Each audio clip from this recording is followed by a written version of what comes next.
Hello, and welcome. It is Final Fantasy XIV. Super Mario RPG was completed in the previous stream.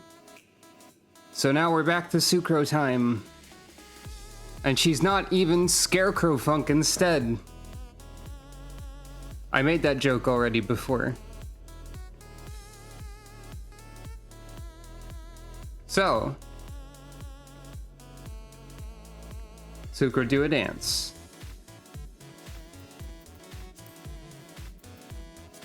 Our first order of business, returning after a bit, is to check in on the Loporits and the Omicrons. Which is why we're here, in addition to being here to do a funny dance. But yeah. Whoop. What's up, Dreaming Way? Teamwork makes the dream work. Sucro, you recall that curious character who we've seen, for lack of a better term, lurking about Hopper's Hold, don't you? If this is a segue into the joke that their name has been Lurking Way or something, that'd be pretty funny. Well, I hear tell that they also spend a great... Okay. I hear tell that they also spend a great deal of time lurking about the Watcher's Palace. A regular lurking way, that one. Okay, I guess I called a shot of some kind. In any case, it seems that the Dreaming Workshop isn't meeting their needs. I should like to ask them how we can be more helpful. Would you join me? Nod. Perfect. I've already checked all our nooks and crannies, so with any luck, they'll be lurking by the Watcher's Palace as we speak.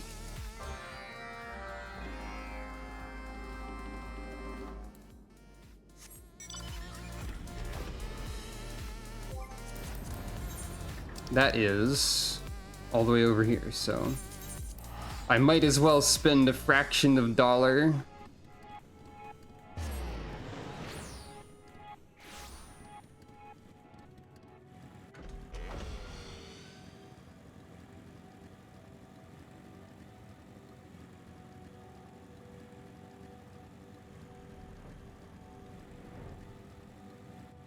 Lurking location. They must be around here somewhere.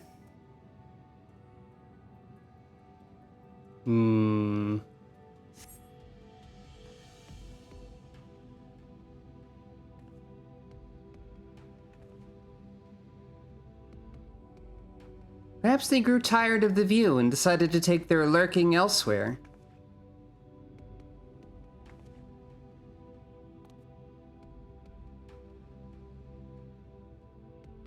Oh, it's them! Quickly, before they slip away! Nod.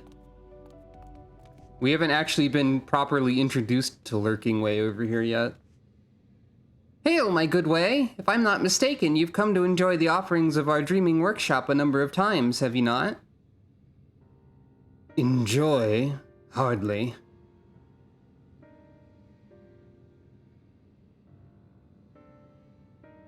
Though I suppose watching you pointlessly exert yourselves has been entertaining enough. That's, good? But I was hoping that we might assist you in finding a dream of your own.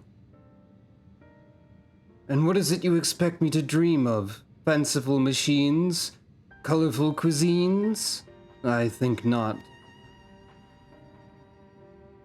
Without the people of Aetheris to delight in them, such pursuits are meaningless, one and all. I cannot say I agree. No matter, your exertions have their place in supporting my petition to Living Way. When she authorizes my hibernation, I shall dream sweet dreams at last.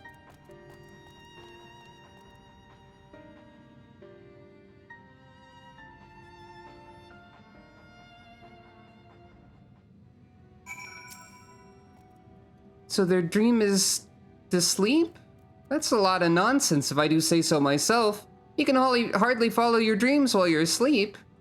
Perhaps Living Way will understand better than I do. Sounds like our Ashenford friend has spoken of this matter to her before. Nod.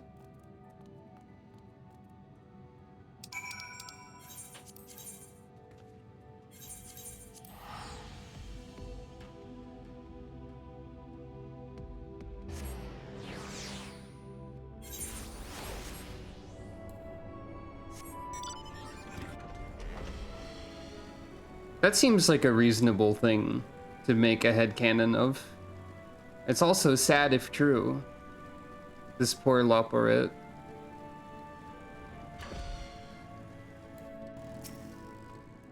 Why is it so difficult to find anyone today? Living Way!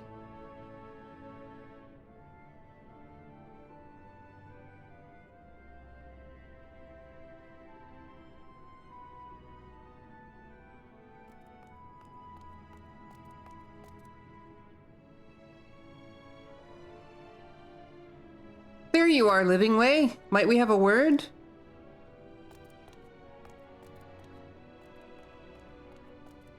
Where's Knowing Way in the stream layout?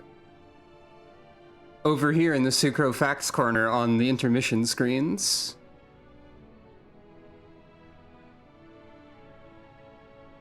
Along with the other various characters who are on those.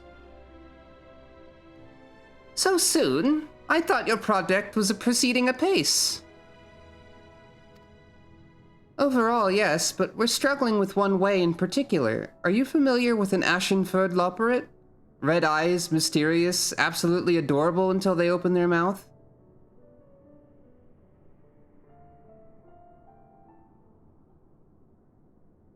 Yeah, there aren't any actual characters around on this regular layout, so it doesn't get too crowded.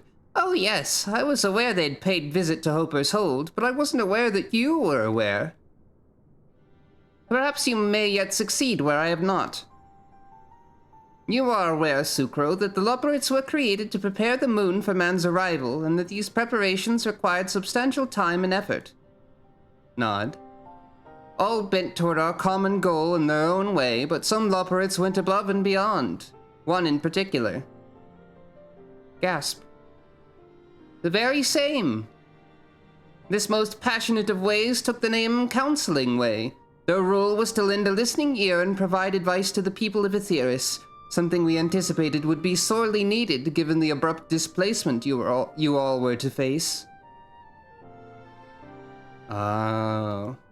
More than any other, they sought to understand your people. They studied, they practiced, and they looked forward to the day when they would finally meet you. Therapists exist. Asterisk, there is one of them. One of those little cross symbols that denotes further footnotes. They are very sad and on the move.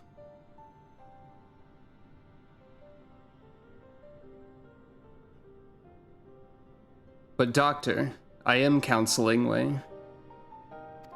As you can imagine, the change of plans came as a terrible shock. They became uninterested in their former pursuits and are adamant that naught of worth remains for them to do. I was unable to persuade them otherwise, and after some time they disappeared from the burrow altogether. It was shortly thereafter that other Loporits began sighting an ashen-furred way wandering Mare Lamentorum. Oh dear. Nod. Even I didn't recognize them at first. I wondered whence this new way had sprung. Then I watched them stand out there gazing at the sky, at Etheirys, and I realized it was the grief that had changed them, a loss too heavy to bear. It came as no surprise when they asked to be put back into hibernation. Yet I cannot allow it. Even with the final days averted, there must be a place for us in this world. I know there is. We need only reach out our paws. I said as much, but it's as if they cannot hear me, and no matter how many times I refuse them, they return with their petition for eternal sleep. It would be a tragedy to lose a Loporit with so much love in their heart. We must find a way to help them, to give them a new dream. Not that I know what that would be. Thank you for telling us of this, Living Way. We should ask the others for help. This matter is of dire import. Nod. I shall see you in Hopper's Hold soon, then. Yeah, it does... I do get the idea that, like, the Endsinger vibes contributed a little bit. But the idea that, like... The other idea that they're, like, ashen with moon dust and all that makes a lot of sense, too. It could be a mix of both, as well. A moment, Sucro. Nod. If anyone can save Counseling Way, it's you lot. And they can be saved, I must believe that. So please, do everything in your power. On behalf of Loporate kind, I beseech you. Smile. Leave it to me. Nod. Yeah. It makes a lot of sense.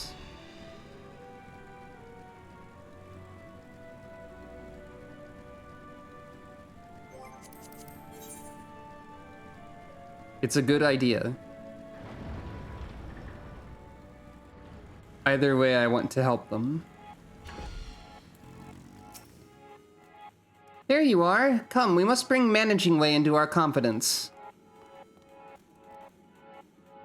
Also, the quest objectives were saying things like, speak to Dreaming Way yet again. So, what do we do? This Counseling Way has visited the workshop several times, correct? Yet we have seen no measurable results thus far. And they are not the only Loporate to have been dissatisfied with our offerings. Though a significant portion have gravitated to the dreams on display, many remain uninterested. We must try a different tack, one that targets this demographic specifically. I see, but what could a Loporate who doesn't fancy music or mechanics or mealtime possibly enjoy? We might look to what else they have in common.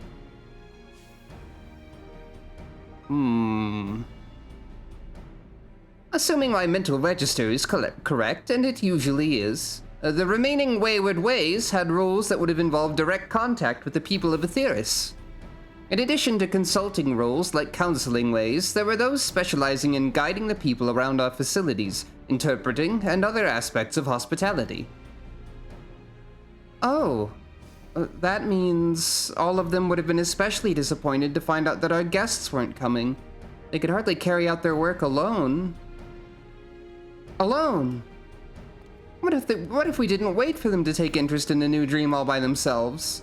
If we bring everyone together to work toward a common goal, it may remind them what it's like to have a purpose again. Teamwork is key, to be sure, but what kind of project could we give them?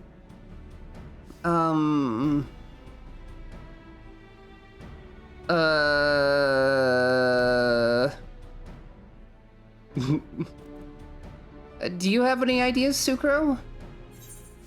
Not singing, please no singing, or never underestimate the value of art. What's wrong with singing?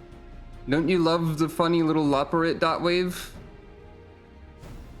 Theoretical person answer one?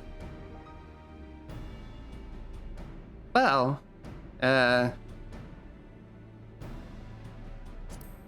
art's pretty cool. Art's pretty valuable. We don't have anything like that around here. Such as painting?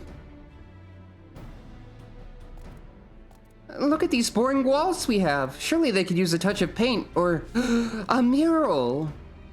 Expressing oneself through art is a proven means of processing negative experiences, though some may prefer a medium other than paint. Never fear, I shall arrange for a variety of supplies. At minimum, we can expect to attract Counseling Way's attention once more. Just where we want them, paying attention. For the time being, let us focus on gathering as many Wayward Ways as possible. With you here, it should be easy. Even the most listless Loporate would jump at the chance to work together with a representative of mankind. Nod. We only need to find them. Again. Determined. Locate Benui. 0 out of 3.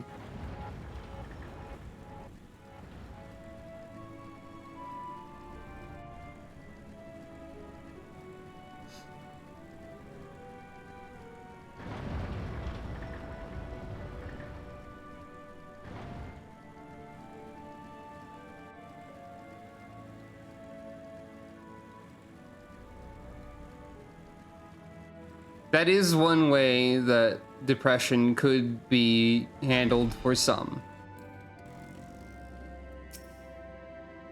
Probably not me. You want to create something together? Is that allowed? I can't see much of a point in it. Yet I can hardly refuse a request from a person of Aetheris, even now.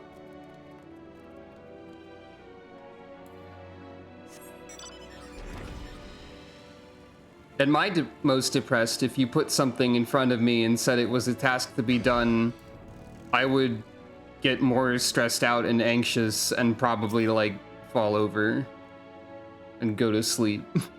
Painting? I don't know much about art, I'm afraid. But if you insist, I can join you as moral support. My job was supposed to be helping people in need, after all.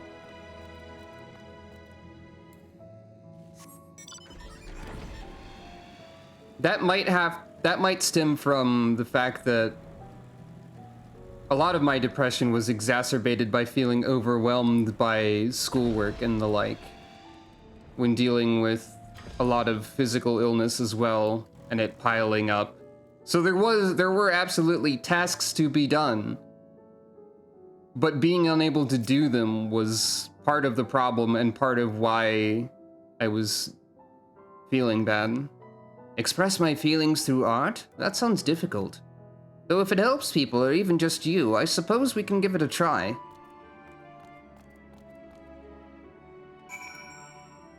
Depression is different for everyone. Mental health is different for everyone in general, because people are generally pretty different.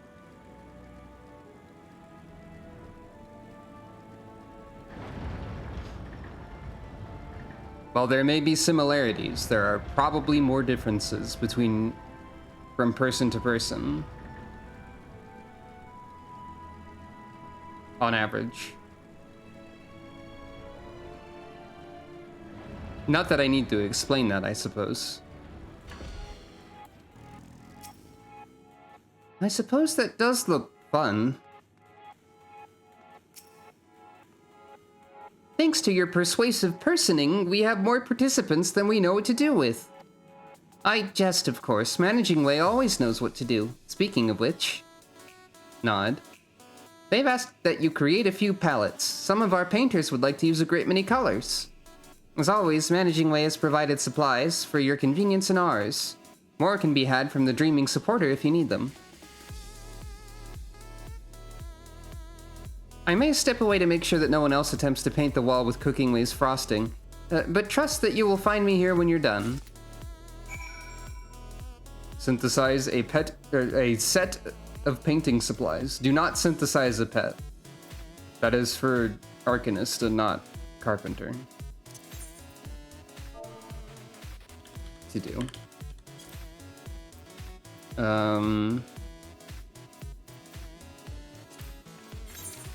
Will this work? Will my macro work well enough?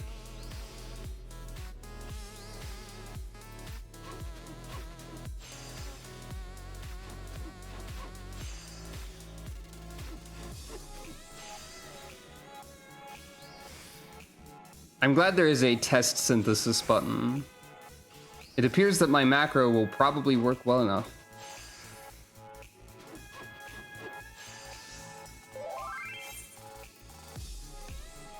It also has a sound effect included.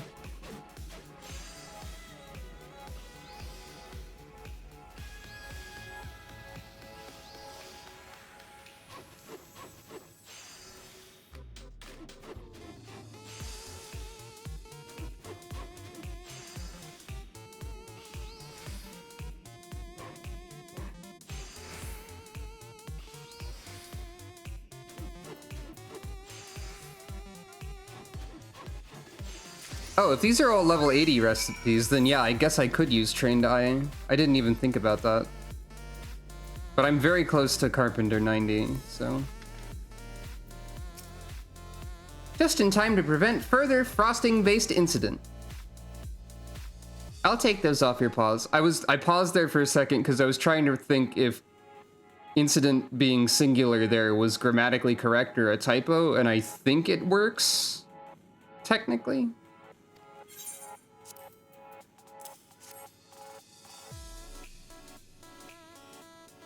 I shall see these distributed to our artists post-haste. I can hardly wait to see the finished product.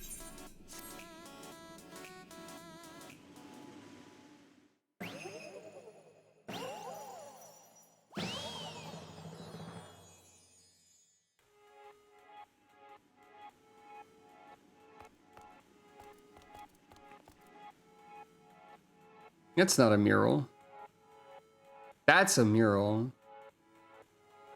I think I've seen pictures of this a little bit from when I didn't expect that I would be doing the Loperate quests.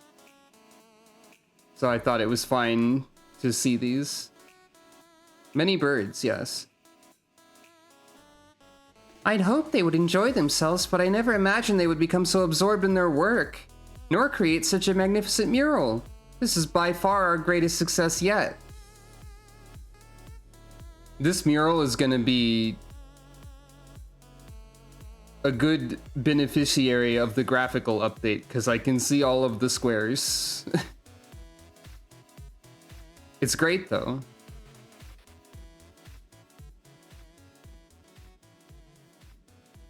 Art, truly you're making my task too easy.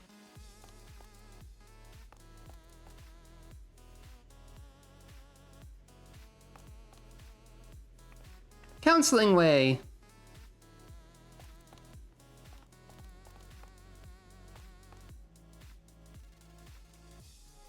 Do not call me that. It is a relic of a life I care not to remember.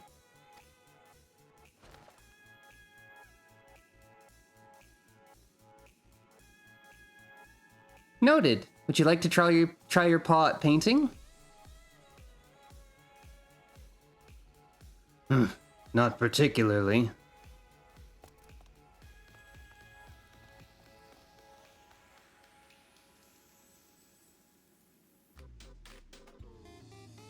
There is a distinct lack of unified vision here, yet somehow it works.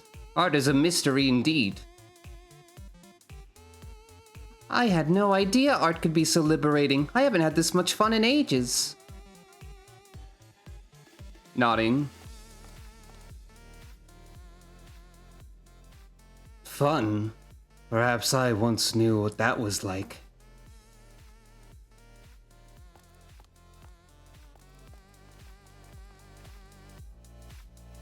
With all the Loperates we've helped, I'd like to think we've done our part. Still, we cannot stop. No, we will not stop. Not until we've helped Counseling Way and anyone else who's yet to find a dream. Nod. The imaging station is now open, allowing once wayward ways to vent their innermost emotions through creative pursuits. There are yet Loperates that want for new purpose, however. Continue expanding the workshop to see what dreams may come.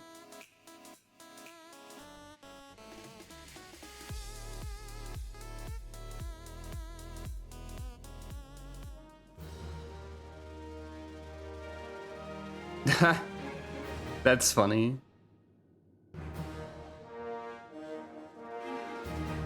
You have achieved honored reputation with the Bunui.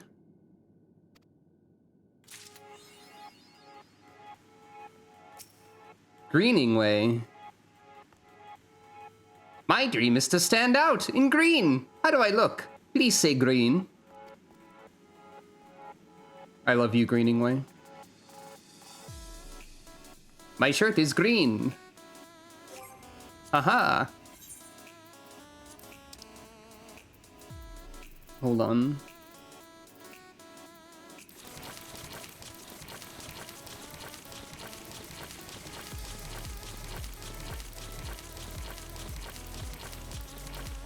Zucker had to participate. It looked fun. White and blue, you're a miracle worker. So what do we got on this mural? Loperate, whom love Carrot very much.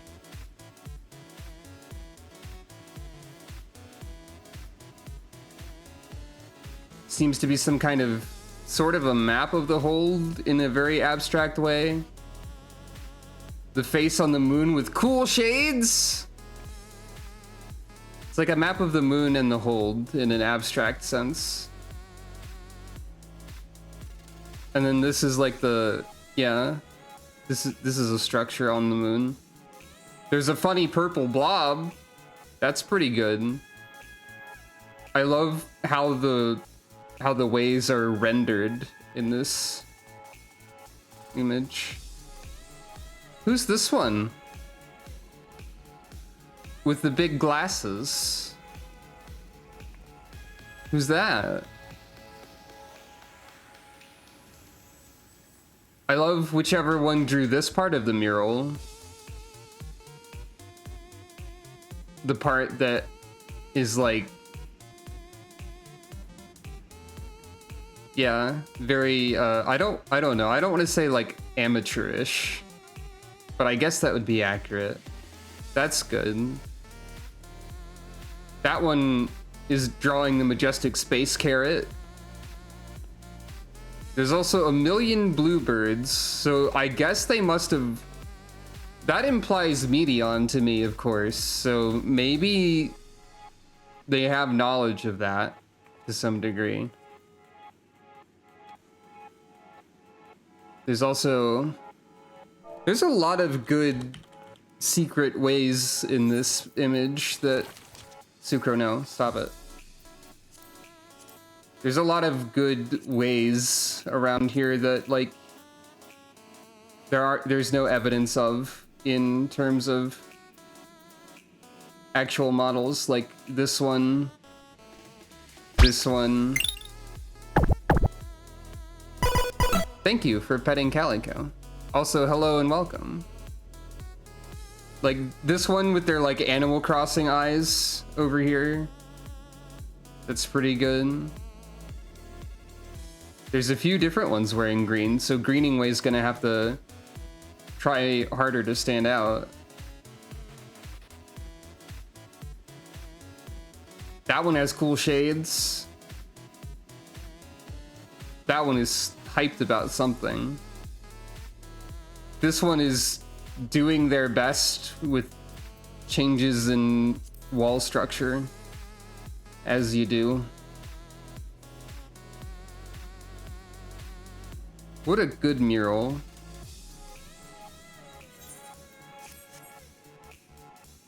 Yeah, the purple glasses one is good too. And then we have other art stuff too, like this Lopper reclining on Carrot.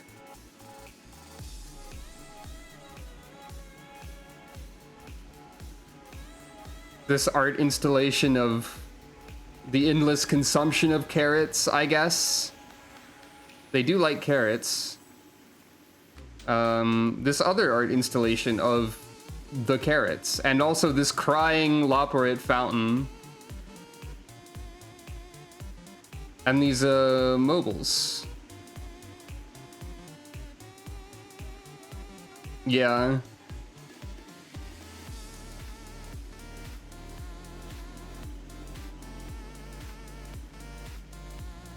There's a lot going on here.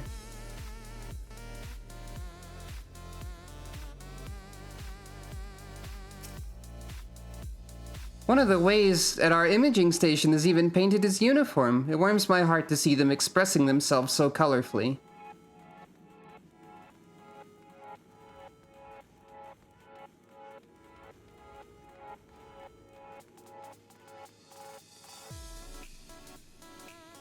So, the main part of this place that is not renovated at this point is the center. So I wonder what will happen to this.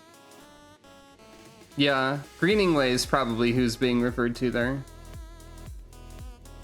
How about painting? I don't have the talent or coordination.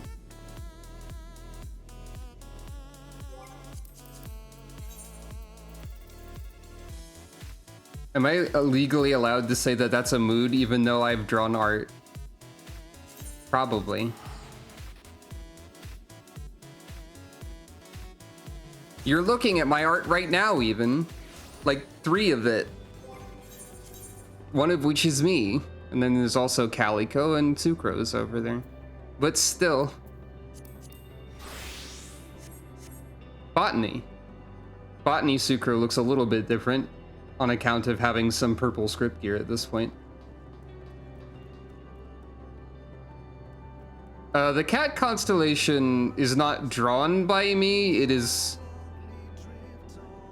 Though you can consider it art. I wasn't thinking about it. It was... I took it from one of the other backgrounds I've used and like converted it into a constellation by making it dimmer and then adding dots to it.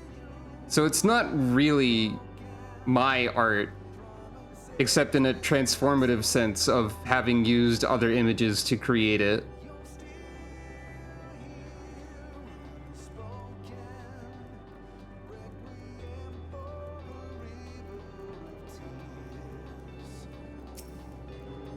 I should watch that.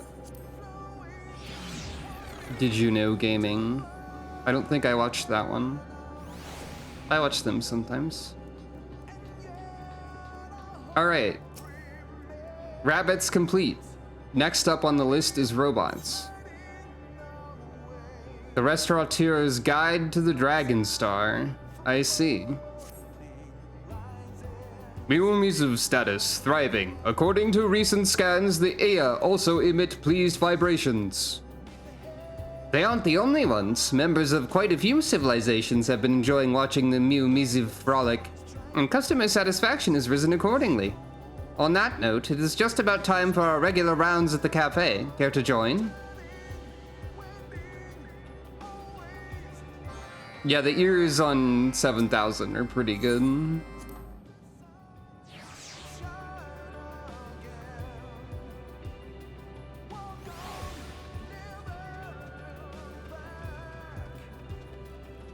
I guess you could also argue that you're seeing a lot more art than I said, because there's different frames for like some of the art that you're looking at. Like how I have speaking frame and can do animations and stuff if I want.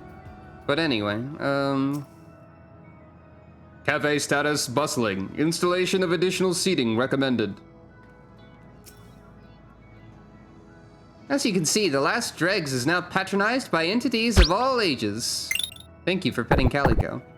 And we've expanded our beverage range to accommodate both the young and the very, very old accordingly. Now that the Miumizu and the Aya have settled in, the timing to introduce new patrons is optimal. As a matter of fact, I was just thinking the same. We've had such good luck with the Aya, it only seems natural that we invite the dragons next. They too are residents of Ultima Thule, after all. Shall this unit scan your cranial cavern for irregularities? We Omicrons are the dragon's mortal enemies. They would not willingly break bread or any other substance with us. Projections indicate they may be traumatized by the very suggestion. Are you worried about them? How endearing. Yet if Ultima Thule is to move forward, its people cannot remain mired in the conflicts of the past. It would befoul the dynamis, for one thing, and bugger up our hard work. You must learn to live in harmony. Oh yeah. I forgot about that. I don't think I saved that frame. I was like, it'd be funny if I had Pizza Tower P rank. But it went poorly. But it also was kind of funny. I think I deleted that because it was too something. Let me check if I can. Yeah, I got rid of that picture, unfortunately. I decided against it, I guess. It was very silly, though. It's probably on Twitter somewhere. Acknowledged, but this unit will excuse itself from promotional efforts. The probability of the Dragon Star's lifeforms reacting adversely to Omicron presence in their territory exceeds acceptable parameters.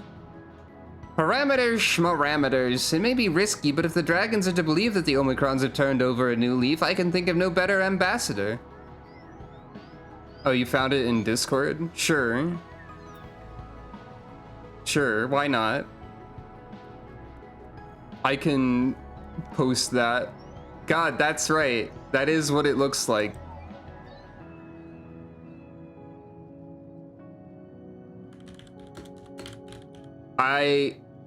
Just for the sake of funny, I will show it on the screen.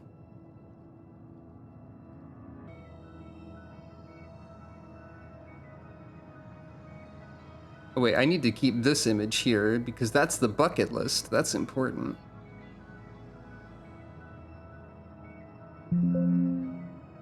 Yes, yes. It was this. It was very silly Pizza looking. time. Turns out I don't have the art experience of figuring out what things look like at different angles, really. Which is pretty important. So, I mean, it's funny, but it wasn't really workable to like make the entire animation because I'm not an animator. It's not inaccurate, it's just that I couldn't do the entire thing, really. You may not be able to rewind time and unconquer the Dragon Star, but you can certainly strive to do better in the future we're creating.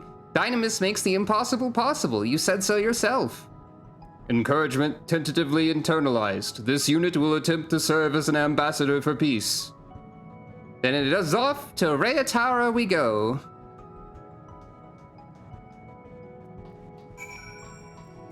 This'll be interesting.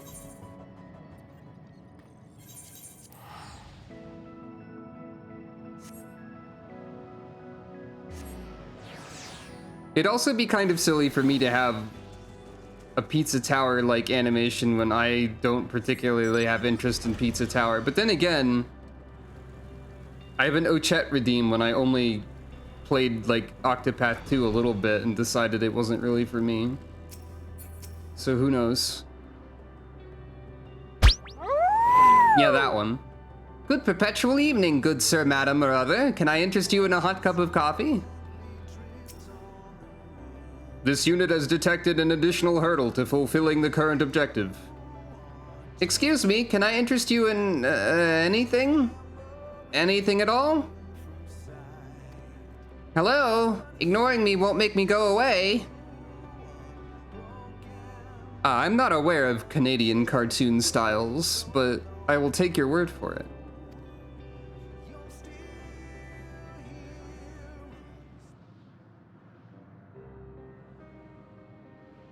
I wondered how a tuft of floss did come to clamor so, but 'tis no more than one of thy strange companions. This explaineth much. Wilt thou not leave me to my slumber? So long have I been weary. We have just the thing for that. Coffee. Delectable cuisine as well. Why not stop by the Last Dregs and see what the civilizations of Ultima Thule are raving about? I realize that you may have complicated feelings about my Omicron friend here, but we would nevertheless offer you a place to eat, drink, and be merry. Art thou attempting to provoke me? Though I suppose it matters not. Neither grief nor hate stir within me, for my flame hath long since flickered and died. The news that you do not wish to inflict vengeful obliteration upon the Alphatron Star should be welcome. However, this unit finds it unexpectedly difficult to process. Are you certain you do not desire revenge, not even a micron? It may be advisable to gnaw on this unit in the name of experimentation, lest your conclusion be premature. To what end? The destruction of a single machine changeth not, meaneth not. Hey, we're dealing with similar themes in these two questlines, have you noticed? Aye, we dragons once reveled as thou wouldst have me do. In the mountain's shadow did we gather to sing, yet even our melodies are naught but memory now. If I no longer weep for the silence, machine, why dost thou believe I have aught to spare for thee? But have you tried the coffee, though? I heard it's cool. Or warm. It's whatever temperature you prefer your coffee to be if you like coffee. Conversational difficulty levels critical. This unit requests permission to retreat. Not so fast. The Corellians' apocalyptic aggression didn't stop us, and neither will this dragon's depression. All of our patrons have needed a little help in learning to hope again. It's just a matter of discerning what they value and how to provide it. Fortunately, we have the great Sucro at our side. I've heard tell that you have no little experience treating with dragons.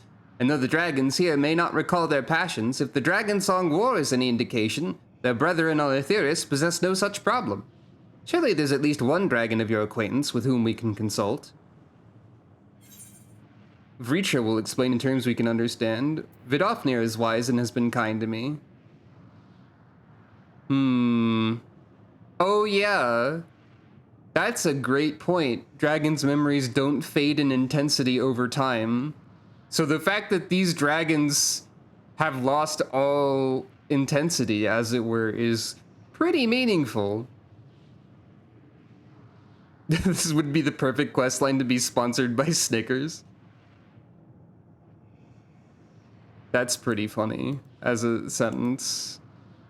It also reminds me of a different thing I drew once when Tears of the Kingdom was happening.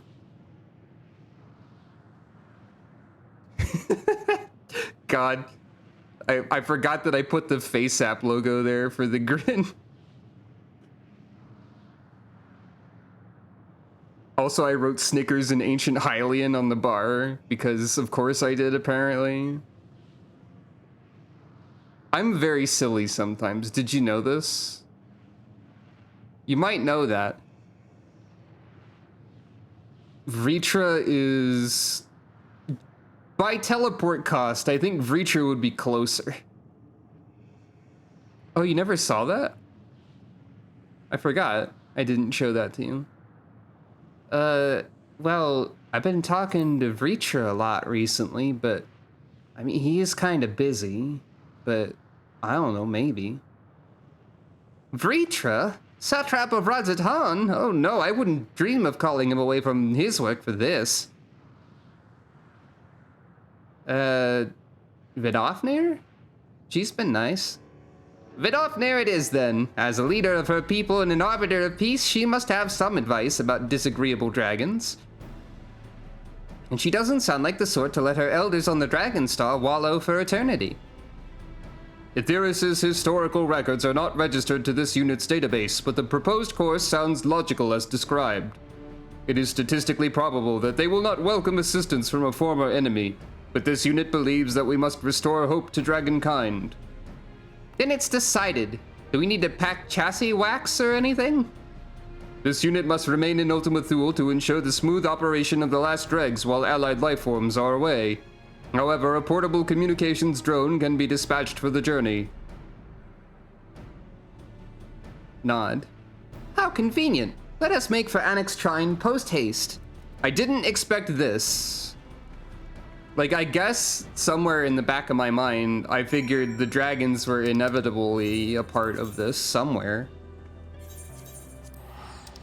But I didn't think we'd be leaving Ultima Thule for this questline, honestly. We're talking to Vidofnir. It's been a while since we've talked to Vidofnir. Vidofnir's just chilling in Annex Trine. Suddenly Sucro bursts in after, I guess to a dragon, it's probably not that long. With how they perceive time. But like, just Sucro suddenly busting in like, howdy. You want to try coffee at the end of the universe? You want to help us convince memories of your long dead people that coffee's good? Hello and welcome. I think there should be Super Mario RPG in this game, I agree. Oh, wait, no, that's someone else's alpha. I thought alpha was just here. Dost thou ever rest, little one? Thou hast brought salvation to the star, yet thy countenance bespeaks a mission.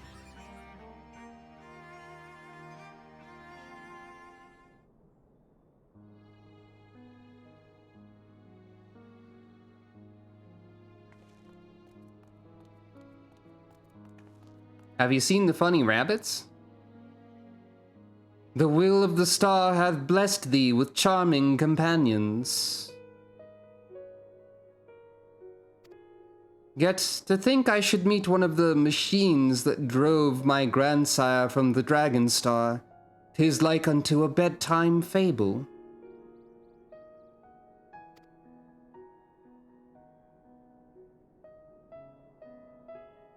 Weapon World does kind of have vibes of some parts of this game. I do think Culex should be in the game somewhere. I would take any Mario RPG references, but Culex is like the direct connection to Final Fantasy by way of like design and music, I guess. I guess that's probably true. Fear not, for I shall not rebuke thee. Thou wouldst not be the first to call an old foe friend. 'Tis the fate of the dragons that concerneth me. To condemn them to an empty existence forevermore would be cruel indeed. The idea of fighting Mario in Final Fantasy XIV is very funny. But we do have Fall Guys in the game now, so I guess anything is possible. This unit did not I don't know why I was reading that in a Vidofnir sort of way. This unit did not expect to find you so pleasant. Alive? It is difficult to locate the proper lexical data. Jammingway shared much data about the dragons of Aetheris during the journey, but this unit struggles to process those who embrace an ageless existence upon this star are the same species as the life forms we encountered in Ultima Thule. Your dragons too faced countless battles and great suffering, yet they emerged whole. This unit wonders how much can be attributed to faith in their allied units, and how much to the resilience of their hope, or if these two variables are one and the same. Which brings us back to our purpose here. Is there anything we can say to the dragons of Ultima Thule that might open their hearts to embrace hope once more?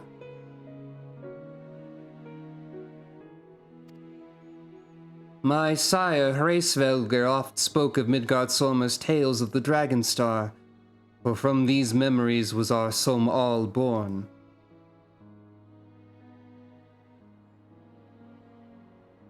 Tis mine understanding that the Dragon Star possessed a sacred peak resplendent, and 'twas my grandsire's longing for its heights that drew him to nest upon Aetheris. Mine ancestors doubtless felt its loss as keenly, yet their despair hath given way to exhaustion. The memory 'tis but a dull ache in their hearts.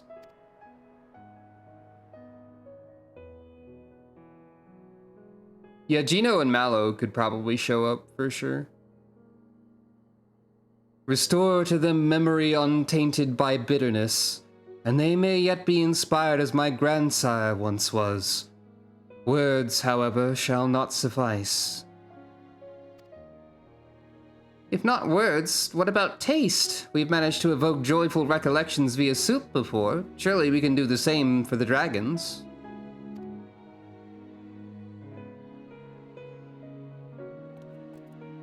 Previous customer data supports this hypothesis.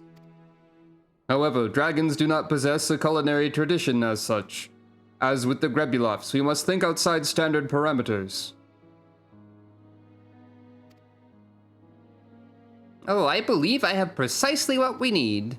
Among the recipes provided to us by our Charlian collaborators is one from Ishkard, a dessert resembling Somal. If that's not outside standard parameters, I don't know what is. A curious proposal, but thou art welcome to attempt it. My grandsire once spoke of the pale blossoms northeast of Annex Trine as like unto those of the Dragonstar's valleys. Collect them with my blessing. Sounds like we shall be gazing upon a resplendent and edible peak in no time. This unit requests that you return to the last dregs before initiating baking protocols. The utility of this drone's tiny digits is limited. Nod. Nod.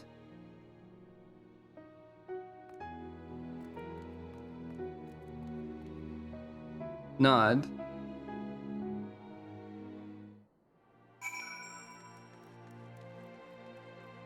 I feel like the wind-up Geno that you get as a reward could be the very same Geno who is in the quest. Because, like, the wind-up Geno mammoth could be what the Star Spirit inhabits. By complete coincidence, or being like, oh, this looks familiar, or something.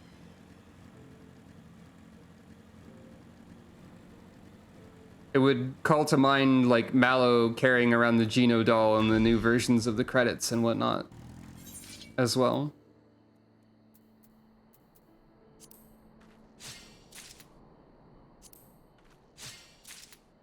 I will have an extra one of these until I remember to clean my inventory out. Yay!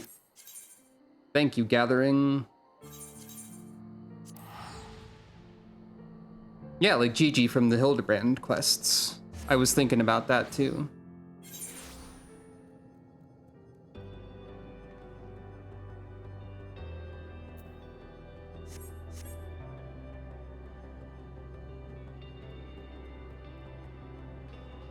Will I ever remember where the portal to A4 research is? Faster than, like, it takes for me to rotate the camera around a little bit to look for it. Previous evidence indicates that no. Oh, I can, of course, take extra quests from you. And, right, you take me to the dregs. Got it. No, that is true. I could get the 3-in-1 gathering attempt if I used an ability. I hadn't considered it. We do strive to make our dishes visually appealing, but this will be our greatest challenge yet. I do hope the dragons appreciate it. Drone battery low. This unit has returned it to the charging station despite Jamming Way's protests. A flower of the seventh heaven species, bound to provoke nostalgia in particularly ancient dragons. Ingredients consistent with Dragonstar environmental records. Please initiate baking protocols. Consider them initiated. Dessert is go.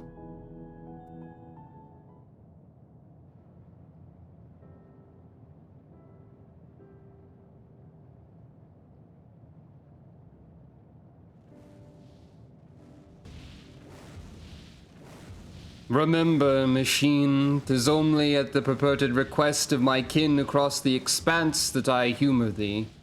Do not test my patience over long. We wouldn't dream of it. Now, if you'll come this way.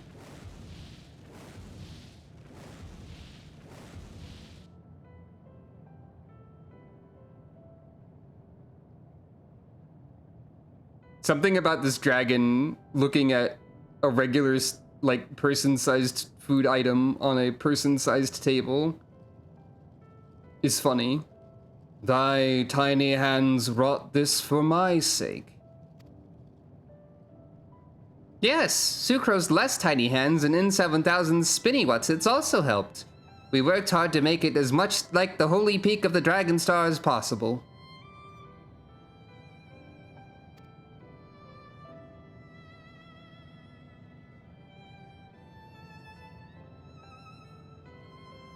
Do you like it?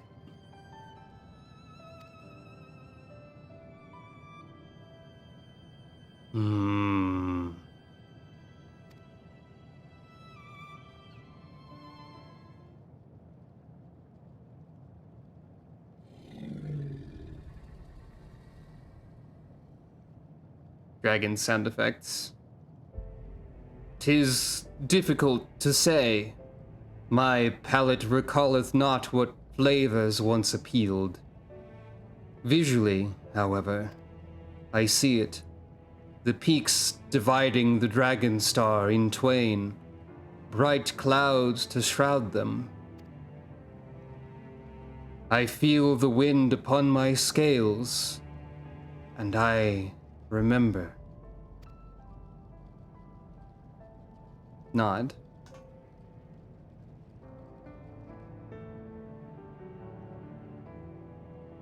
A passing strange place, this. Yet, for the newfound bond with my distant kin, on these memories gifted unto me, I am grateful. The gesture hath touched me. Of that, be certain.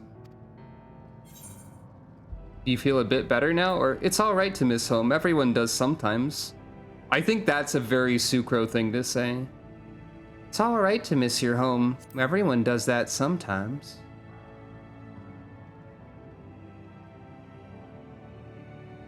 Indeed. How beautiful it was, our dragon star. How joyfully its winds did brace our wings. I should like my kin to remember those days, no longer to mourn them, but dream of them once more. This unit is pleased to hear of your spiritual revival. However, it would be remiss of this unit not to remind you that our establishment employs a large Omicron staff. Your kin would be most welcome to join you, but would this not be intolerable to them? Metal warrior, thou art not the same as thou once were. No more are we. I know not what to make of this future, but I would linger no longer in the past. That is why you created this place, is it not? Logic circuits complete. Threat level nominal. Business status booming. However, this unit is experiencing an anomalous overflow. Conditions mathematically insufficient to generate current levels of mission satisfaction. Further analysis required. Initializing additional processors.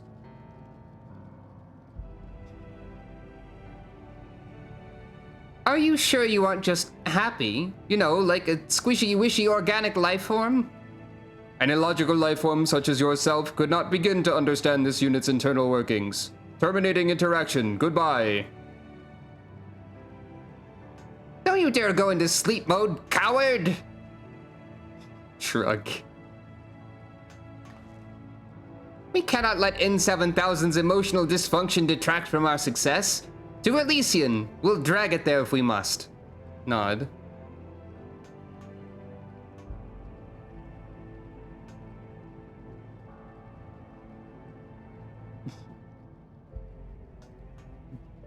Imagine if you could just go into sleep mode whenever you wanted to stop talking to someone.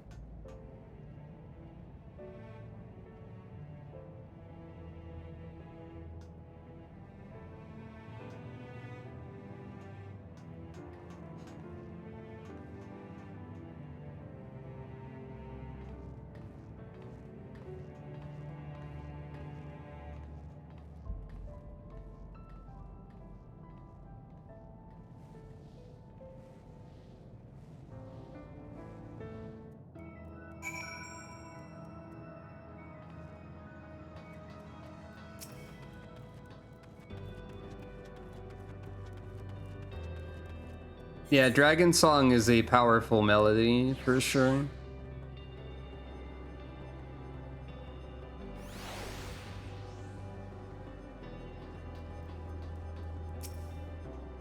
I'm happy, you're happy, the dragon is happy. There's nothing anomalous about being happy. Please refrain from vibrating your vocal organs. This unit will continue processing anomalous satisfaction levels once Elysian status has been verified.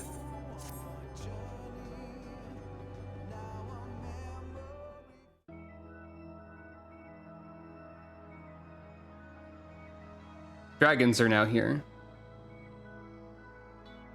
Seeing the eggs is particularly powerful with how we saw the eggs and how those were doing in Ultima Thule, which is to say they weren't doing well. I do hope that winds bless yonder peak.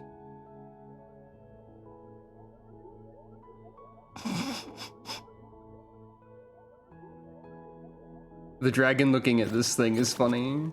Just like staring at it, watching it as it flies past. With the single expression this model has. Inspiration has touched the dragon's hearts and given form to a nostalgic vista from the dragon star. Yet there is still room for Elysian to grow and change.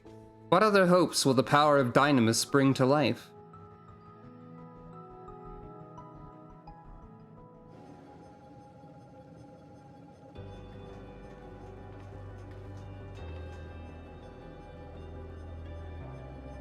What a majestic sight that was, and so pointy! Harmony between dragons and Omicrons defies any and all prior projections. A rousing success, then. Nod. Given historical events, it should not be possible per the laws of the universe. Only in Ultima Thule could such a thing occur. In that case, I'd better not hear you question our potential ever again. This is definitive proof that we can do anything if we put our minds to it, no matter what your projections say. I was created by someone too, you know, but I don't believe that being artificial makes our experiences any less worthwhile. We're here and we're making a difference. Have a little faith, that's what living is all about. This unit did not realize that you were plagued by similar existential doubts, though it does explain your desire to pry into psyches you do not understand. Nevertheless, this unit will produce noises of generalized validation. Well, good. We've created a miracle here today, as well as new bonds between dragonkind that span time and space. I propose we bask in that glory for a while. Nod.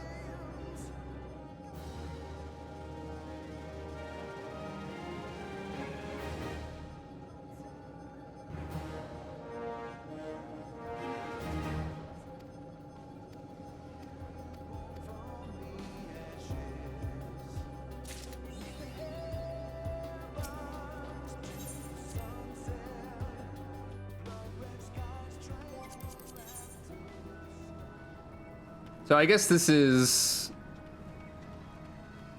not so much an explorable area of Elysian, but like a vista, as mentioned. But we can see the eggs and a dragon.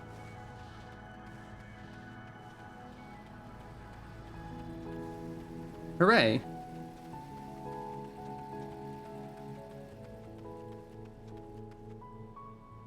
And on that note, it's time for a break.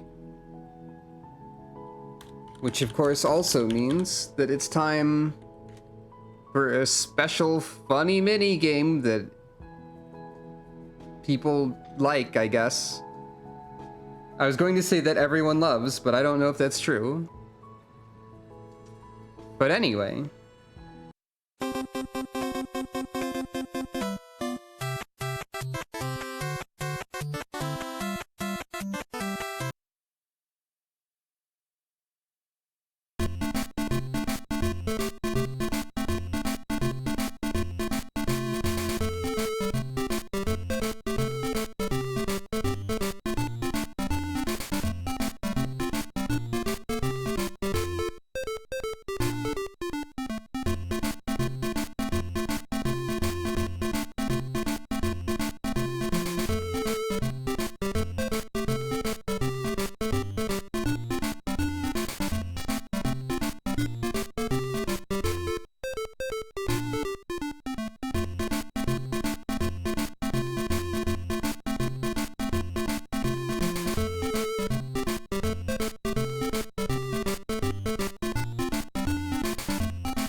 Thank you for petting Calico. And congratulations. Thank you for petting Calico.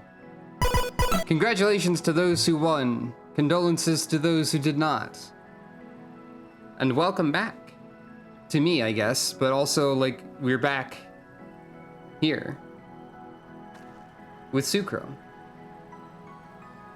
Hello, Sucro.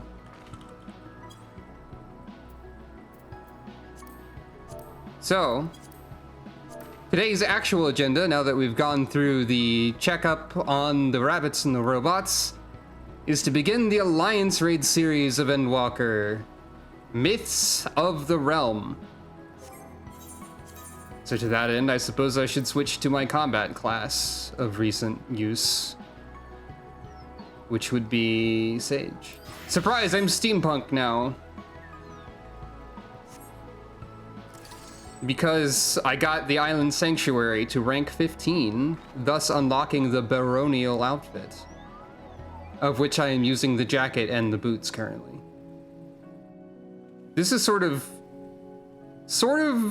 kind of looks like a troubadour from Fire Emblem Awakening a bit, but I've got like a million healer glamours at this point. Hello, welcome. This is a new outfit because I got rank 15 Island Sanctuary. Let me show you some outfits. So this is the baronial jacket and long boots. The boots are funny to me because they're like boots that have their own little jacket and also their own little like watch chain type situation here. Like, I think the chain, the small amount of chain on the jacket itself is meant to evoke like a pocket watch chain, would be my assumption. But then it's also on the boots as like an accent, but it connects to this little nodule. And there's also this like fringe over here. I can't decide if these boots are too silly, but yeah. We've also still got this hat and glasses. The jacket here has some pins on it that look like gears, because of course it does. I've gone with the classical Milpreeves for this, because they sort of have a similar metallic thing. Also, they're kind of neat, having like weird little metal birds, maybe. And I have these rings because I'm imagining that they like help control the Milpreeves or something. So this is one glamour that I have. Oh, there's the good machinist one. This is the glamour I was using before, which is still also probably good. This is another glamour I was using before, which is still also probably good. Then this one is the Crypt Lurker robe looks really comfortable, so I made a glamour with it. This is like comfy, casual adventure Sucro, so this one's also good. The problem is that I have to choose a glamour, theoretically.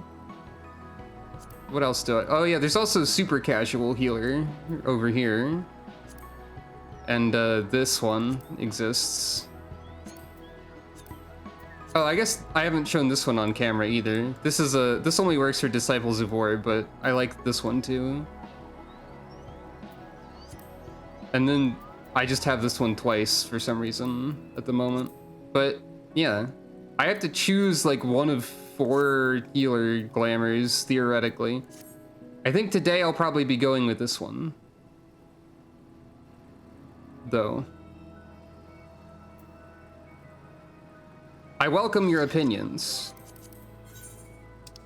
Also, mentioning that I've unlocked this outfit.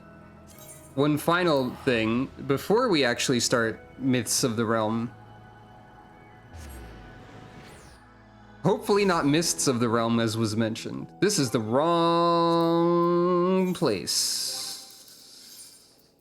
It's over here.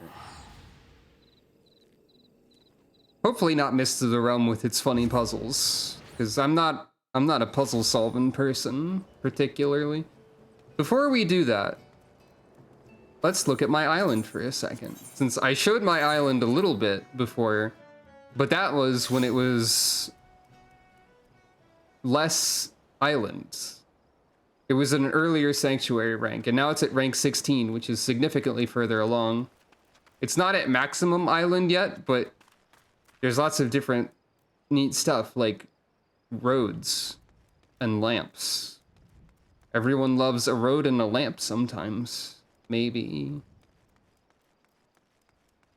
But I just think it's kind of neat to see how the island develops. And also you can see why you get a steampunk outfit from it. Because the factories turn into this eventually. We love an arbitrary gear. Perhaps. The cabin is now a multi-story type of endeavor. Featuring an engine with the wheel that does something. We even have a bed with canisters on it. You know, science nodes. They do something.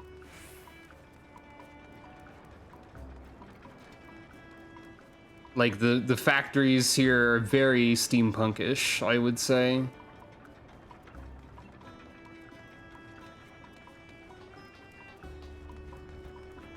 There is something a little funny about the music still being the same, now that I think about it. I don't think I have anything in production right now. No, I don't.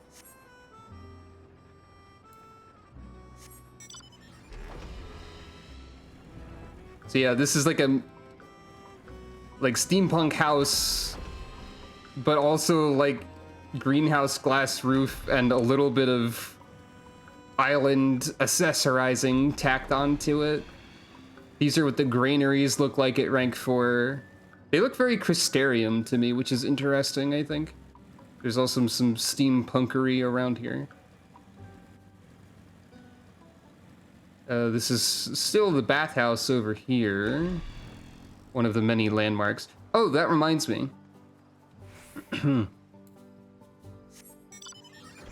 It was mentioned before that the that one part of Labyrinthos next to the Ragnarok has a unique message for when you enter it and you're trying to fly.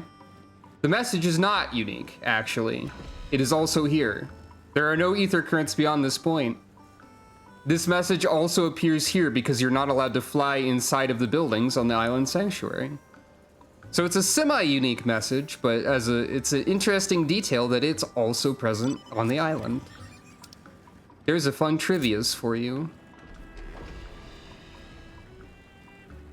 We've also got Treefort landmark that was here. There's another factory. This is a landmark, Gamboling Garden. The landmarks are like made specifically for the mammoths, by the way.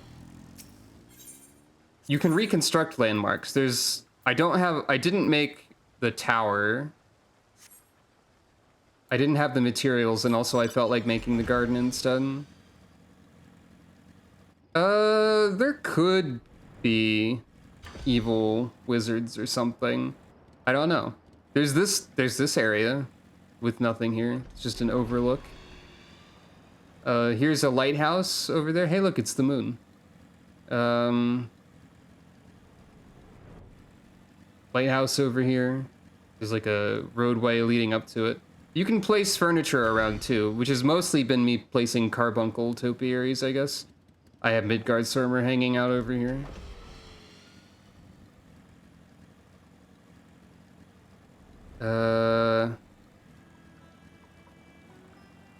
I believe I showed the very peak of the mountain where you can mine for stuff infinitely.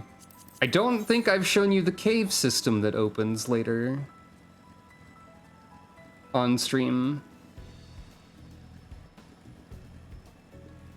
There's also some silly side quests that go around, that happen in the island place.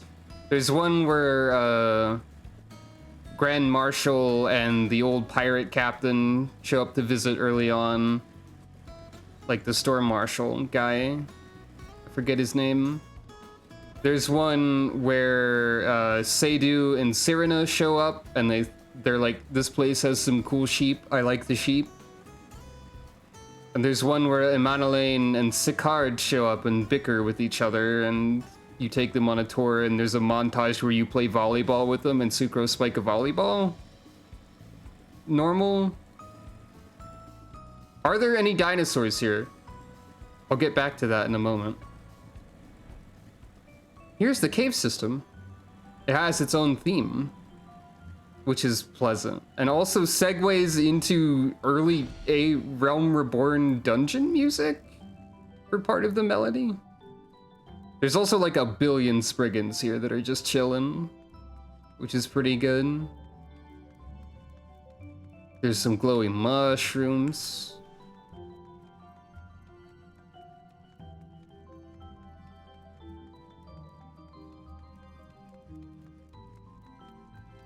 By the way, on the island, you have special Island Sprint, which has a much faster cooldown and is otherwise identical to Sprint.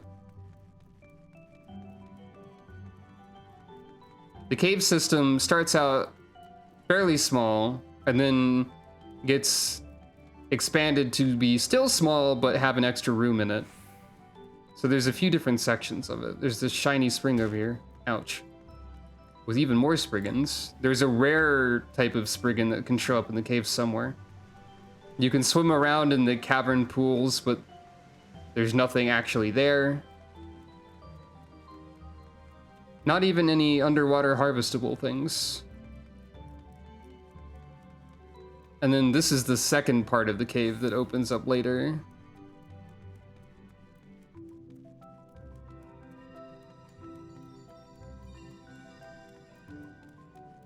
It does feel like a Monster Hunter area, you're right. This is the Mother Lode, in which there are mini crystals. Oh. Hello. Howdy, friend. You are a rare, unique creature, I believe. Let me see what I can do about that. Probably nothing. So...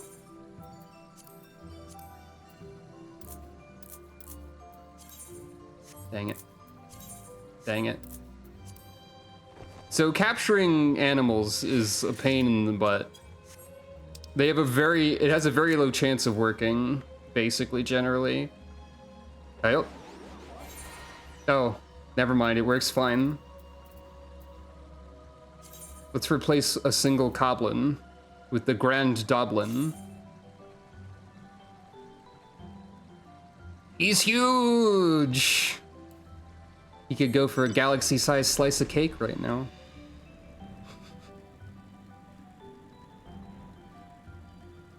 Someone I follow started making videos of Super Mario Galaxy 2. I forgot that Bowser just yells, "I'm huge!" in the opening of Mario Galaxy 2, which is quite silly of him. And I don't know why he is huge. Mario Galaxy 2 is a very arbitrary game in some ways. In terms of story, anyway. So, I probably need to manually... Yeah, Grand Doblin's pretty mad at the moment. Let's make one delightful food for our new friend.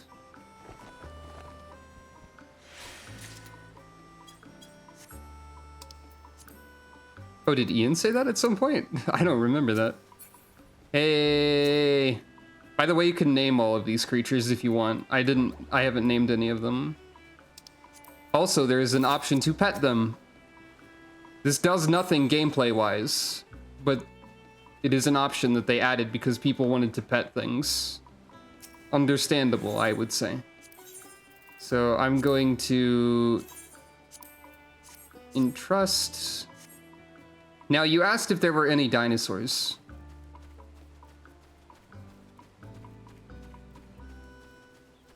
There is precisely one dinosaur.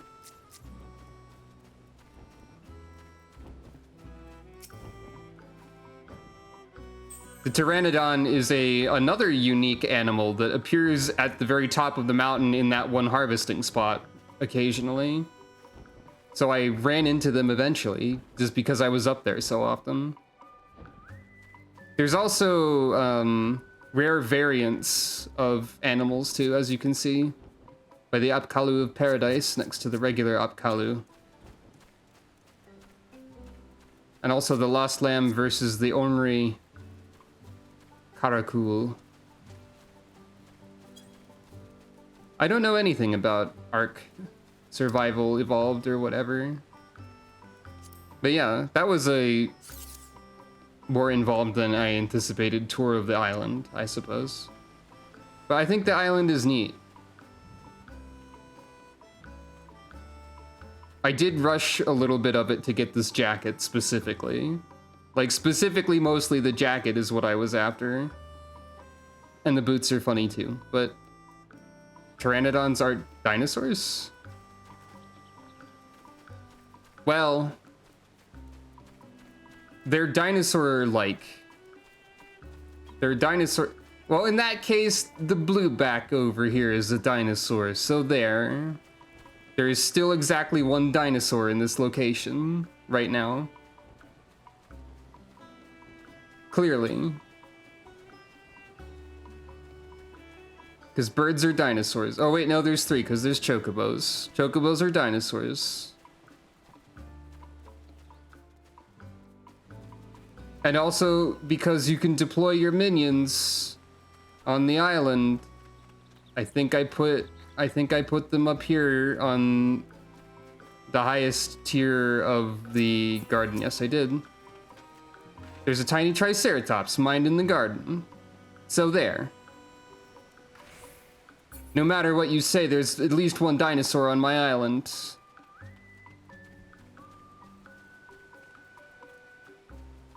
Though they may or may not be historically accurate. The tiny Triceratops is a good little minion that you get from Ishgardian Restoration stuff. From the lottery scratch card thing. Kupo Fortune, that's what it is. Anyway. Now that the island tour is over, which we spend an additional like 30 minutes on. Not exactly. Time for Myths of the Realm, which I believe begins over here with you. Yes, it does.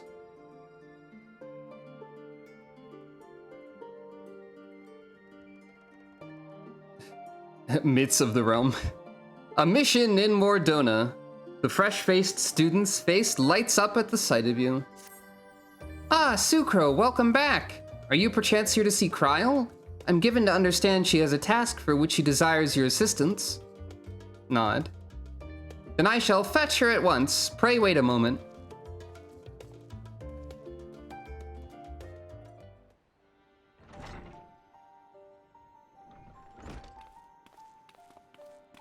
Graha is here too.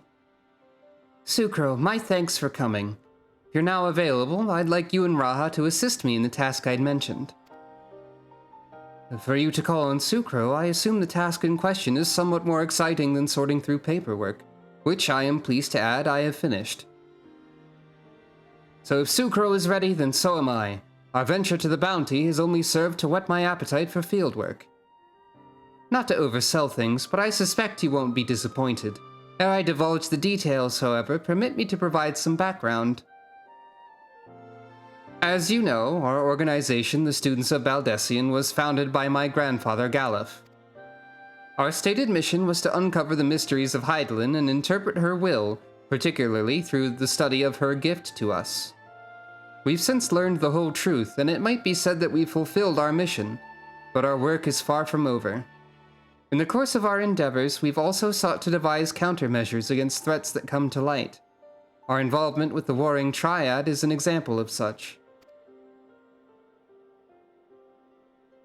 'Tis my belief that in continuing to seek out the unknown and dealing with threats, we best carry on the student's mission. We best honor those we lost when the Isle of Val was destroyed. Nod. Nod. Forgive me, I didn't mean to darken the mood. In saying all this, I simply wanted to clarify our organization's purpose for a new age. In line with said purpose, I've been reviewing new requests, and one in particular jumped out at me. It comes from none other than Rambros of the Sons of St. Koinok. Truly, has something happened in Mordona then? Nod. So it would seem, and he wishes to entrust the matter to us. While his missive is sparse on details, he writes that it lies beyond the Sun's expertise. Uncharted territory are the exact words he used. Gasp. I'd like you to meet with Rambros and conduct a preliminary survey. What say you? Determined. Wonderful. When you are ready, pray make your way to Revenant's Toll. I shall let Rambros know to receive you there. I must remain here to oversee our operations, but should it transpire that more hands are needed, don't hesitate to send word. Nod. Well, there's no time like the present. If you could go on ahead to Revenant's Toll, I shall make ready and then be on my way.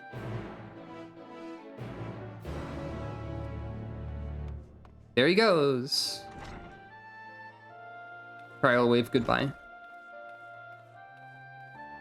I'm already struck by how this jacket seems to be correct for Sucro. I also think I've decided conclusively that blue is Sucro's color. And blue outfits work well for her. Also, this outfit works on any job. For once. At level 1, nonetheless. Or no less.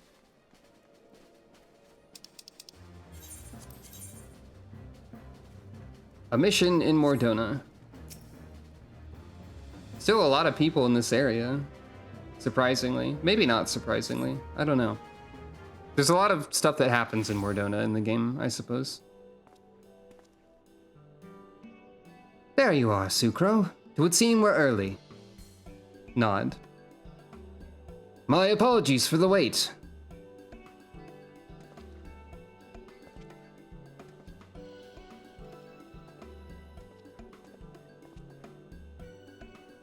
Rambros, what a pleasure to see you again. How have you been? Nod. The pleasure is all mine, my friend. I've been well, and it gladdens me to see that you are too. Now, I know you have many demands upon your time, so I shall explain the particulars of our request at once. Recently, an explorer came to us who claimed to have discovered the Phantom Realm. Gasp. The Phantom Realm? So this is what you meant by uncharted territory. Questioning head tilt? You're not familiar. Perhaps unsurprising, given that it is a lesser-known legend. Ghost Zone. The legend holds that across Eorzea there exists a realm that appears as a mirage. Though visible from a distance, it fades away as one draws near. While it has featured in myths since ancient times, the realm's existence could not be proven, and thus it is seldom mentioned in literature.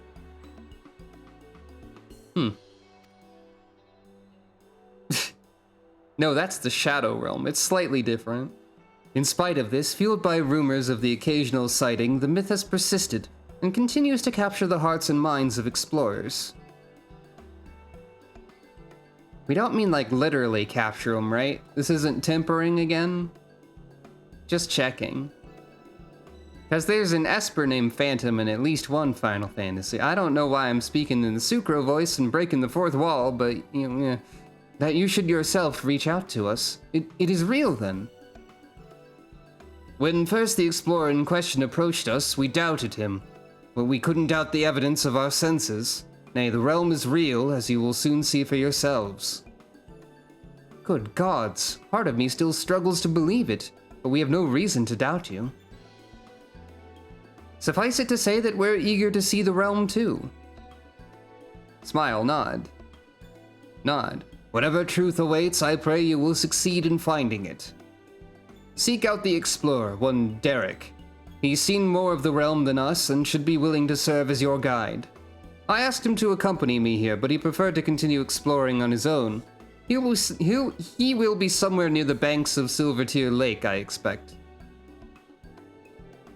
Ah, yes. The Final Fantasy historical fiction novels, of course. Understood. Our thanks, Rambrose.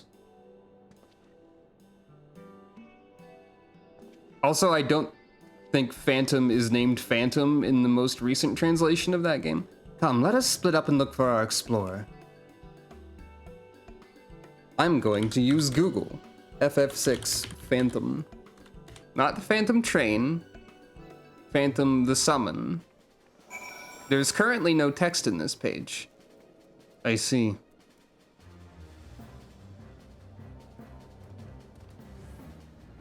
Thanks, Fandom Wiki. Just kidding. I've never thanked Fandom Wiki in my life.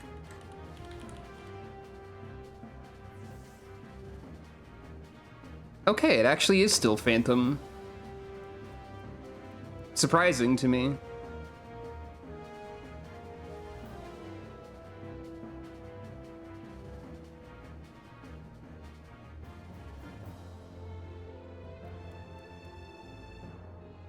I would also not want to go to the fandom realm. That seems like a bad time. There'd be so many advertisements. Fandom wikis are truly a blight upon the internet.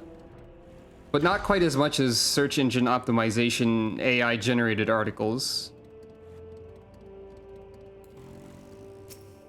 Point of interest.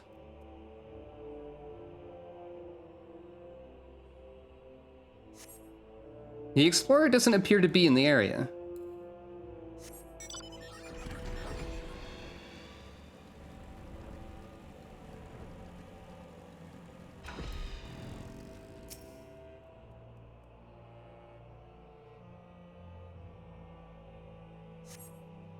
The explorer doesn't appear to be in the area.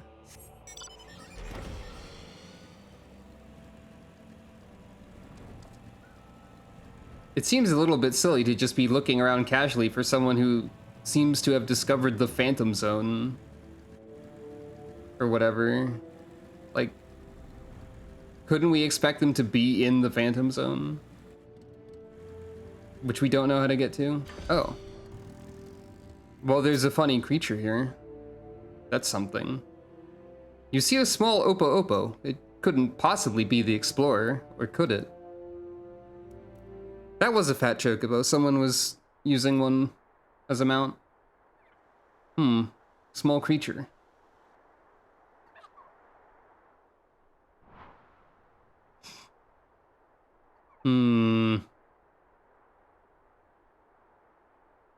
Just in case you were entertaining the thought, Sucro, that Opo isn't our explorer. I have the man in question here with me.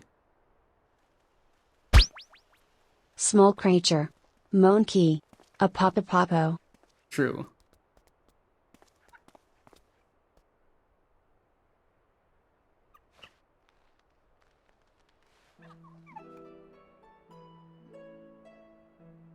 I am Derek, the one who discovered the Phantom Realm. My apologies for making you search for me.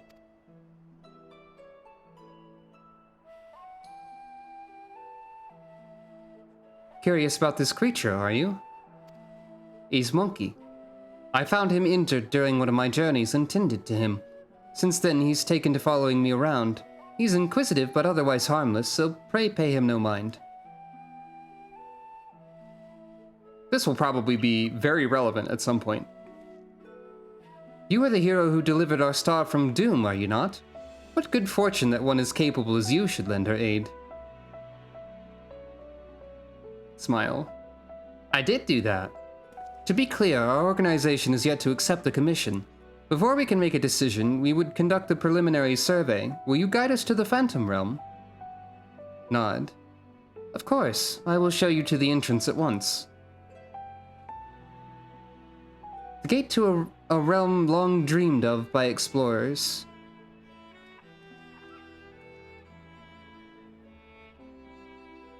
Nod.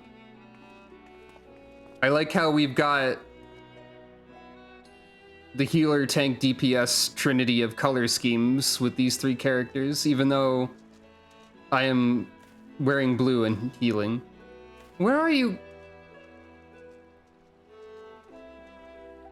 Oh no. Impressive, isn't it? When the gate manifested, so too did this magic, allowing one to thus walk upon water. Oh, I thought you were going to sink into the lake while singing about the ocean's gray waves or something. I was going to be very worried for a moment.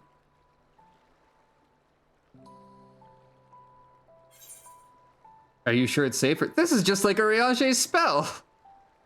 That's a good one. Oh, it's just like that one spell Riage cast. I remember that. Someone conceived the means to do this at will. An intriguing individual. Oh, he didn't want to swim. It's perfectly safe, I assure you. Come.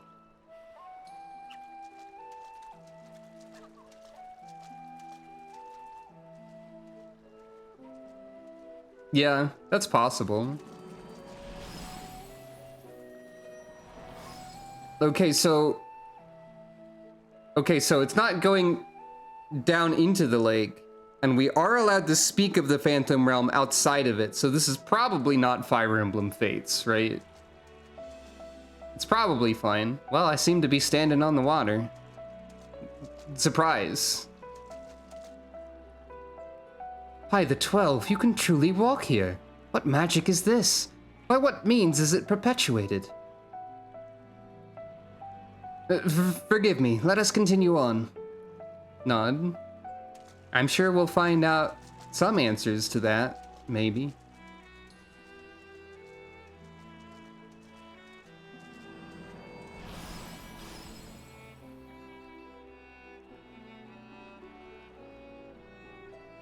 I forgot people turned into foam.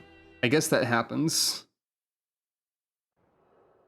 This outfit, I did say that this outfit kind of resembles a Fire Emblem Awakening Troubadour a bit. A little bit though, it's not that similar.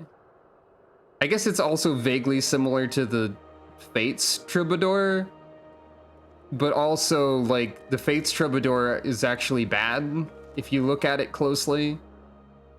I didn't see what you said. What did you say, Graha? This is the Phantom Realm. Yeah, you said that, okay. Wow, cool zone. Cool realm. The Omphalos. It's a floating island. It's got recognizable symbols in it. I know those ones. I know the general premise of this Alliance Raid series. What do you mean there's a McDonald's playground on it? Seek an audience with the pale tree. That sounds familiar. I'm blanking on the pale tree. To think that the entrance would lie over Silvertear Lake. Look out from the edge in all directions? Alright. There is nothing out of the ordinary with the environment. The sights, the sounds, the smells. Hey, I recognize Final Fantasy Arpeggio. I can detect that. All appear as they should be in nature. That is to say, this place is no illusion.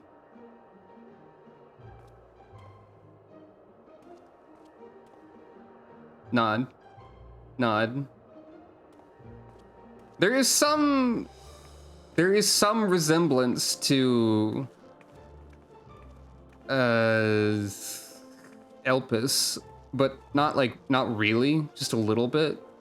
Mostly because it's a floating island full of greenery and structures, I guess. I bid you welcome to the navel of the Phantom Realm, the Omphalos.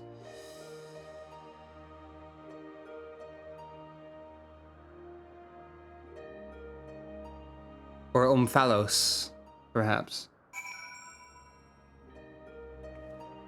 The weather is transcendence. Neat.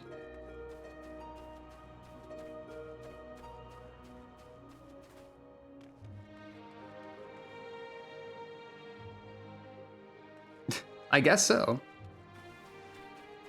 So let's take a look around first. I know the general idea of this, and I have seen some of the boss designs inadvertently, but here we have the symbols of the 12.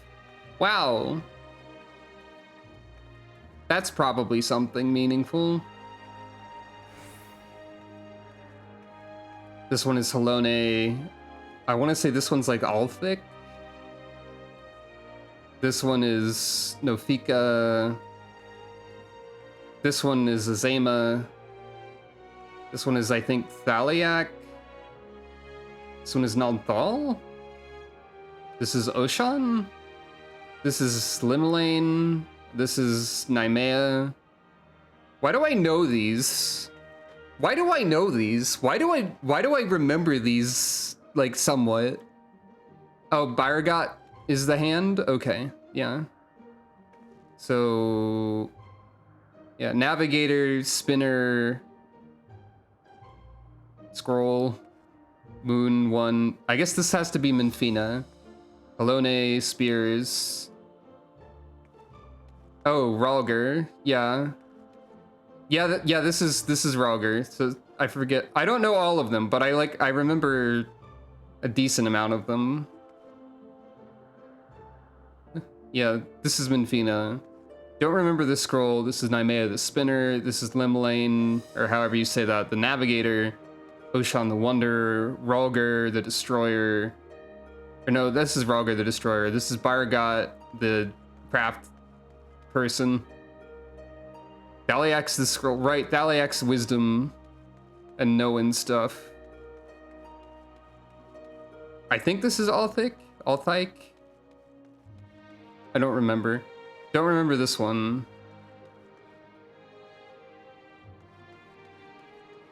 But yeah, like, I'm actually surprised. The eye is Naldal. Okay. I'm surprised by how much of that I could remember, or like the names and stuff, considering how they don't actually come up that often. It's not an eye, it's a cowrie shell? Huh. I'm sure I'll learn more about the 12 soon enough.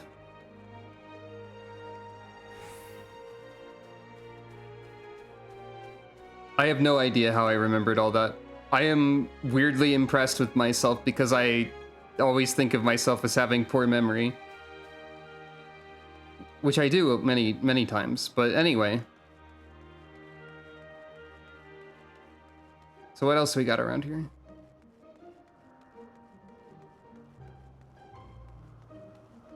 So there are landmarks to be seen, allegedly.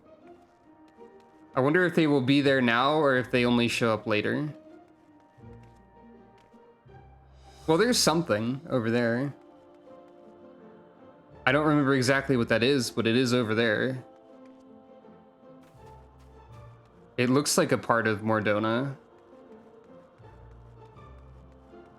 Yeah, the Dalamud. Yeah.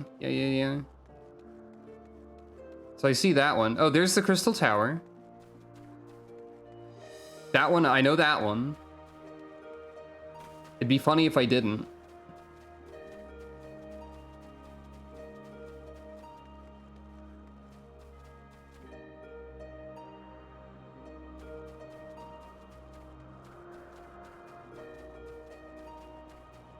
Oh, those are like the two main ones. Got it.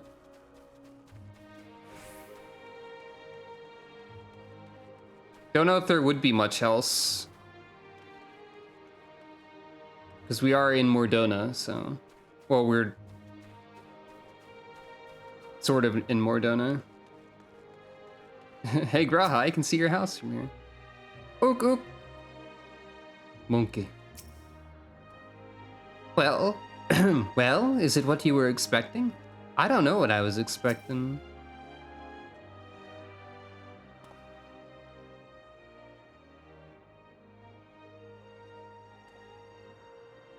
The Omphalos, you say this place is called? A name of my own conception, I confess. I felt we needed something to call it by, lest you wonder the word means navel in an ancient tongue, an allusion to Mordona's location in the heart of Aldenard.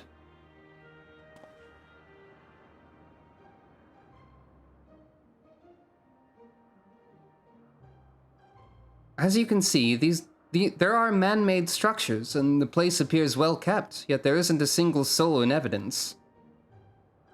That's clearly an aetheryte, by the way, I guess. 'Tis my hope that you will help me to shed light upon this realm, to learn who created it and to what end. I should also like to know why it's revealed itself now. Was it simply chance that kept it hidden, or something more? In any case, let us begin by taking a look around. Nod. Guess many people don't... Not many people go swimming in Mordona, perhaps. And yeah, I imagine Graha has been staying at the Baldessian Annex. Oh, the game's gonna point out the Crystal Tower.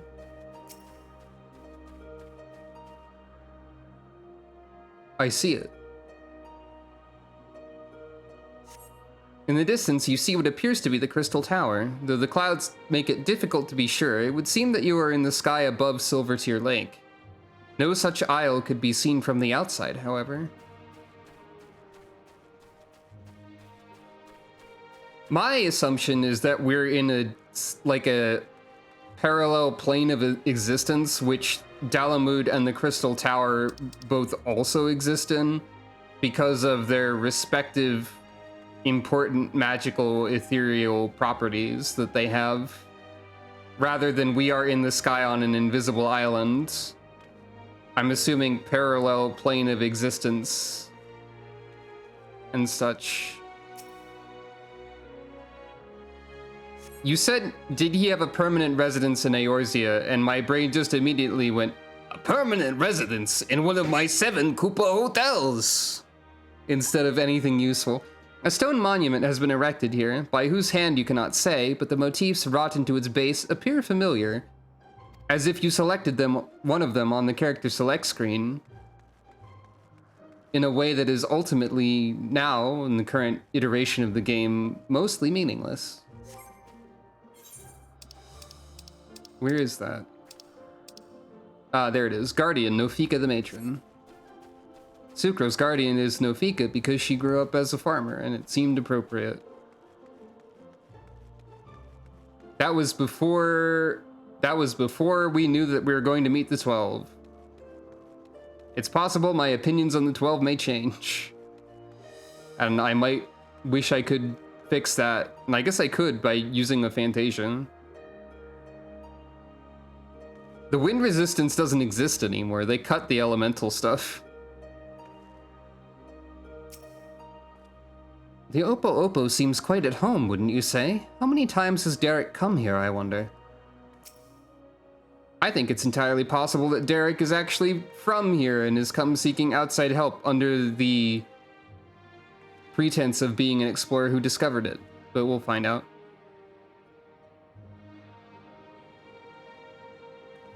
But yeah, it's entirely possible that once I actually meet the 12, I'll be like, actually, I think one of these other ones is a better guardian. And that would be a fair enough use of one of my free Fantasias that's not going to be used for anything else, probably. Anyway, what's this? A number of structures such as this can be seen in the area. What purpose could they possibly serve? The architecture is unlike anything seen in Eorzea.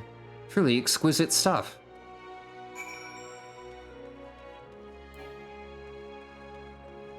Motorcycles are not allowed in the Phantom Realm, by the way.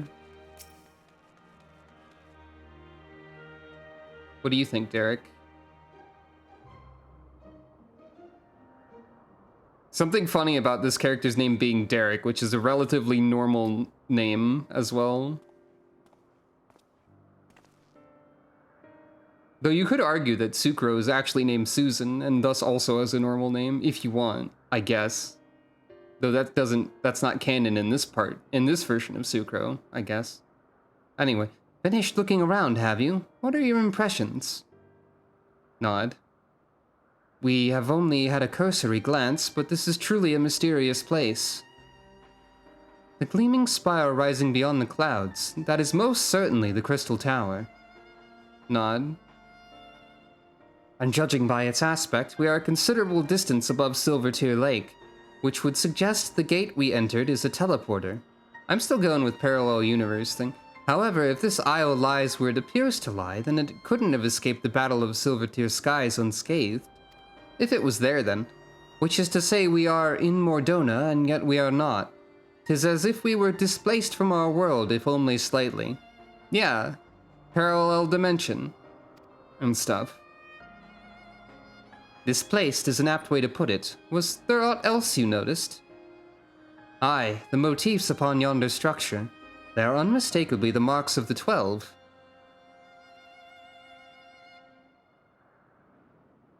Yep. By which I posit that this was created to be a place of worship. That would be a logical conclusion with the information we have. But by whom?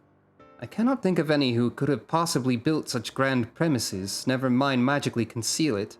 At least, not in the wake of the Battle of Silvertear Skies. Hey, you know what the 12 is kind of like? It's kind of like the Convocation of 14, except there's 12 of them. And they seem to be they seem to have the opposite interests of the Convocation in recent times. Where they're sort of aiming to protect the world, kind of, maybe. I wonder if that's kind of the situation with the 12 and that's the actual deal. Maybe we'll find out. We'll probably find out. Plus Vana? What do you... Well, I guess, like, if you mean, like, Heidelin, kinda, yeah. She was considered a goddess, that's true. And if you include Zodiark also, then there were 14. The Zodiark was not acting in our interests. Or acting much at all, for that matter, I guess. Aye, this is a mysterious place indeed. Thinking. Consider.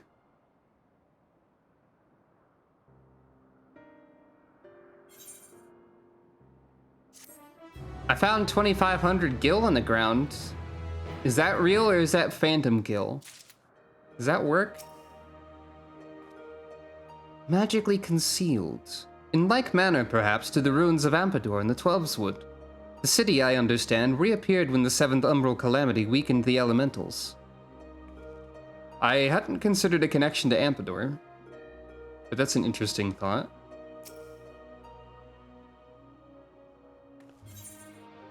The Realm of the Gods... Spoilers.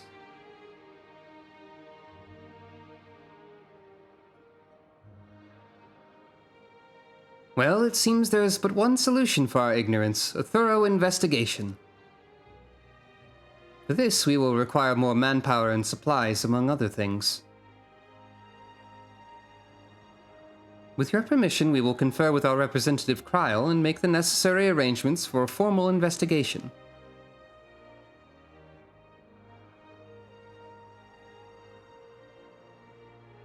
If that is what must be done to commence your work in earnest, then by all means. Without further ado, then, let us return to Charlian. Hold, mortals! I have no idea whom...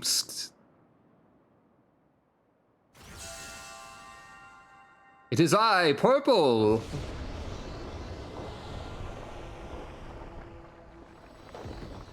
Okay, no, all of them are... opening.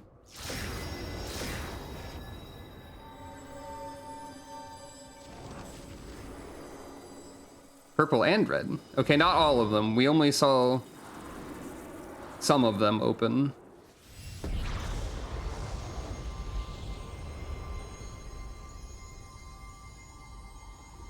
You profane this sacred realm with your very presence and must answer for your irreverence. Sorry, we were just curious. Oh. Howdy.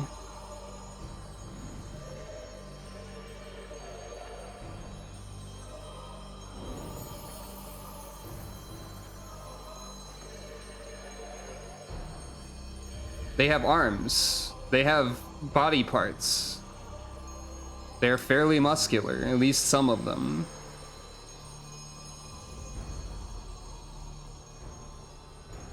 Hey, what's up?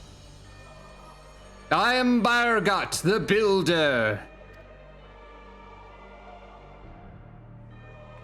Bargot? Then the 12 are real? Let there be no doubt, we are not simulacra born of mortal faith.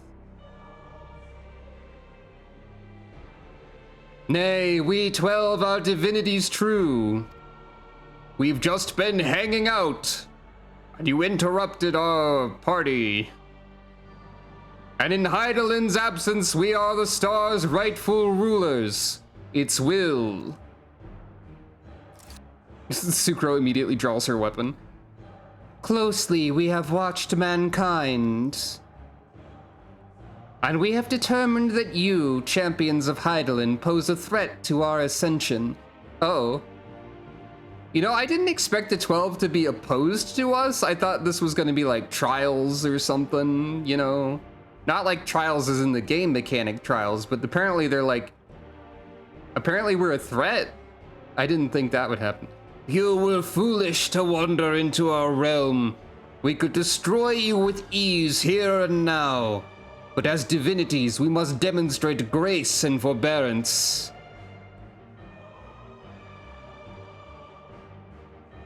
Tsuruko's just like, I've killed like 1 billion gods already. There is but one path. We must weigh this mortal's worth. And about 23 of her friends or random allies at the same time, for fairness. Here, here, let there be a trial. Okay, so it's kind of what I expected and the other thing. Well, the mortal would invariably be destroyed. It would at least provide us with a diversion. What? You suddenly appear and expect us to simply comply with your whims? Protest if you wish, but mortal logic means naught to gods. You will abide by our laws. Lo, the gateway to our sanctums lies open.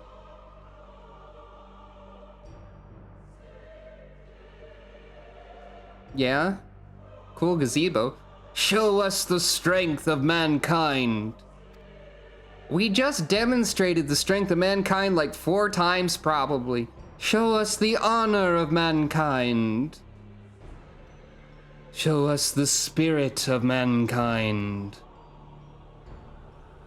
If man would remain the master of his own destiny, then assemble your comrades and come. Come and prove your worthiness.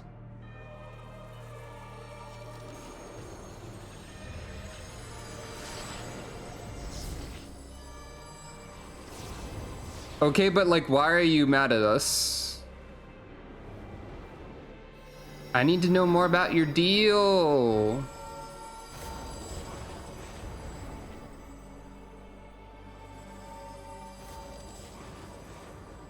I guess we'll learn more about their deal. Everyone else is still sleeping. Hell? Derek is notably unfazed. 7 hells. During my previous forays, nothing like this ever happened. I encountered not a single soul, and certainly not gods. Derek, are you one of the 12 in disguise who's bringing us here to, like, beat up all of your friends who are being rude?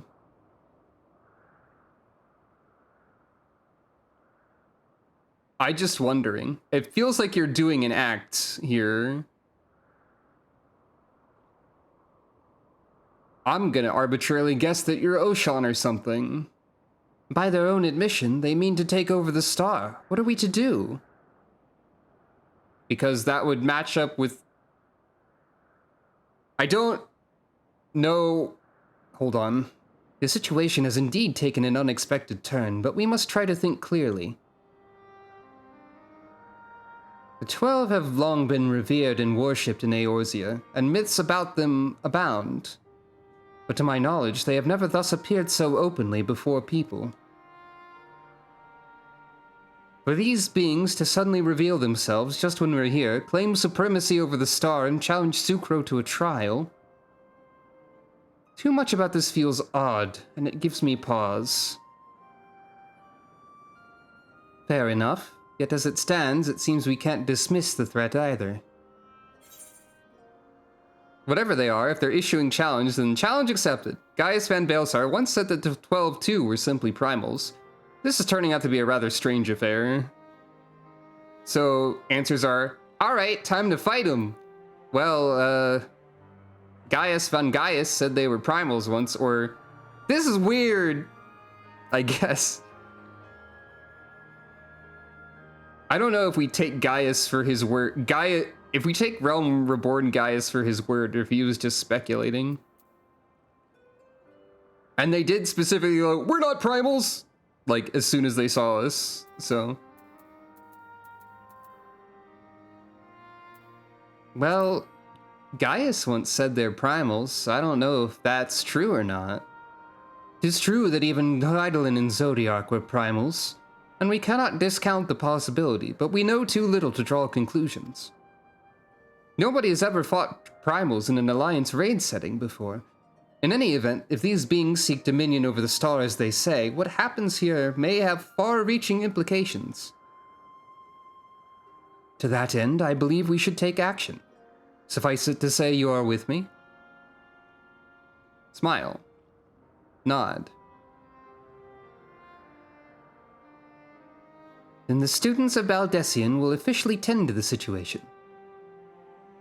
Aye, in the course of studying the star's mysteries, we have undertaken to deal with any threats that may arise. This is no different.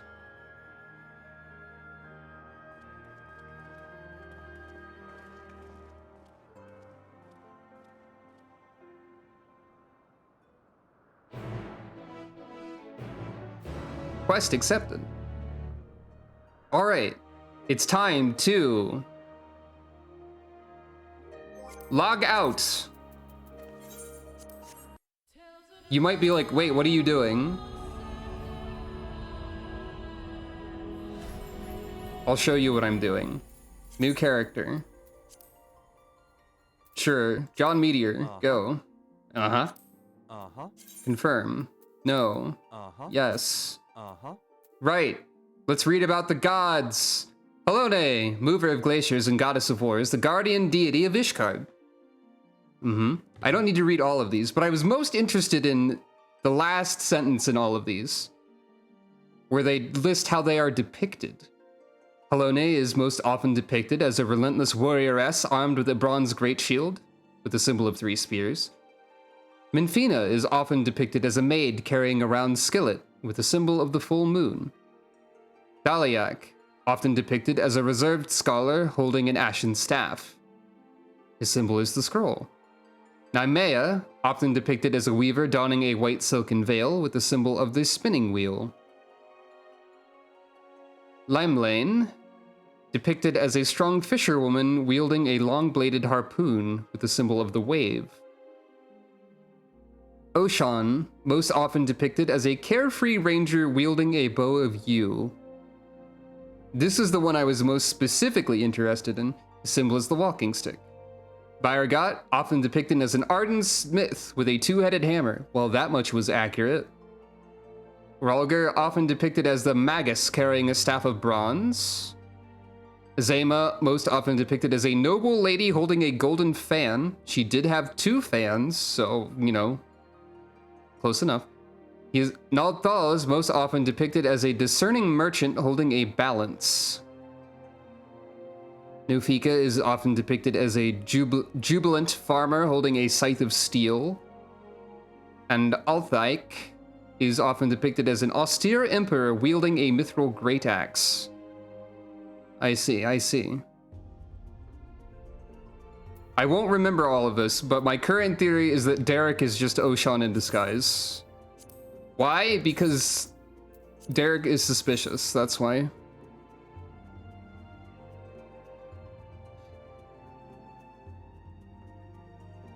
And I feel like a carefree ranger or whatever that said aligns with his current depiction.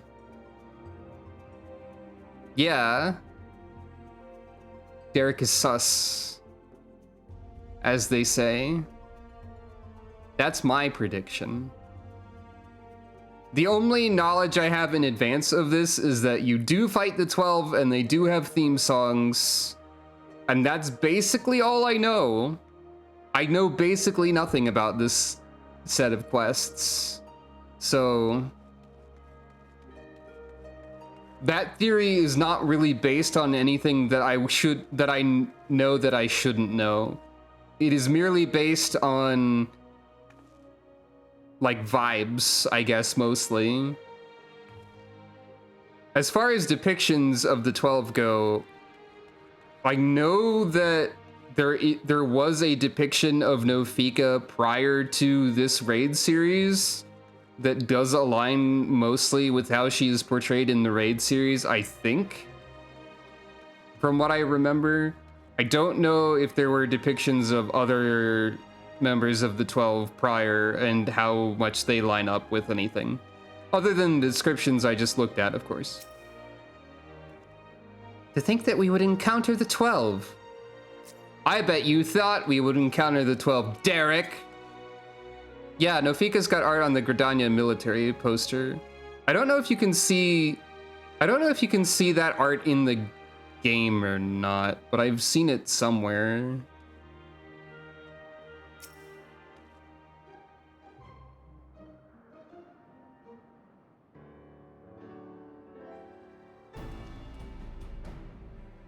Right, let us deliberate a course of action. Derek, know you aught of these beings' sanctums? Aye, they are domains in the Phantom Realm that lie beyond each gate. I've explored them all, like some kind of wanderer who goes around exploring everything, especially things that are divine, which I'm not. It's visible in the Louis Schwab backstory quest. Okay. Gasp. Perhaps due to etheric instability, there are times when one can enter when ordinarily one cannot. But 'twould seem the way has been opened for us. While I encountered no gods during my previous forays, I saw enough to know my way around.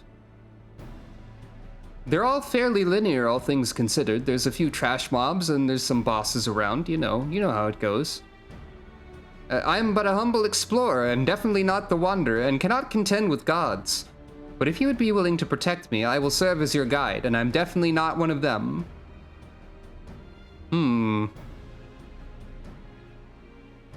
Assemble your comrades, Bargot bade us.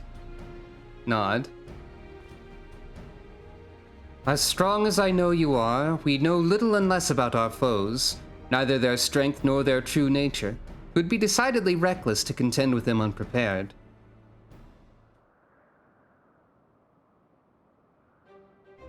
And so, as much as I would like to accompany you, I shall do what affords us the best chance at victory. While you set forth to answer the gods' challenge, I will work behind the scenes in my capacity as a student. For one, it would behoove us to arm ourselves with knowledge about the 12, and I shall begin by apprising Kryl of the situation. By thus utilizing our resources to the fullest, we shall overcome whatever trials await. Sucro said something, while nodding. Here I go! I'm so excited to be helping.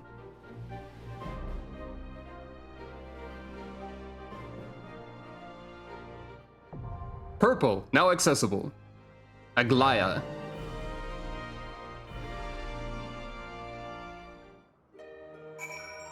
Shining, joy, and blooming, huh? What do you think, Oshan the Wonder? If you're ready to set forth, then so am I. Okay, Oshan the Wonder. It'll be very funny to me if I'm just like, if I just called it immediately and that's true. It'll also be pretty funny to me if I'm wrong and that's not at all true.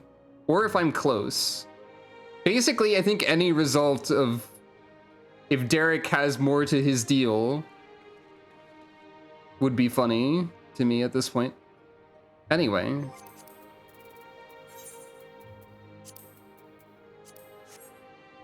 I must gather allies before venturing forth. Or as part of the process of venturing forth, presumably.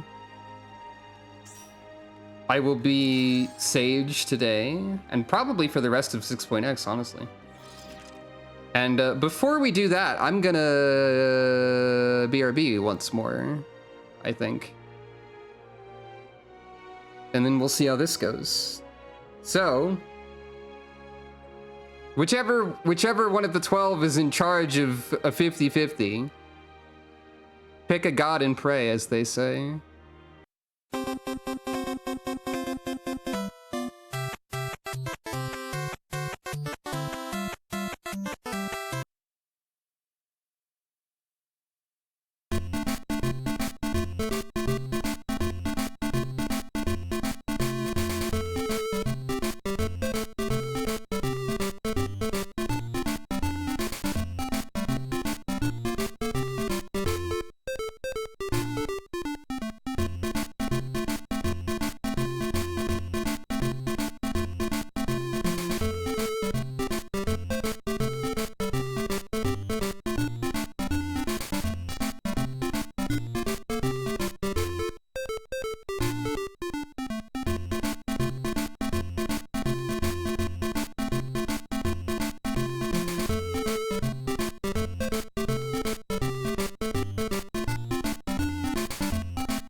Hello. I am here. Congratulations to those who won. Condolences to those who did not. I think I took a little while to get back, but that's probably fine. Well. Aglaya.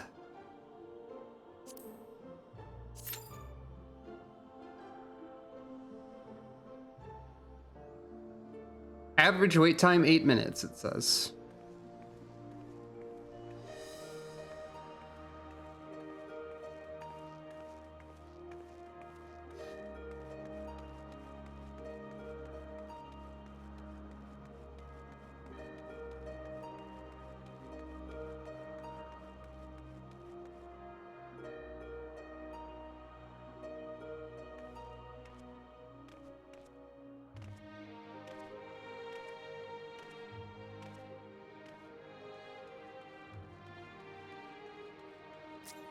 I'm on to you, Derek.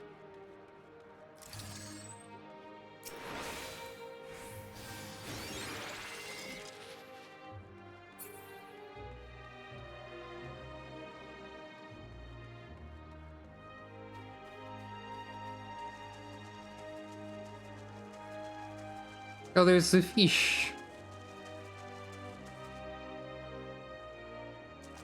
There is fish. The assassin fry specifically is here.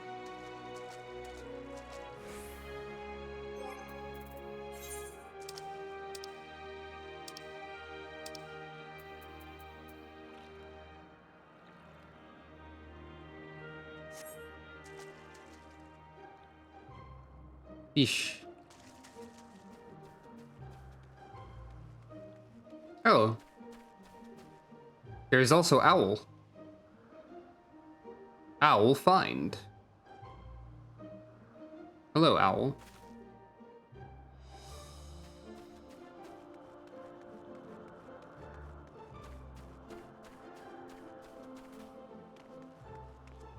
Perhaps these creatures are aligned with some of the 12 in some way.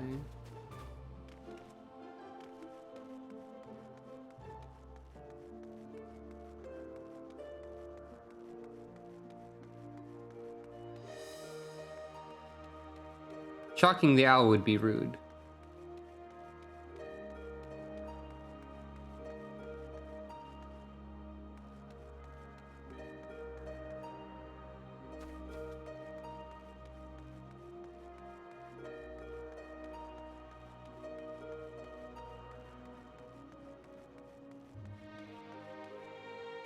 Oh. A tiny golem?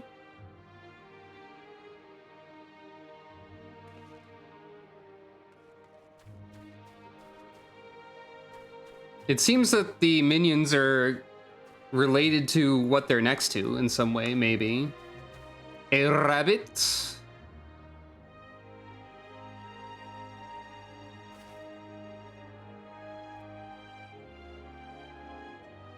Oh, that's good. There won't be any of Wario's most recurring nemesis to contend with. I thought you were talking about Wario Land, but I wasn't 100% sure until you said Giant Spearman. So there's a few wandering little minions around here. There's a rabbit, an owl, a golem, a fish. What does that have to do with anything? I wonder.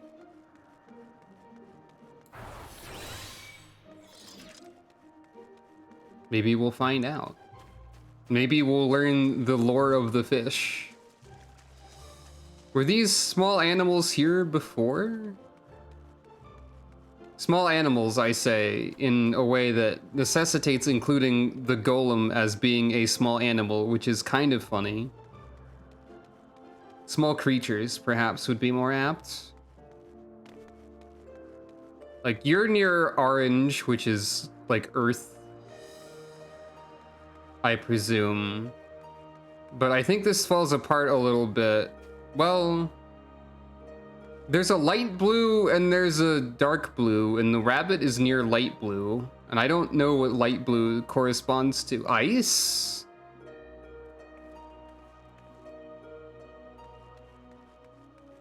But it doesn't look like a particularly icy rabbit.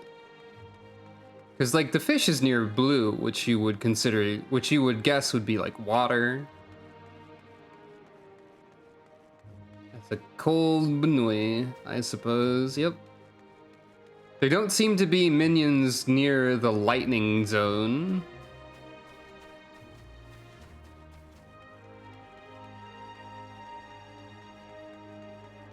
The owl is near wind, I think.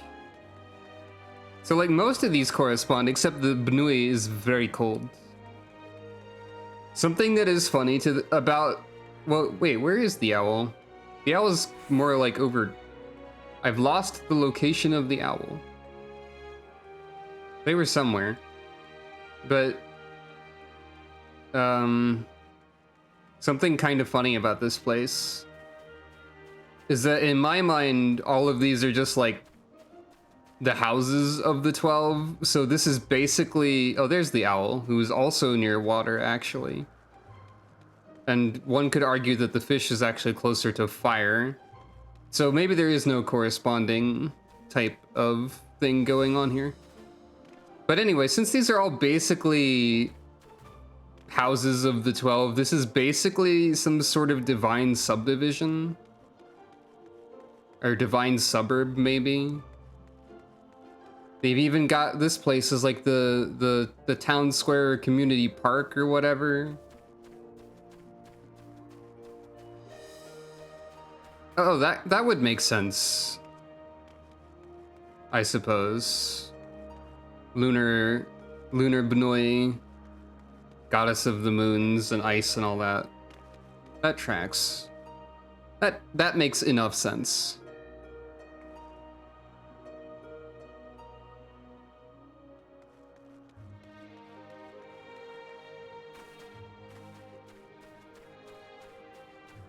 I hope the divine subdivision over here doesn't have an HOA.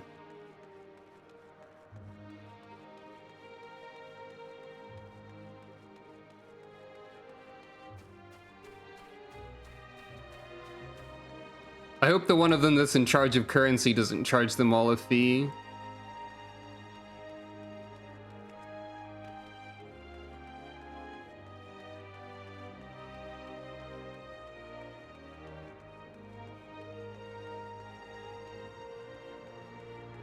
The lawn isn't carefully tended? I don't know, it looks pretty presentable. I guess it's like... Yeah, like, this wouldn't fly with an HOA. It looks pretty, but it's not like evenly and shortly cut and all that. Imagine if there was a lawn flamingo like right here, just for no reason. Just one.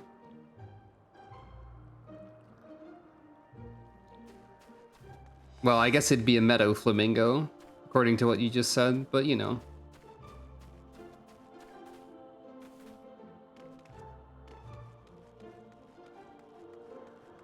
Note to self, fictional setting where lawn flamingos are affiliated with a deity.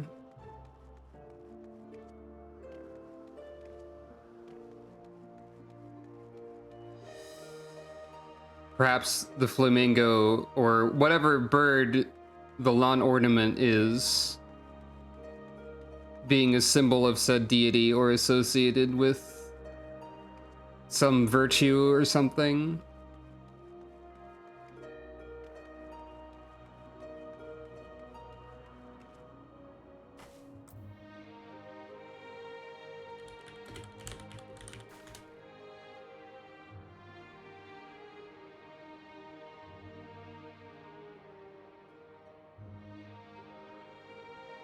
I didn't know that, but I was going to suggest that maybe the flamingo would serve as a symbol of endurance or like survival or some other such thing. Entirely because I was misremembering lawn flamingos as often standing on one leg which would, like, in an abstract sense, perhaps convey that idea. Because, like, being able to stand on one leg in perpetuity would be a display of endurance and balance and so on. But I don't think they actually do that. Maybe. However, with this new knowledge, I can say that the flamingo would still serve as a symbol of such a virtue. Survival, balance, endurance, acceptance, perhaps even. Persistence. The flamingo can be interpreted in many ways. But however you choose to interpret the holy flamingo symbol, it is equally valid, and in the domain of whatever goddess oversees them. Clearly.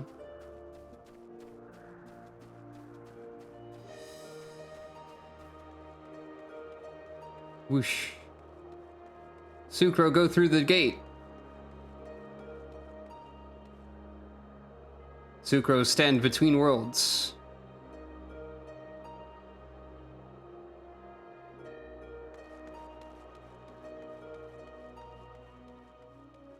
We have all of the healers according to the difficult to see registration thing over here.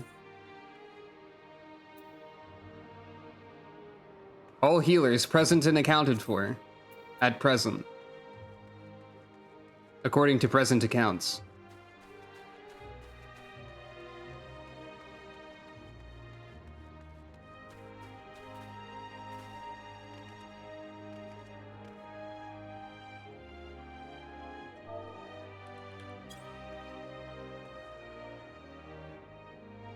Hidden.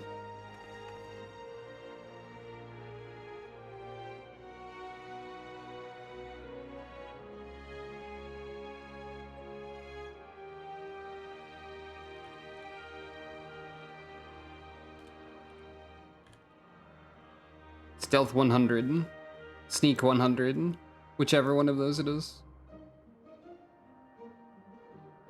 Hidden from even the eyes of the gods themselves.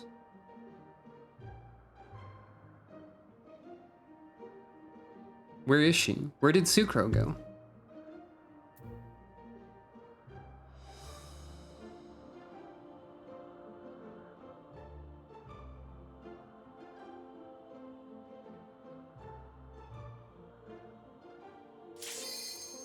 Oh. See, I just had to hide so that the game thought I was away so that the queue would occur. So I tricked the game into thinking I wasn't present by hiding in the bush. The watched pot can still boil if it doesn't know that you're watching. Except the DPS fell asleep. Oh, no, there they go.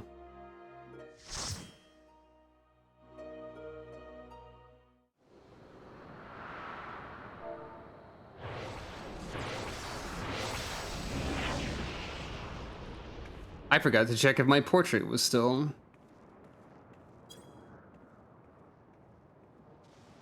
Griffins. Okay.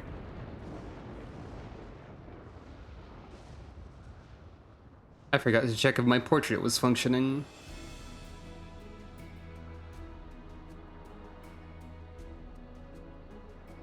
I wonder where the first boss fight is going to be. Do you think it's going to be in the square?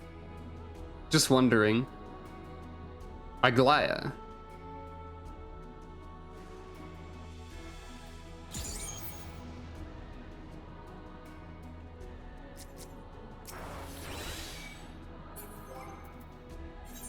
Okay, my portrait should be functioning.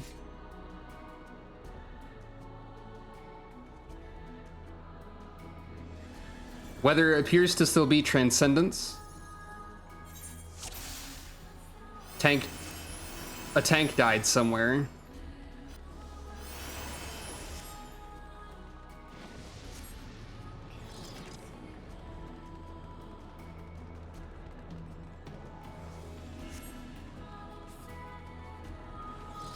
A domain aspected to lightning. Fire god is here, I shouldn't doubt. The mechanical spire ahead could have been plucked straight out of legend. Yes, I guess. Meet me in my square. I made it for you. Ingenuity's foothold.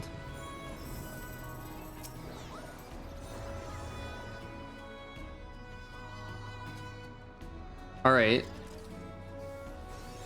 This voice, said Derek. Oh, I was expecting him to be the largest him.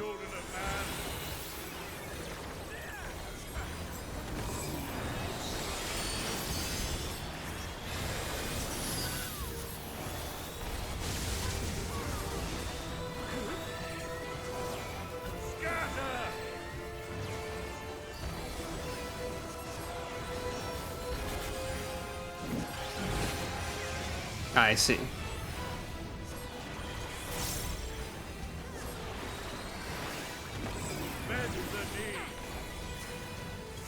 That's not my tank, so I can't reliably target them. Oh wait, what, huh? Why did I die? That was a, why did I die? Is that like a big cleave, I guess? Hey. I recognize that motif a little bit.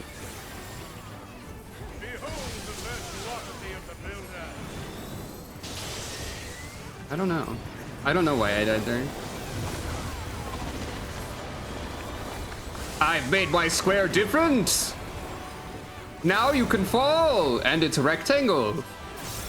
Ho ho ho ho.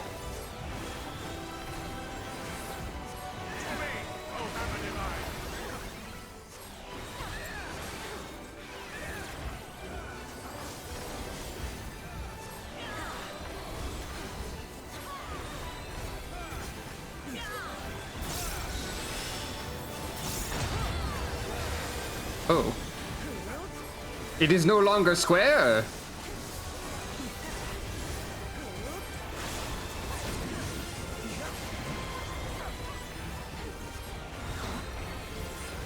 Wait, why are we all going over here? Is this good?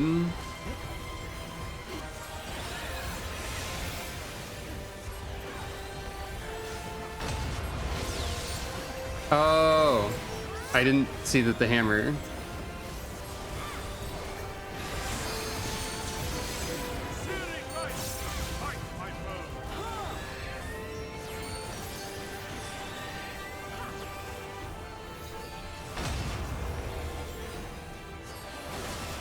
Oh. I was expecting knockback that was unavoidable. So this is a mechanic that relies on you being able to, like, see... This is a mechanic that would be greatly helped by letting the game zoom out more than it does. And repeated playthroughs of the raid.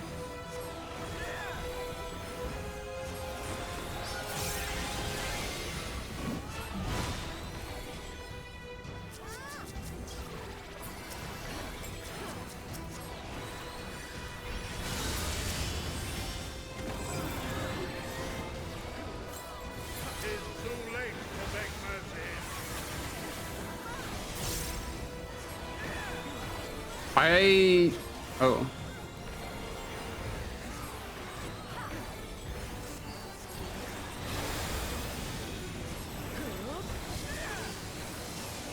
I can't remember where this musical motif appears otherwise. Okay, I'm gonna go far away from that this time.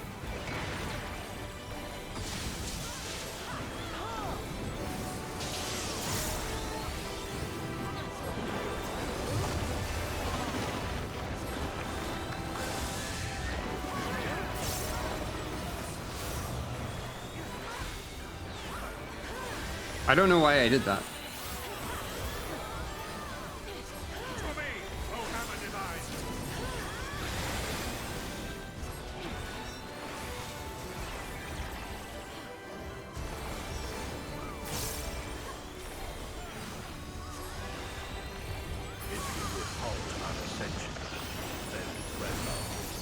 I only sort of understand the croquet.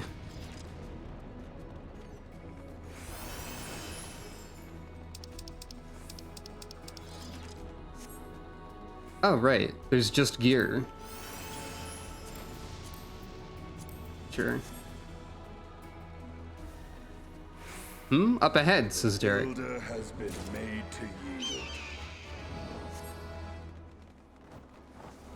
Intriguing. Then the destroyer shall take your measure. Well, alright. That was fast. No trash packs, I guess. Fight my servant with Never mind. sword. I've made this bird cool. In the name of the destroyer, I will lay you low. I'm a cool bird. I am a mini boss.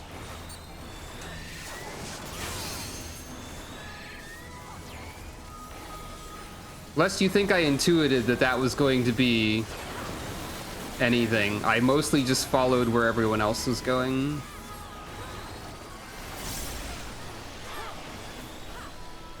Eh? Oh. Wait. Okay, no, I think this is fine.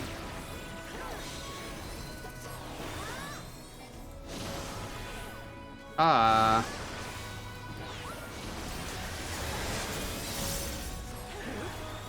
I don't think I agree with being hit by that, really. I don't know what my ping is, to be fair. I don't know why I did that.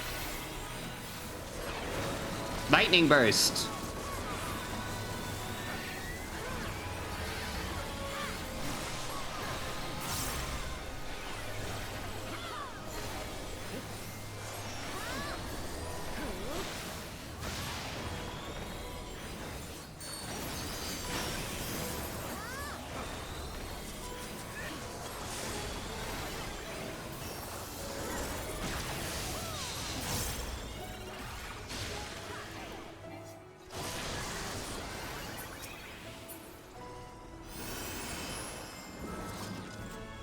So the gods have minions at their beck and call. We must proceed with care. I feel like I haven't really parsed a lot of what's been happening, but I'm alive, so, like, could be worse. Ahead stands a statue I have fashioned for our contest. Do you remember the introduction of Stormblood? It was pretty cool, right?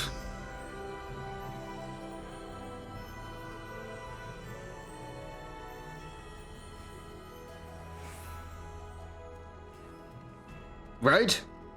That was my favorite intro movie. Show me the strength of upon the ground. This is the only boss arena to have differences in elevation technically since, like, the binding coil. I think.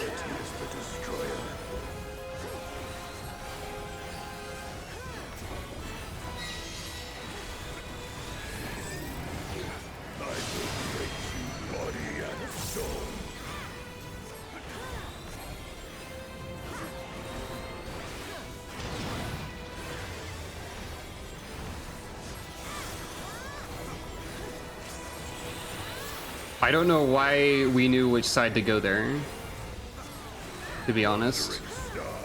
Broken world.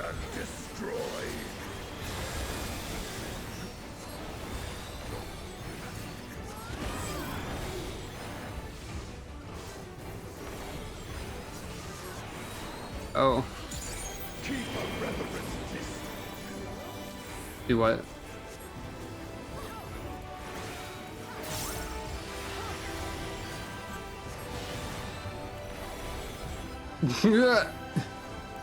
Alright, that's funny.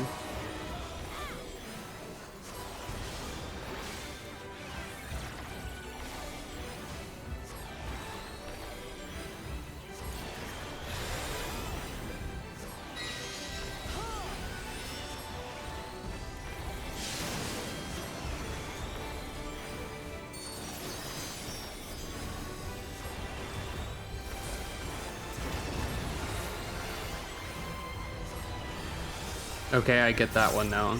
Yeah.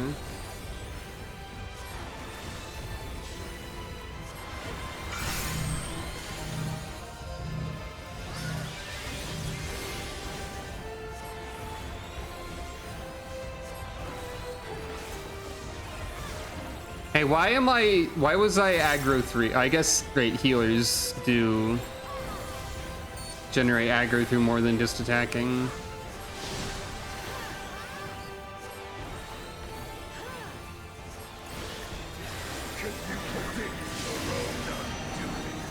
I don't know. Maybe.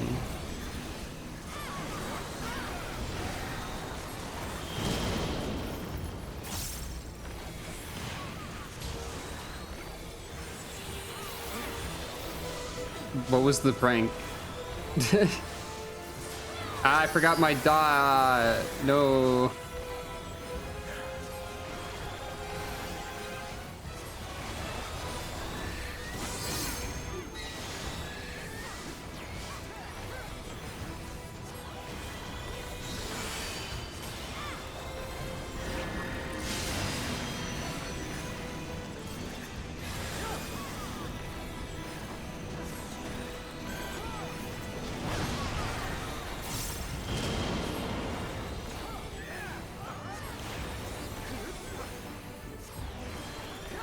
Oh. Huh.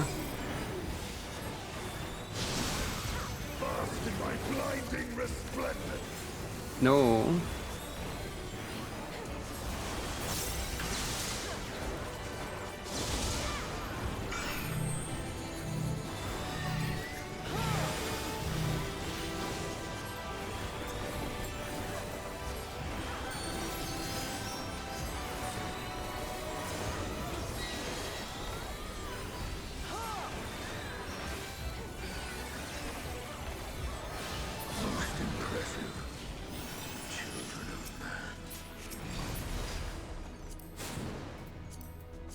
Come, mortals. Enter my realm, if you dare. Yeah, all right.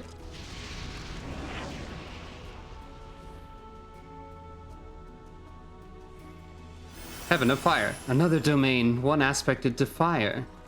But also there's moon. Does this count as an ominous shot of the moon, TM? And the voice that called out to us.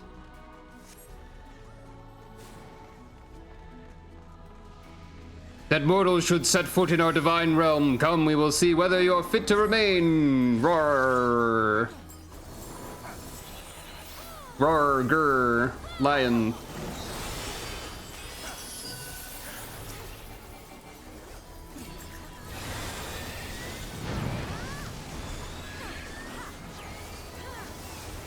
That's the sound that lions make.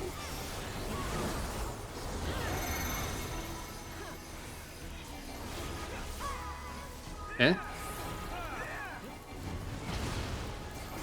Oh.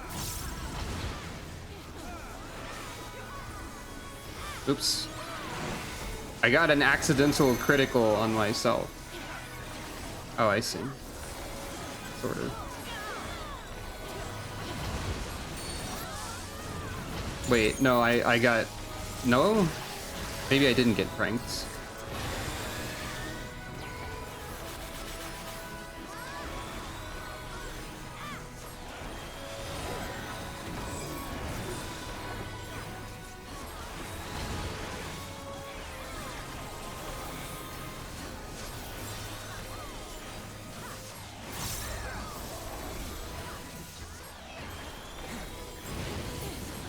That astrologian over there thinking we were already done and trying to leave through the AoE.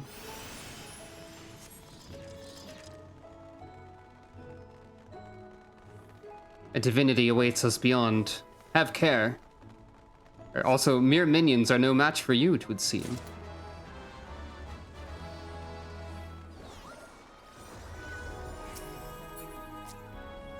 You will be scoured by the light of the sun.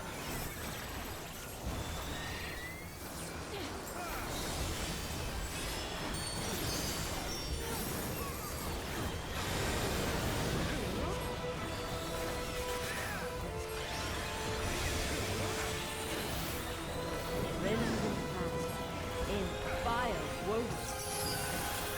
In your wake, leave naught uncleansed.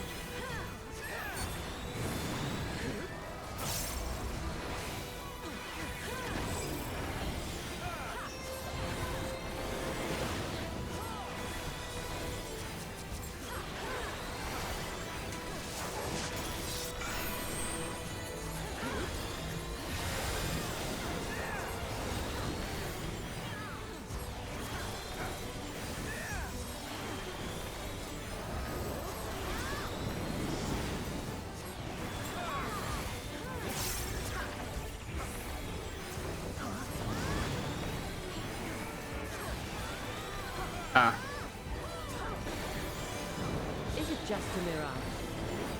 Or something more?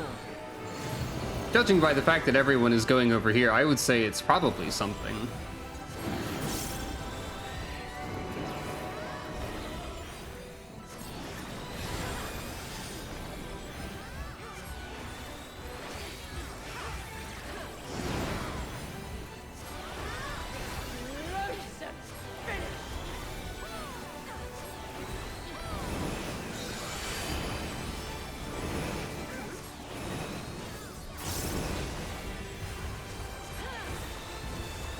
Oh.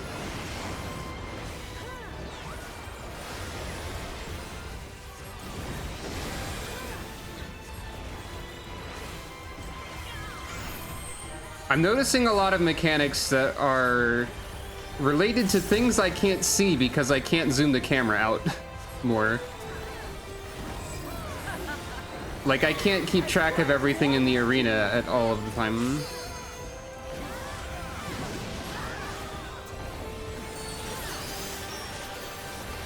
I'm not sure how I feel about that, particularly. I thought you said let there be violence for a second. Square.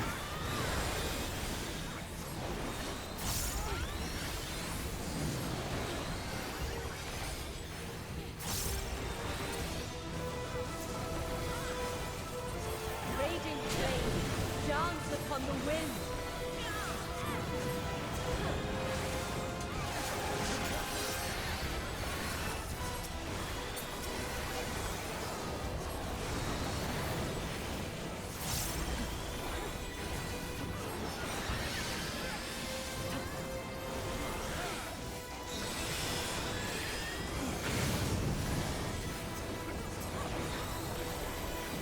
None can escape the inferno.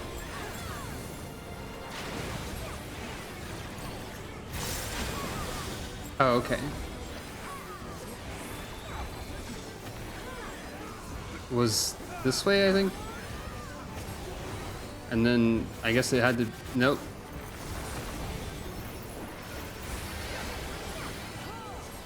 Oh. Henheima would have been good there.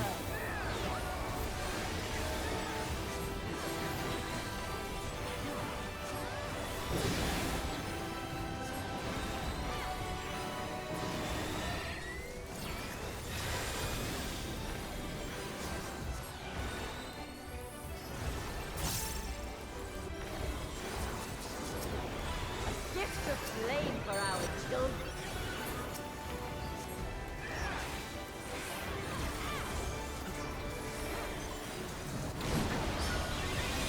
Bit late on that.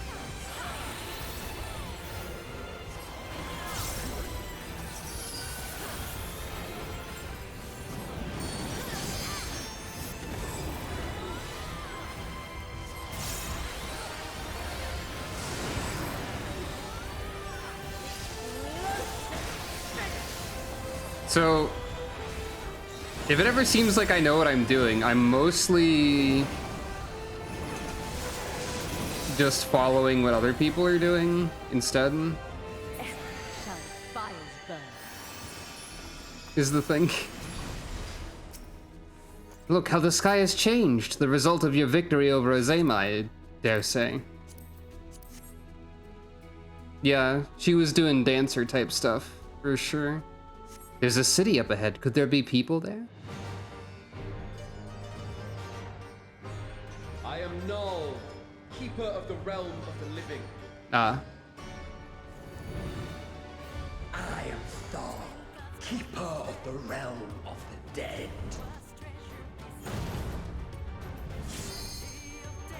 Somebody didn't see that there was a cutscene. Or maybe they did, I don't know. Rotate. Prepare to be judged, children of man.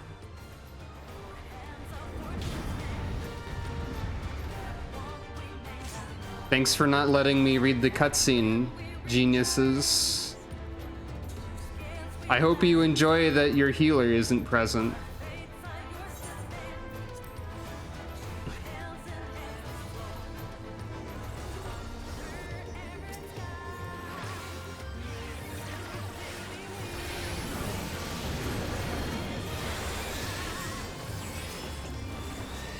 As above, so below. That sounds familiar. Will you be able to comprehend it? Probably not, man.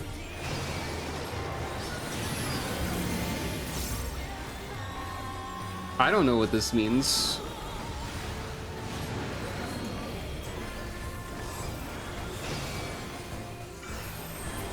What?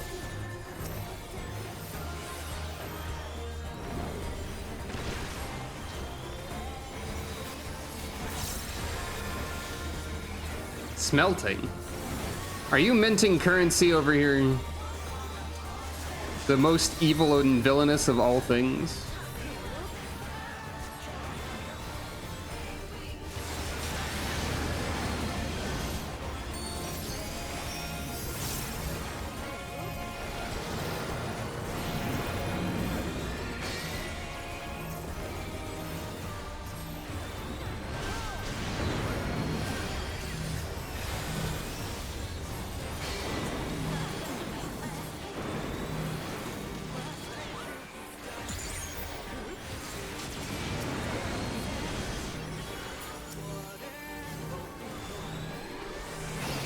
What on earth is happening?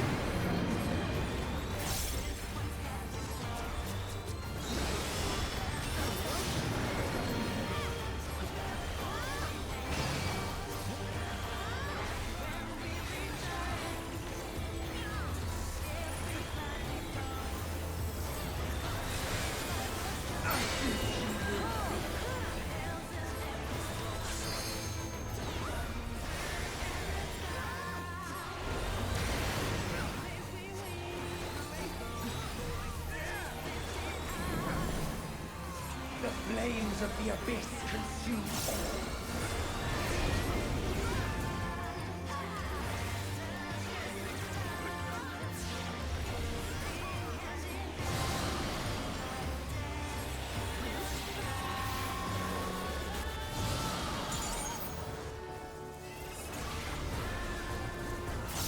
Rejoice the suffering of witness.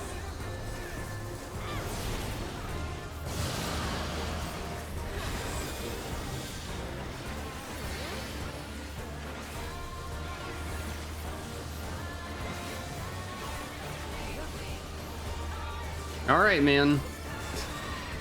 Men.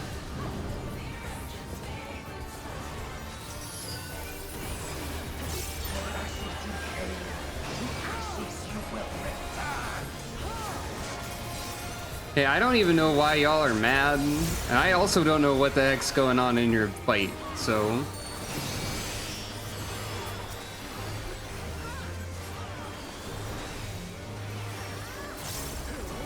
Will you weather my trials?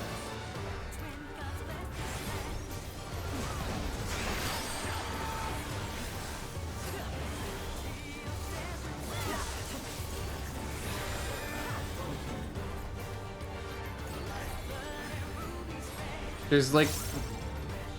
something. Oh. We have only just begun.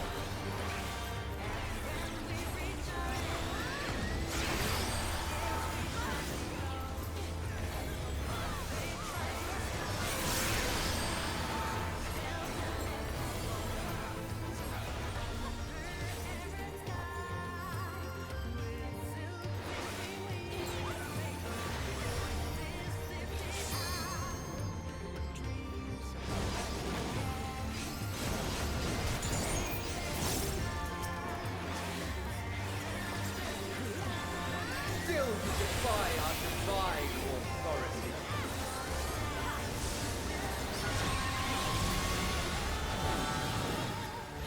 Very well. Let us proceed to your judgment. At this point, I feel like I'm mostly doing things arbitrarily The traitors shall weigh your and sort of following with... Yeah, okay, sure. Is that good? Hey.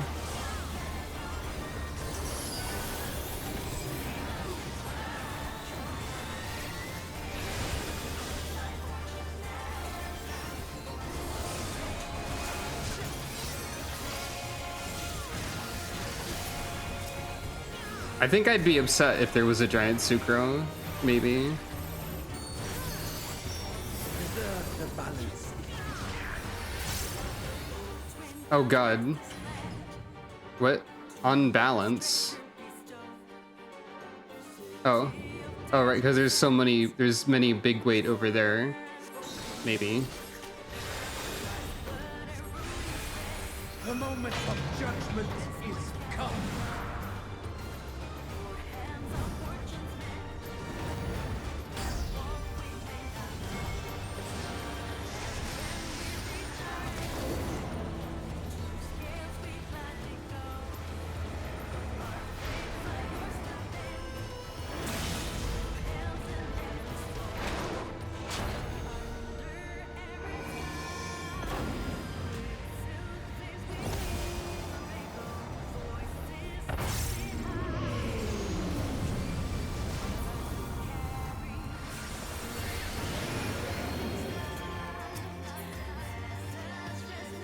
Well done!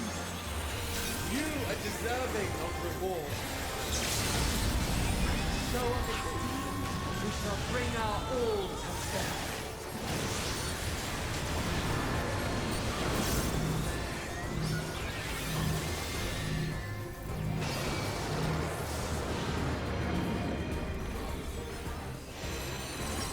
I still don't understand what this means.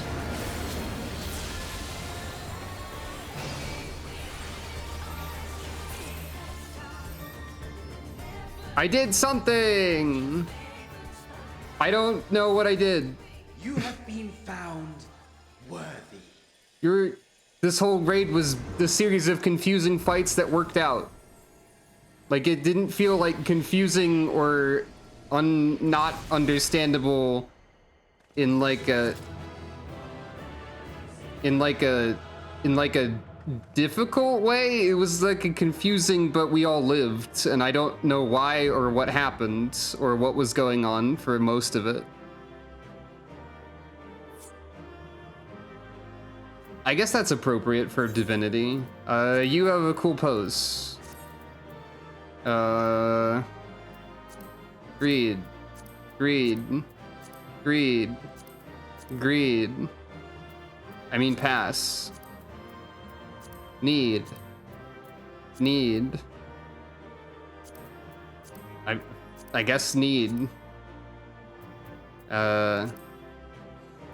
Need. Need. Need.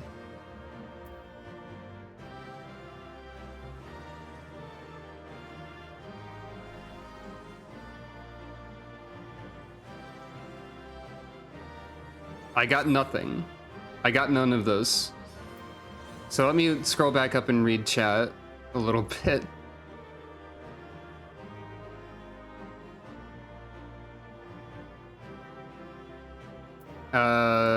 So at some point, so sky colors something good, bad.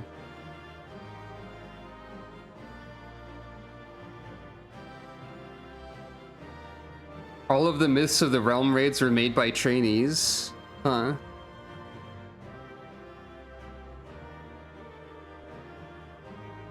So the sky in the Naldbal one is when it's safe? Hmm.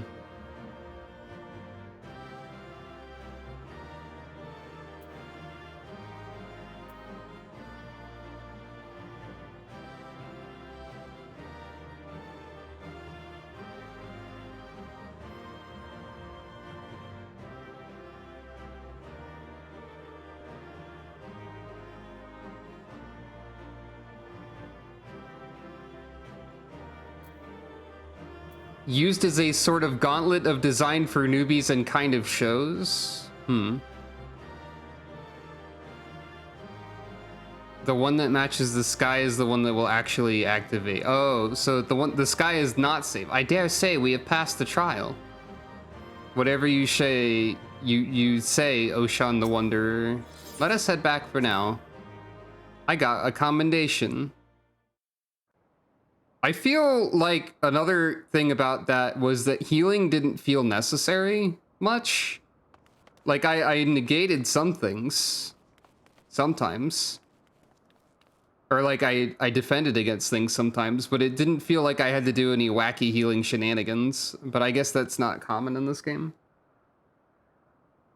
You're safe, thank goodness. I rushed here as soon as I heard the tidings from Raha. Is this true? Beings claiming to be the 12 have appeared? Explaining. You defeated them all. Incredible. I had no doubt that you would succeed, but I'm no less impressed for it. Smile. I don't even know what happened most of the time. Ah, ha, ha, ha! Seldom have I felt such exhilaration. I forgot what Rogger's voice sounded like. We actually just wanted to have a good time. The whole thing about trials was just for dramatic effects.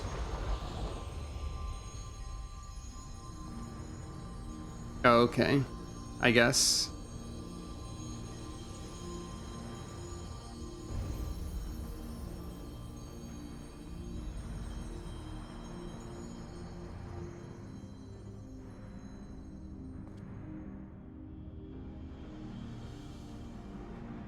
Still unfazed. To think that the day would come when we would put on an act for men. Okay. They were doing a bit. I must say, Bayergot, you played the villain's role to perfection. That's a good twist. We were doing a bit. A joke or a prank. Come now, Master. I merely did what was necessary to compel the mortals to confront us. Still it pained me to speak to our beloved children so unkindly. So you say, Azema, yet you seemed happy enough to fight them. You did not forget the true purpose of the trial, I hope. Well, I couldn't help but be excited, and do not tell me you felt differently. You got your own theme song and everything. Consider yourselves fortunate, children. 'Tis rare indeed to see Nodthal in such high spirits. What in the world is happening? Didn't you say you defeated them? Did they manage to flee, or perhaps were resummoned? Y'all, they just explained. Sukra, why? Come on, they're explaining. Put up your weapons, you have naught to fear from us. Rest assured we are not summoned beings. We do not drain the land of ether, nor do we take men into our thrall. Well, not by our own hand. You know, same could be said of all religions and all that. Anyway. I think Sukra would have just understood what they were saying and not drawn her weapon, personally. But what of the gods who were summoned during the calamity? The ones Master Louis Soir called forth to protect the realm. That was not us, but a primal born of your fervent prayers for salvation. Indeed, that the worst of the calamity was averted and the realm restored in its aftermath was a direct testament to the power of your hopes. Also, Louis Soir was pretty cool. If you aren't primals, then what are you? Do you truly intend to rule the world? Why choose to appear before us now? So, what do you actually want, then? What's actually up, y'all? We were bored. Just as men harbor hopes, so too do we gods. To realize our aspirations, 'tis essential that we do battle with you. Thus did I falsely claim that we sought to rule the world. 'Twas deceitful conduct unworthy of a divinity, and I must apologize. Not only for that, but for using my power to do harm besides. Narrow eyes. Well, alright, sure. My bad. These hopes of yours, won't you tell us what they are? We cannot. If you wish to know the truth, you must discover it for yourselves. 'Tis not easy to move forward when there's seemingly no destination, but if you press on, you will eventually arrive at the answers you seek. Aye, you will understand why we hold our peace and far more besides. You will learn the very truth of our existence. You will check off one of those things on the bucket list. Go forth, mortals, and seek knowledge of us, and when the time is right, we shall meet again in this place.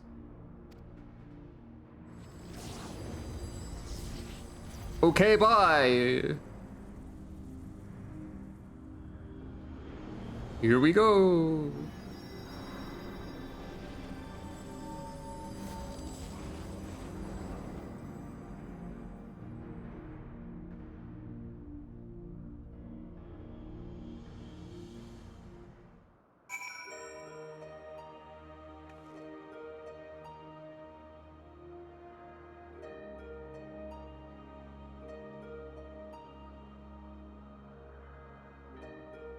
Well, alright then.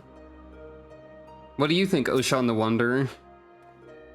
When I first explored the Phantom Realm, it appeared to be unoccupied, to think that it was home to the gods.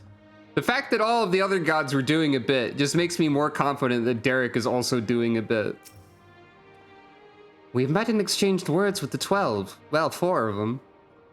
Or so. When I pause to think, I can scarce believe it. Yeah, if you think about it, it's pretty convenient that they're divisible by 3. Because, you know, these alliance raids always happen in 3 parts. As if hearing about your battling the 12 wasn't shocking enough to have them appear before my very eyes. Suffice it to say, it's been an interesting day. While much about them remains shrouded in mystery, at least they seem open to reason. And considering our next step, I should very much like to hear your detailed account of them. Right after I have a word with our client, that is. Please give me a moment to introduce myself, and then we can review the situation. Well, it'll be difficult to give you a detailed account, because I barely understood what was happening. She's another one of your colleagues, I take it? 'Tis well Kryl could make her way here quickly. A Divine Dilemma. That sounds like a VOD title. Greetings, I'm Kryl of the Students of Baldessian. Do I have the pleasure of addressing Derek, the explorer who sought aid in investigating this place?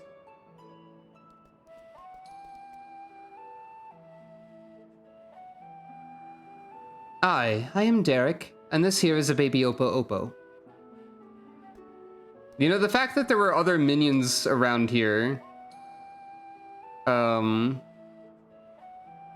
of which may or may not be associated with divinities, also makes me even more convinced that Derek is Oshan or something. Yes, I can see that. Doesn't it have a name? Nod. None that I know of, nor would I presume to bestow one, for that would be condescending. I see. That's very considerate of you. So, I understand you explored the various Phantom Realms with Derek. Will you recount to me the experience? I'll do my best. And then she did her best. So while the gods tested you sorely, you did not sense any malicious intent. As Baragat said, they wish to do battle with us, but 'twould seem that they do not necessarily wish to cause us harm. Though much and more about this perplexes, mayhap 'tis safe to assume they are not primals. As you may recall, Livingway once told us that the art of summoning as taught by the Asians incorporates the fervent desire to assimilate others into one's belief. Thus do the resultant primals seek to enthrall worshippers, who in turn seek to grow their ranks. But these beings appear to harbor no such desire. If they are primals, then they're unlike those that have been summoned in recent memory. We might suppose that they were created in antiquity in like manner to Hydaelyn, but there's no way to prove it. Who could they possibly be? And why do they desire to battle with man? Gasp. Even of your little Eorzea you know precious little. The true identities of the 12, for instance.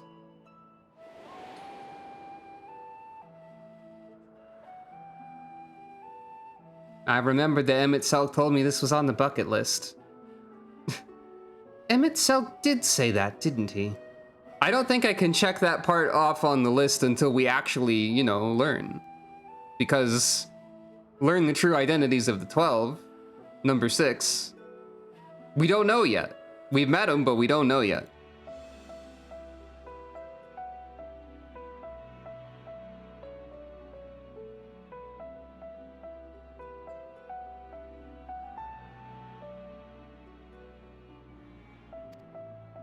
By which we may assume he knew the truth and challenge you to seek it out too.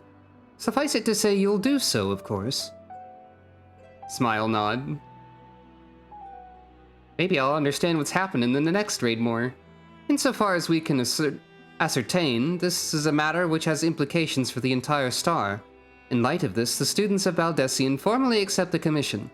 We will investigate the Phantom Realm and the beings who call themselves the 12. Nod. I'm pleased to hear that. Thank you. Without further ado, then, I will take a look around. There are a few things I'm curious about. Then, with your permission, I will take myself around Eorzea and investigate the worship of those gods we encountered. Sucro, Derek, seeing as you've already seen this place, would you care to accompany me? Nod. Nod. By all means. In which case... Could you stay here with Kryl, my friend? It wouldn't do to leave a fair maiden alone. Baby Oppo Oppo sound effects.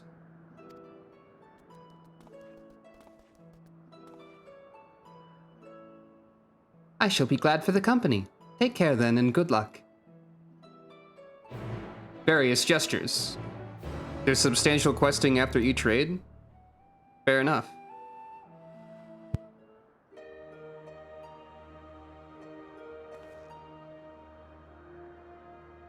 Yeah, exactly. I would love to go wandering. Like a wanderer might, but not that one. Shall we ask Garahatia about his plan?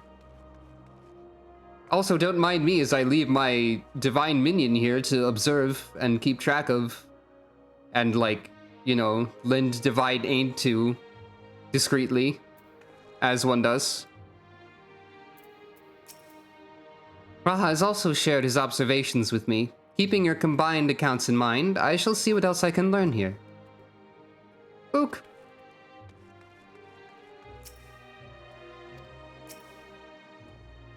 So, to explain my plan, it is believed that the 12 were already worshipped during the Third Astral Era, when the Allegan Empire flourished. Come the Fifth Astral Era, those nations that fought in the War of the Magi each took one of the 12 as a guardian deity.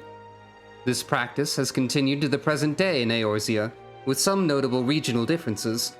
For instance, Ishgardians hold Halone as absolute, while Sharlians enjoy a moderate relationship with Aliak. By visiting various locations in Eorzea and learning about the 12 as they are worshipped, I hope to identify any similarities or differences between them and the beings we encountered. In so doing, I believe we will draw closer to the truth of their identities. For our first destination, I propose we take ourselves to Ralger's Reach. The place is holy ground for worshippers of the Destroyer and promises to yield useful details. Nod.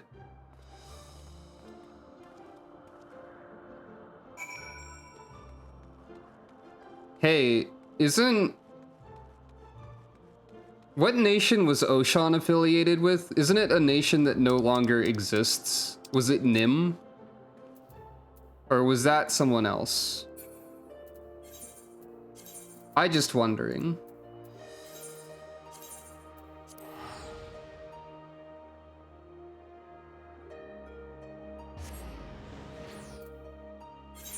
Because if it was a nation that was now fallen, he would have even more reason to be wandering around and not really, like, hanging out in any specific location.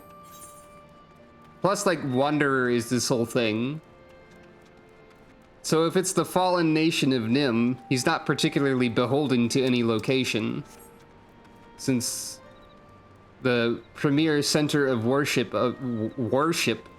I say, for some reason, worship of him would have been, would have died out to some degree. All the evidence is pointing to Derek being suspicious.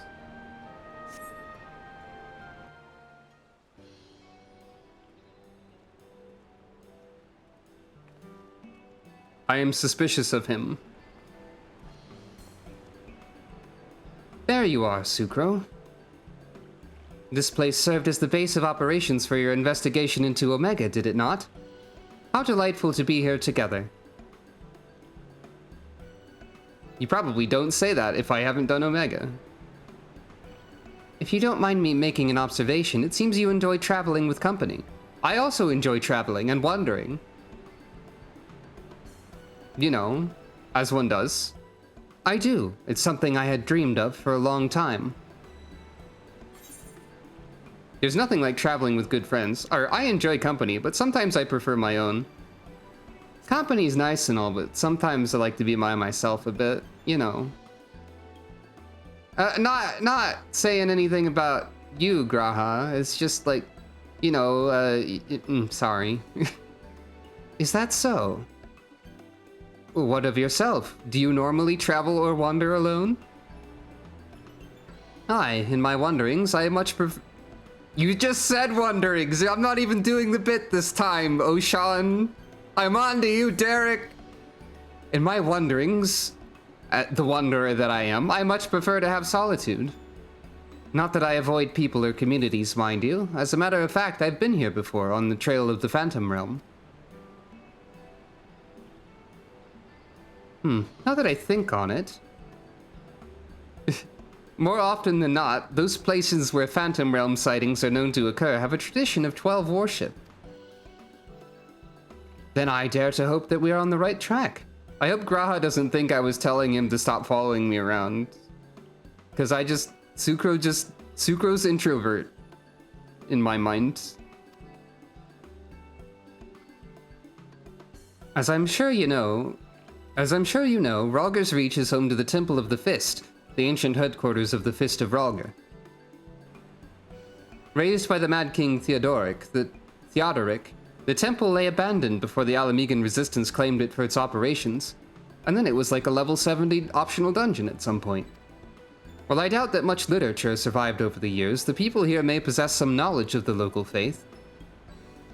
So let us split up and make inquiries and reconvene here afterwards to share findings. Group nod.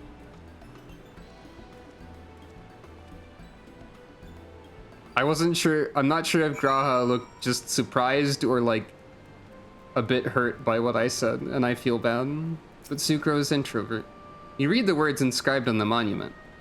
A storm of blood approaches fast, hell's open, heavens weep, for no one soul doth lie beyond the measure of his reach. Once upon a time, Lys explained to you their meaning, that we must prepare ourselves for the strife and sorrow that will inevitably come.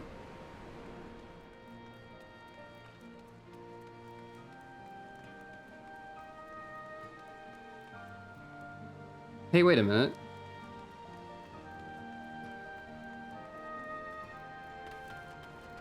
Hey, wait a minute.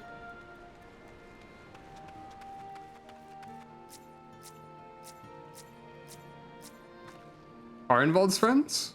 I think?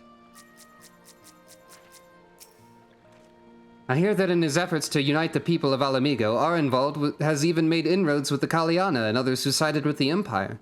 And by all accounts, he's met with some success. Perhaps that's because of his unguarded manner and straightforward way of speaking that people are so willing to listen to him. Just between you and me, I think he'd make a good leader one day. I have no doubt that Arenvald owes his newfound positive outlook to you and his comrades. You lot have never given up, and now he realizes that neither should he. When we spoke the other day, he seemed determined to understand others and forge genuine connections with them. So determined, in fact, that he might even give Alphino a run for his skill.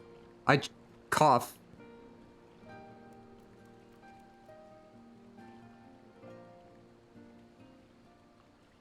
I choked on nothing.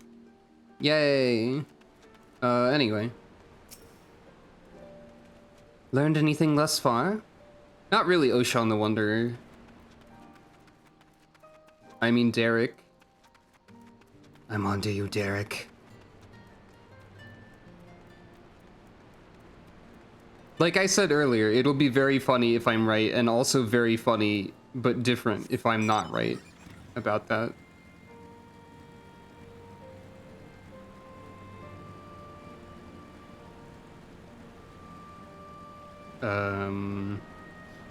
Okay, what am I looking for now? Can you dive here? No.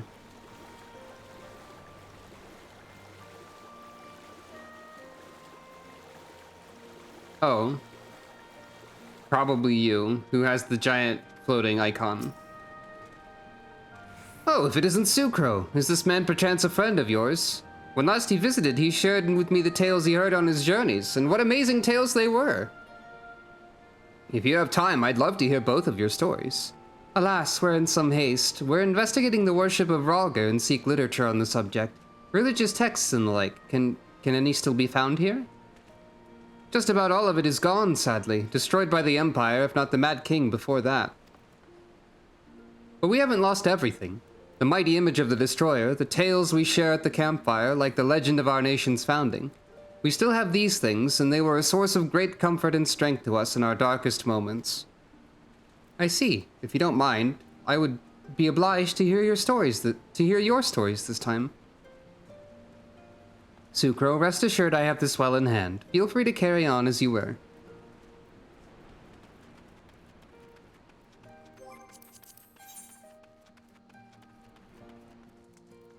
Ask about stuff at over there.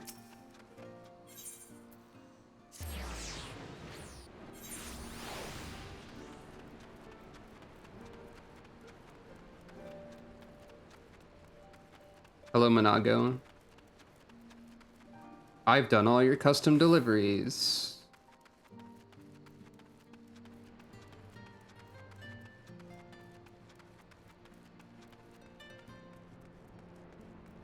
And Slowy's also.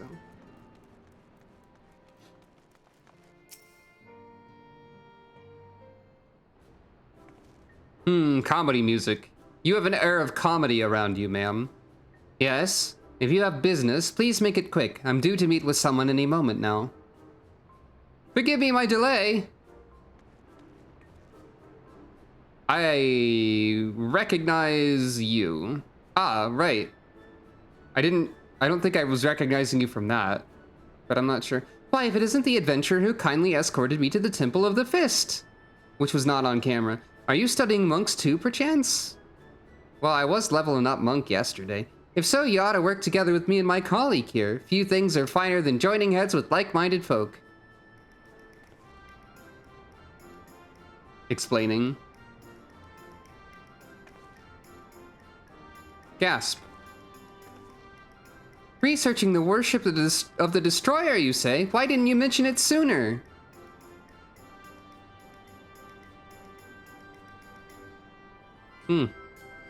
This is a copy of Destructivity, a scripture of the Fist of Ralger. The original is one of the few texts that survived the temple's razing, and is in the safekeeping of one Professor Eric. I went to the trouble of having this made for my colleague, only for her to say she doesn't need it, so I'll offer it to you instead. Lest you forget, this is your passion, not mine. I'm simply assisting you as a favor, and I'd thank you not to put us in danger. Ah, but danger is the crucible in which the monk tempers body and mind. So sublime, monks. Marjorie, please.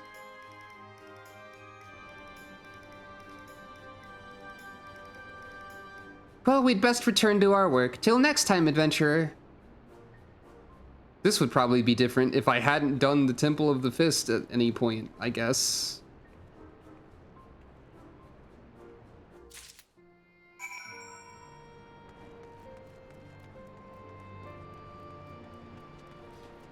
That sounds correct.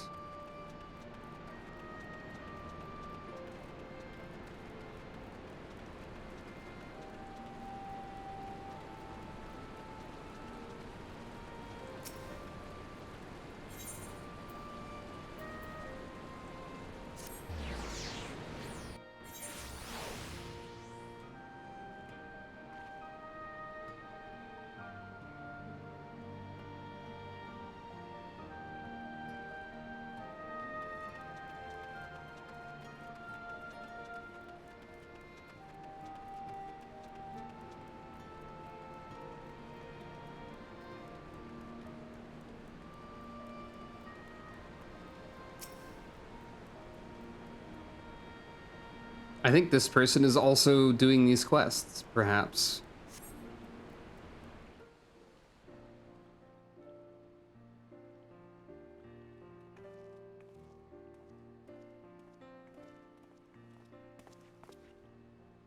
Sucro, what were you able to learn? Nod. Explain. Deploy book. A copy of one of the scriptures, you say? A moment while I skim over it. Graha used super speed reading. I see. This chapter appears to be a record of the construction of the great image of Rhalgr, written in a style that suggests folklore was committed to parchment. When the deluge of the Sixth Umbral Calamity threatened Eorzea, the ancestors of the Alamegans were guided to safety by a comet. Believing that it was sent by Rhalgr, they came to hold him in the highest. This much of the tale I had been familiar with. But according to the scripture, among those refugees who followed the comet, some claimed to have caught sight of Rhalgr himself. Their accounts were passed down through the centuries, and worshippers of the Destroyer pieced them together to give shape to yonder statue. I must say, it bears more than a passing resemblance to the being we encountered. Were that Rhalgr a primal, the explanation for the similarities would be simple. That is, the statue gives rise to a unified interpretation of Rhalgr's appearance, which in turn lends form to the primal. However, this fails to account for what inspired the likeness in the first place. If the scripture is to be believed, it was the sightings during the Sixth Umbral Calamity. Yet, for those witnesses to be able to recognize Rhalgr, they would have had needed an agreed-upon idea of his appearance beforehand. If we then consider the history of 12 worship, that it already existed in the Third Astral Era, it would not be ridiculous to think that these divinities existed even prior to that.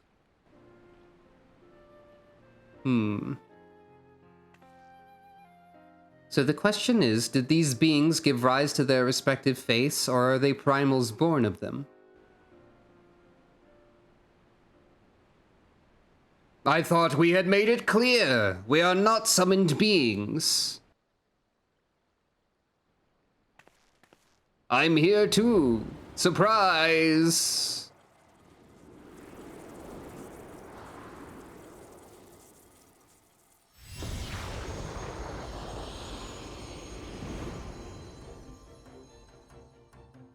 We can become funny creature.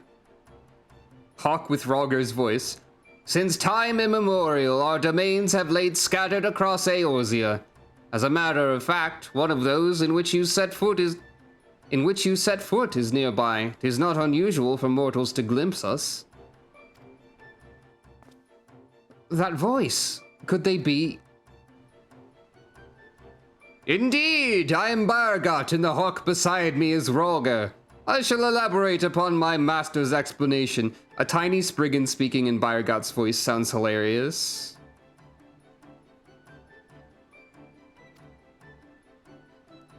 We thus disguise ourselves when we wish to observe the world without, for being seen in our true forms would violate our laws of conduct.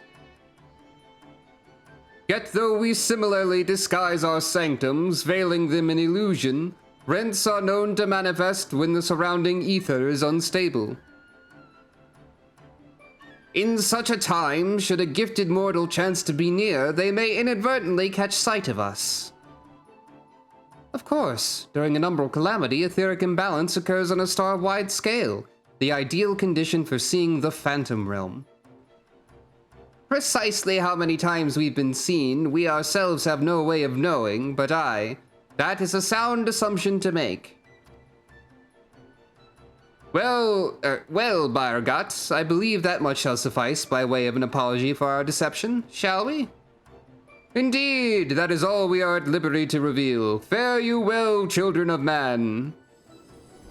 I hope nobody else saw us doing the funny orbs. Goodbye!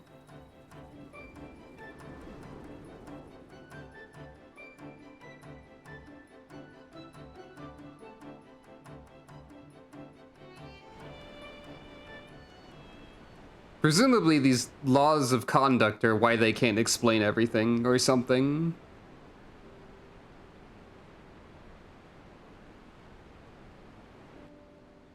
Aside from their reticence where it concerns their identity and objective, these divinities are certainly approachable. Nod. If what they said was true and their worship can be traced back to their sightings, it would serve to explain one thing. According to my research, in the field of comparative mythology, Rhalgr is often observed to bear many similarities with Ramu. Assuming both were inspired by the Rhalgr of the Phantom Realm, their divergence may be attributable to differences in culture between man and sylph. So you believe that they gave rise to the prevailing faiths of Eorzea?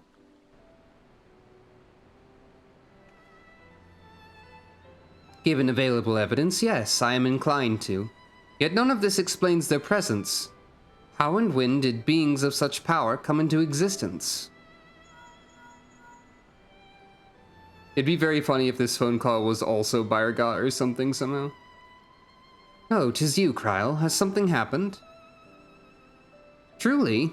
Very well, I shall take care of it. Kryl has recruited an acquaintance to aid in our investigation, an authority on mythology. I must go and receive her at the sunken temple of Karn, where she is currently conducting fieldwork, after a brief detour to prepare a little something. Conveniently, Thanalan is home to countless adherents of Nald Thal. While I tend to business, may I ask the two of you to make inquiries in Ul'dah? Very well. Excellent. I will join you as soon as I am able. By your leave.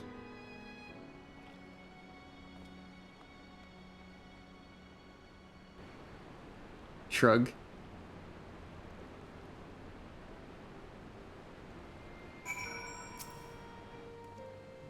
So it's to be just you and me in Ul'dah. I suppose it can't be helped. The face of an explorer, or a wanderer, maybe. What strange manners for the one who proposed the survey to so promptly abandon it. I'll not lie, I'm not given to working one-on-one with another, but I suppose I agreed to this arrangement. Questioning head tilt? Well, we'd best be on our way. Nod. As I recall, Milvaneth's Sacrarium is still closed for construction, so let us try our luck at Arzaneth Ossuary. You'll have no objection to traveling separately, I trust. Good. I shall see you in Ul'dah.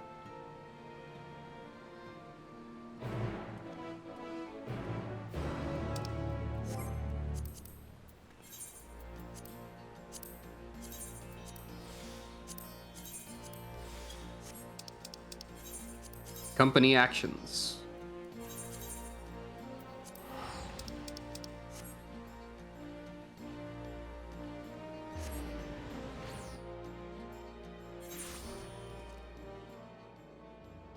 I only played 1.0 a tiny bit, so I have no idea.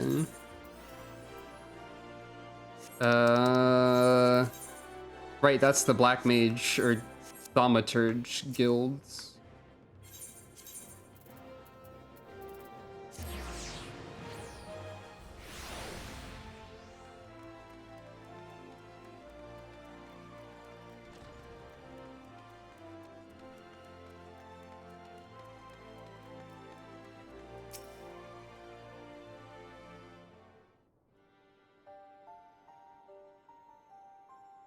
Ah, you're here.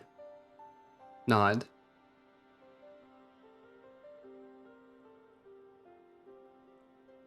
Of the deific twins Nod Thal, here they worship Thal, who keeps the realm of the dead and weighs the worth of men's souls. In contrast, Nald keeps the world of the living and oversees their financial fortunes. Their names are borne by many a location, and religious organizations, some extremely wealthy and powerful, exist to nurture faith in them. On the surface, it may seem strange that a hub of commerce such as Ul'dah could be home to such spiritual people, but it is actually quite logical when one considers that their religion is, in essence, commerce.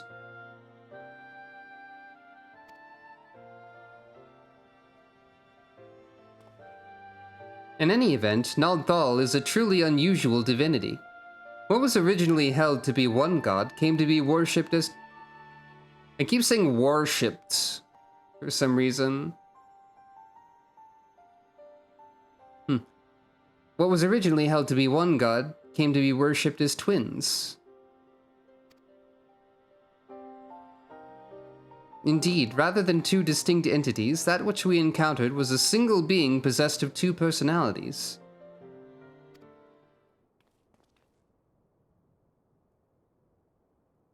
Everyone's just sort of...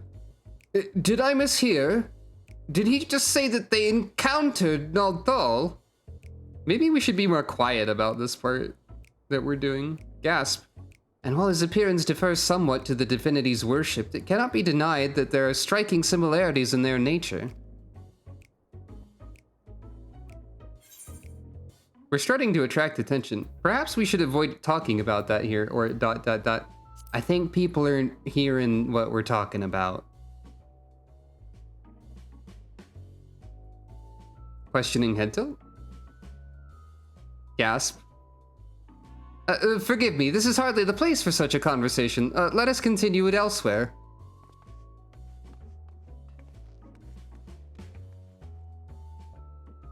More like Oshan the Blunderer, am I right? Oh, God. No, that's rude. I'm sorry. Okay, no one actually... I can't actually talk to anybody about that.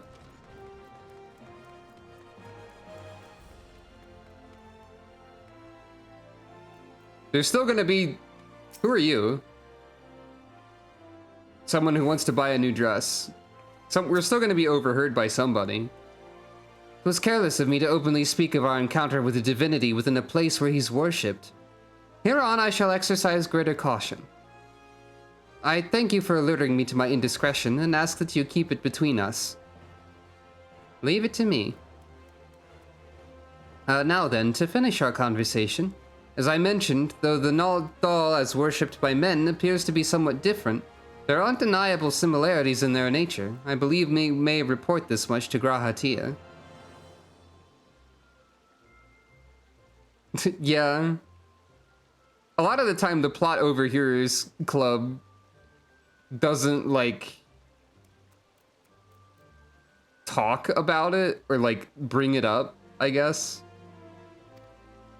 With that, our work here is done. Rather than waiting for our companion to arrive, perhaps we might seek him out at the sunken temple. He mentioned needing to make a detour. Were we to set out now, we ought to be able to catch up to him. After all, we hardly know one another. Rather than loiter with an unfamiliar person, 'tis better to use our time productively, wouldn't you agree? Nod. Then let us head to the sunken temple of Karn at once.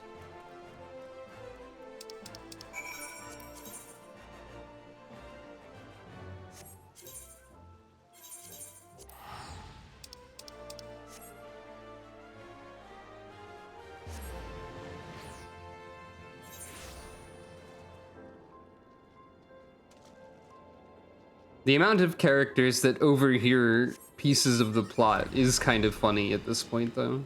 I mean, it was always funny. But it's only getting funnier with the higher number of people that overhear things.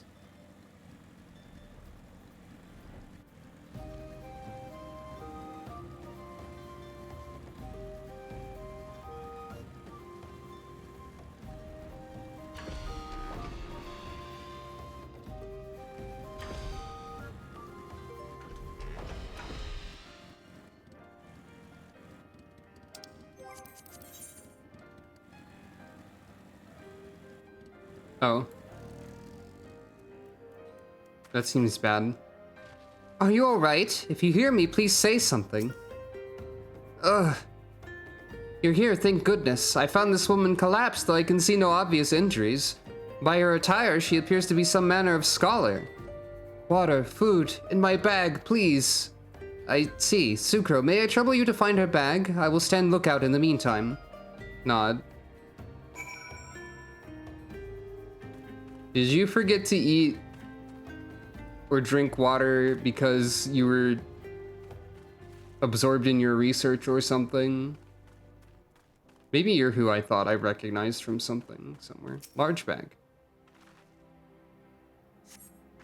Examining the bag, you find a skin with a little water left, but there appears to be no provender. For now, you decide to take the water to the woman.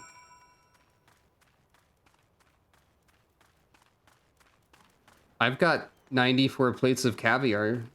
Will that work? So thirsty, so hungry. Even an incurable optimist would feel compelled to say that this water skin is nearly empty.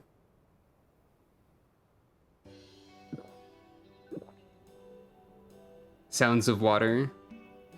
Not enough. Food, I need food.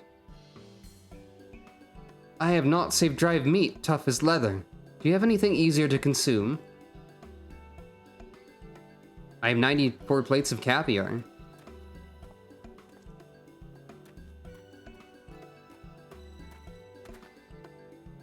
Sucro, Derek, what are you doing here? Actually, that can wait.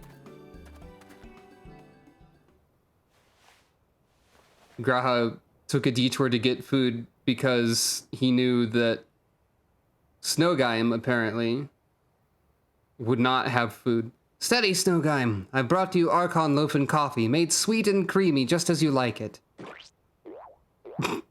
Comedy food sounds. Ah, I am reborn! Washed down with the sweet beverage, the life-giving nutrients of Archon loaf permeate my being from head to toe. Thank you, kind stranger. However you knew my preferred source of sustenance, you are truly a godsend. Oh, it's you, Raha. What brings you here? I don't recall mentioning my fieldwork. It's from my research into the Baladians' worship of Azema, you see. Haven't you heard from Kryl? The students are presently investigating the 12, and we would prevail upon your expertise. Gasp. Leave it to me, she says, in a rare example of someone who isn't Sucro doing that. May I introduce Snowgime, an expert mythologist. He's a collaborator of the students, and like many a Charlian scholar, is passionate about her endeavors to the point of forgetting to eat. Yeah, I figured. Seeing as she has recovered, may I ask the two of you to tell her about the Phantom Realm? Nod. Hey, yeah,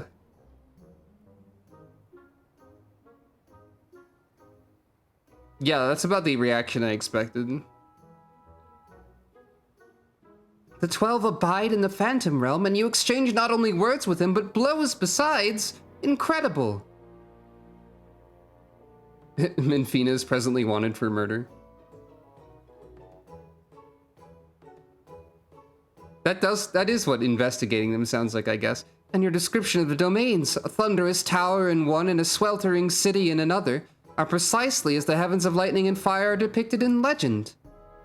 In ancient times, worshippers of the 12 believed that there exist 7 heavens and 7 hells.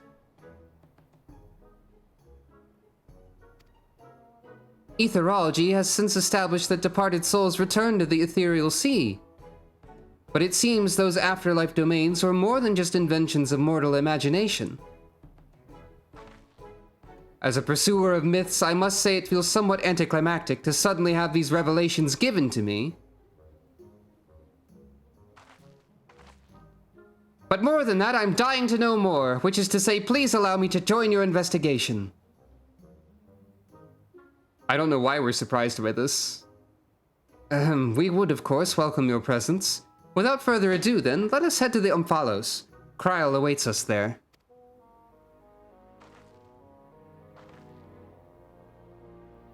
I don't know why we're surprised by super enthusiastic researcher who forgets to eat and loves to study mythology, enthusiastically wants to explore the realm previously thought to be mythological.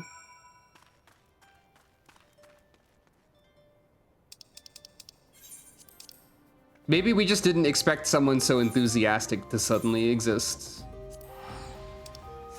nearby.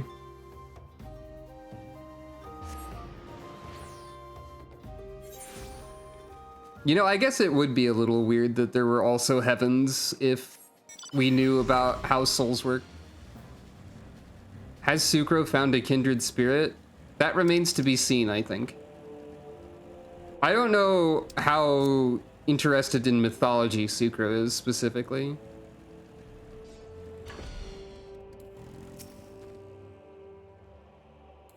Stealth hug. Ow. Wait, is that the entrance there? I feel bad when I hear damage taking sound of Sucro dot wave.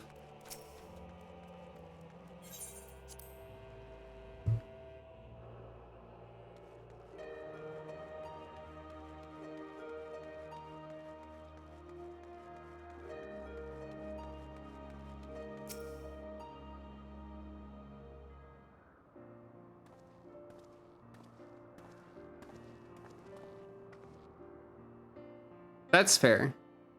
Stealth hugs are funny. Welcome back, everyone, and welcome, Snowgime. I'm glad you could join us. Kryl, how delightful to see you again. I understand you've been doing a fine job leading the students.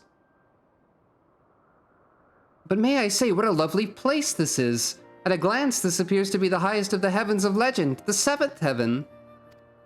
And oh, if there's odd symbols representing the other heavens. I take it those are their respective gateways. I should like to pay them all a visit. For Snowgime's benefit, let us review what we've learned thus far, and then deliberate the next step.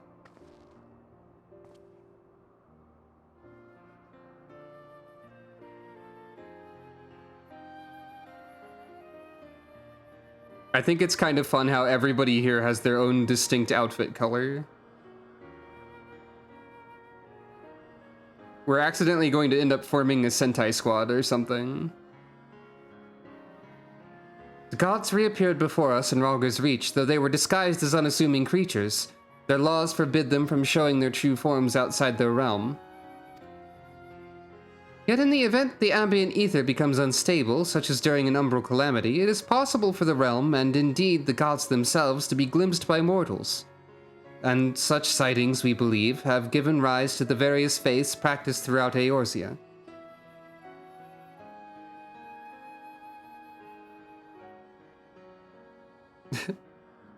We're not all Azim. Well, I guess we could be, for the sake of that. The Azim Rangers is a funny bit to think about after playing Mario RPG, though. As we confirmed in Ul'dah, the Nalthal worshipped by people and the Nalthal we encountered here have more similarities than they do differences. Nod. In the course of exploring the Umphalos, two things caught my attention.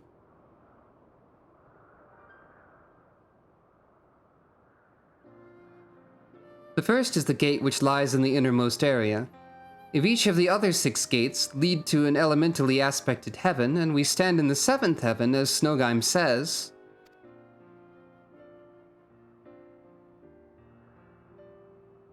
I'm guessing Snowgime is correct, but how could I know?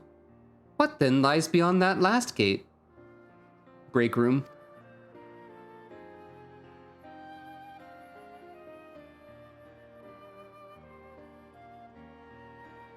The second is this monument. It harbors some manner of magic unlike anything I've seen before. I will endeavor to decipher it, but it'll take time. Yeah, 8th heaven, the break room. Divinities that have existed since time immemorial, who abide in domains resembling the heavens of legend. Why have they chosen to reveal themselves to mortals seeking battle? They're bored. Unless they favor us with more of their secrets, 'twould seem this monument holds the key to solving the mystery. Nod. Indeed. Much and more yet lies beyond our understanding, but we'll keep chasing the truth together. As I'm sure you'll agree, though, this is tiring work, both mentally and physically. We need to pace ourselves. We need to split it into about 3 parts that will be introduced over the course of several patches. To which end, might I suggest we return to Revenant's Toll and have a rest before we embark on the next stage of our investigation? Various gestures.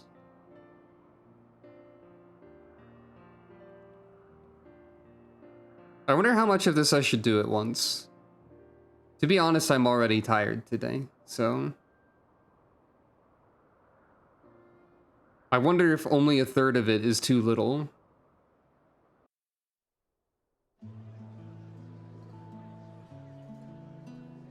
Look, it's food that's not Archon loaf. Each part can be its own stream. That makes sense. So rarely do I get to simply chat with colleagues. I had fairly forgotten what it felt like. I did just do some other stuff, that's true. Indeed, and it's quite fitting that we should be doing so here at the Seventh Heaven. Oh, right. I forgot about the part where this is called the Seventh Heaven. Fitting? That's an understatement if I've ever heard one. Cube. The seventh and highest of the heavens, which rules over the remaining six, was right here in Mordona all this time. I mean, I guess so. This isn't fitting, my friends. It's destiny.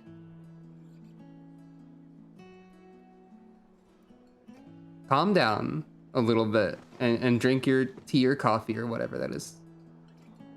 You're obviously well versed in the myths surrounding the heavens and hells. If you don't mind, I should like to hear your thoughts on them. Your enthusiasm is appreciated, and it's cool that you have something you're so into, but like...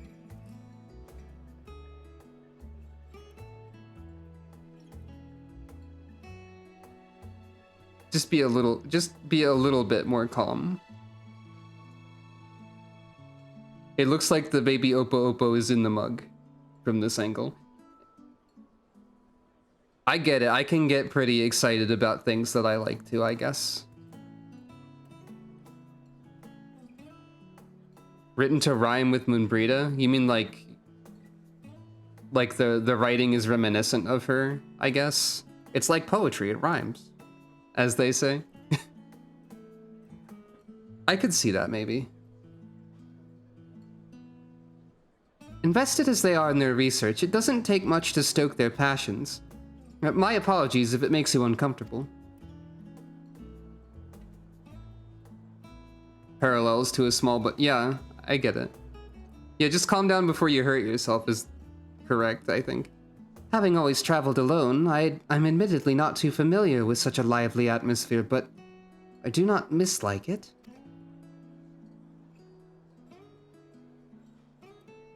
Smile. By the way, the two of you arrived at the sunken temple rather quickly. Did something happen?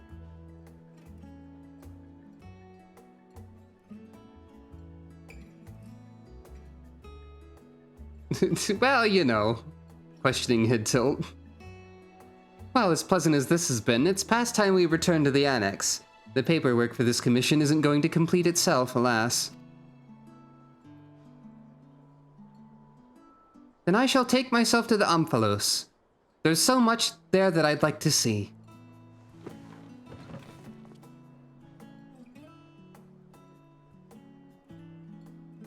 And I believe I will go for a walk nearby. It's getting a little warm in here. Nod. All right, do take care now. I like this fun group of characters for this. This is a fun cast for this set of raids. And the gods seem fun so far.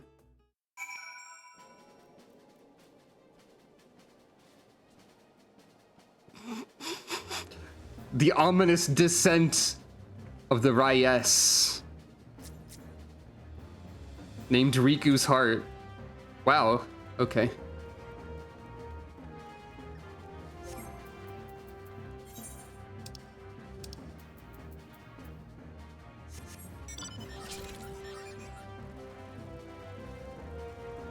He does need that, I'm pretty sure.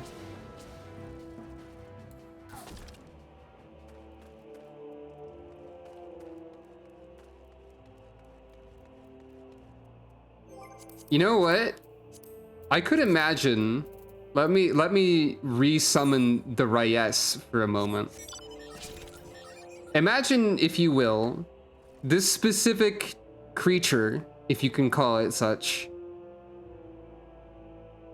but like with the Heartless logo on the forehead, and maybe like a few key design differences, like the eyes not having pupils or something, or irises or whatever. That would work, right? This could be a Heartless, right? I'm not a Kingdom Hearts expert, but I feel like this Fall Guys entity could be a Heartless Kingdom Hearts.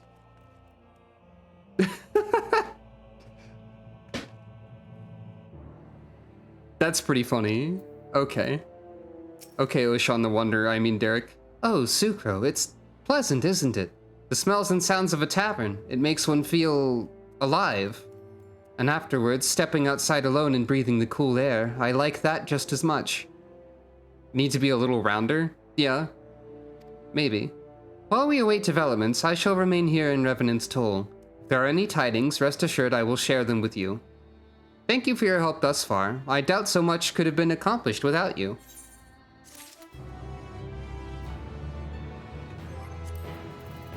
I just realized that I think...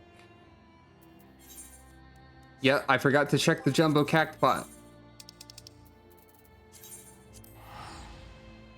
And I've also never shown Blunderville on camera.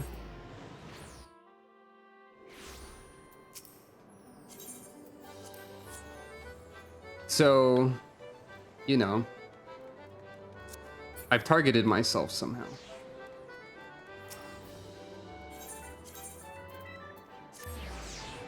All right, did Sucro win the lottery? Probably not. No. No. No. Pay no attention to the fact that I did in fact have a lottery ticket with the number 1111. It'll win eventually, I swear. Foolproof strategy. It's technically just as likely as any other combination of 4 numbers.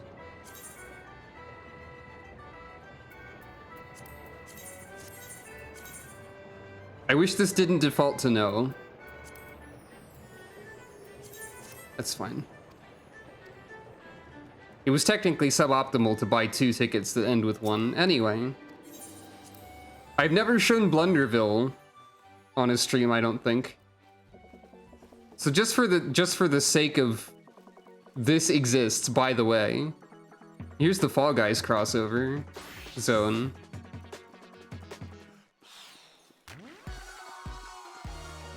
It certainly exists and is this. I was mere ilms away from the crown. Ilms, I tell you. There's always next time. You can queue as a party for this? I didn't know that, which is part of why I dissolved the party. So...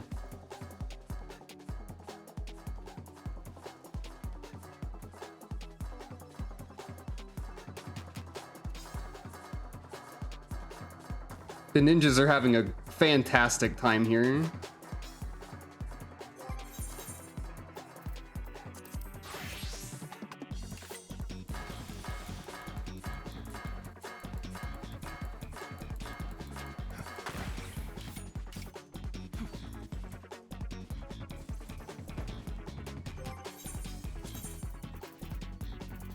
Anyway.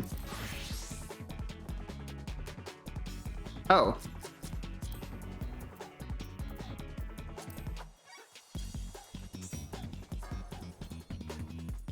The Spore level creator? Spore had a level creator? Wow. So the sorts of things you can win from here: funny crowns, funny hoodie, funny hat, etc.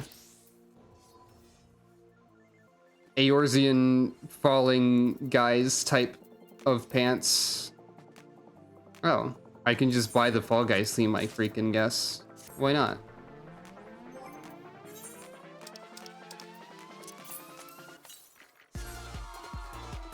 And then various other things are going on around here, like the beans are present.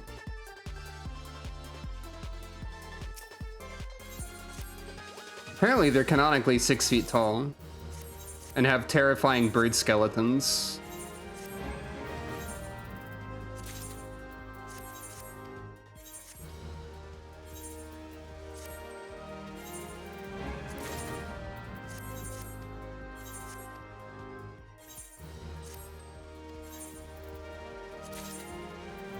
You say it's a joke, but it seems like they've just gone with it since then.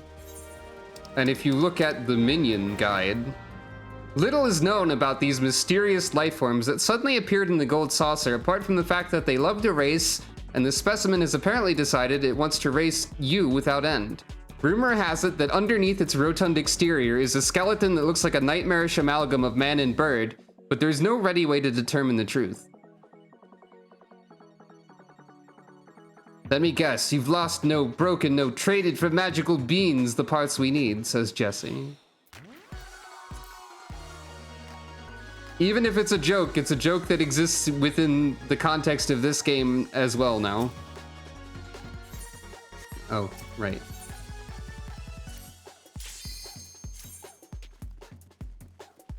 Time to die horribly. I mean, comedically. I'm not gonna do like a lot of this. I just feel like it's probably worth showing it a little bit now that I've finally remembered to do so.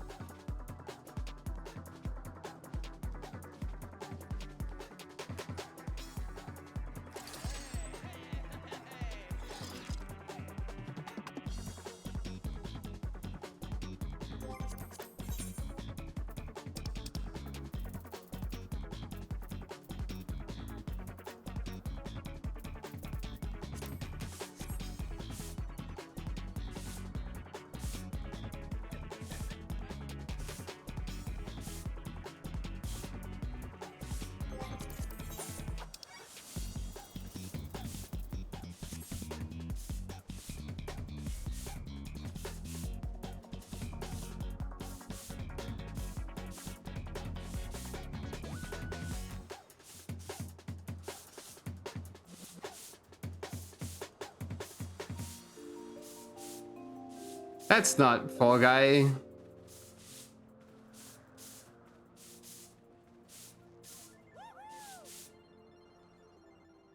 Wait, the legend returns? What was that again?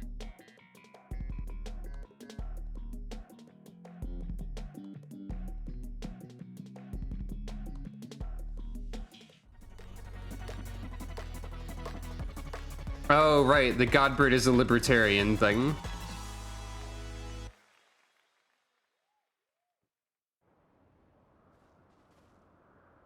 That was kind of what I was guessing, but I wasn't 100% sure. Race to the finish!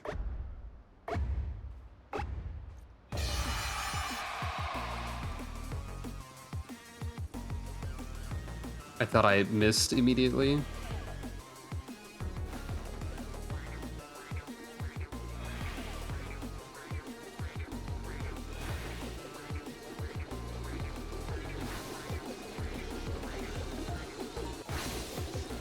That's fine.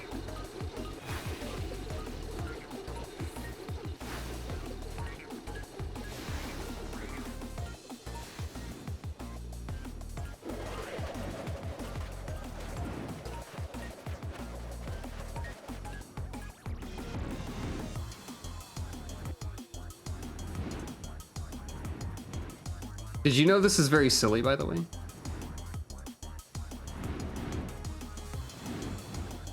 No! I die.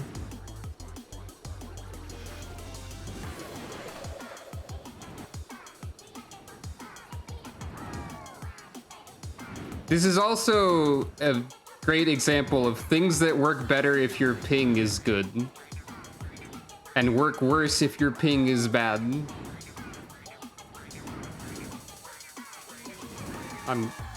I thought I was gonna die again. Sucro fall over.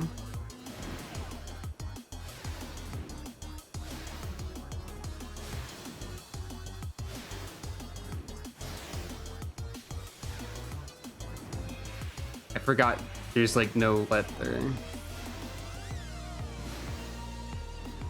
Yeah, I saw like a ton of complaining about it too.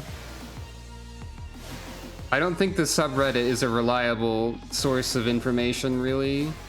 But sometimes I have nothing I can do but like look up things on my phone. and I quickly run out of other ideas for things to look at. And it's unfortunate, really.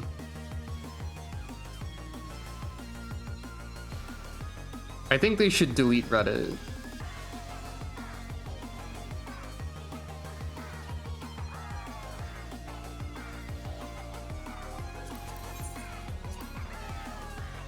I don't know why I had that highlighted, but I'm doing this dance now.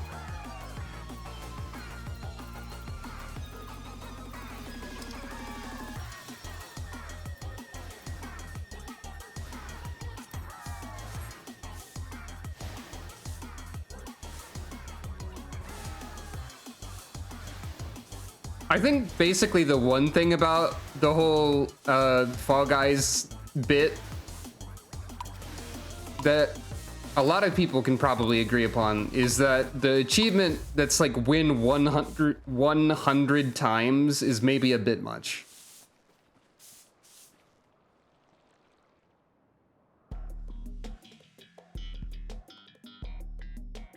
There is a minion that's like that looks like that all to go. It's like a wind up or something or other. No, this is the worst one. This is a nightmare. This is the worst round too. No, this is the worst of any round actually. I've succeeded one time, but I've only actually gotten here like 3 times, so you know. 1 in 3 ain't bad, as they say.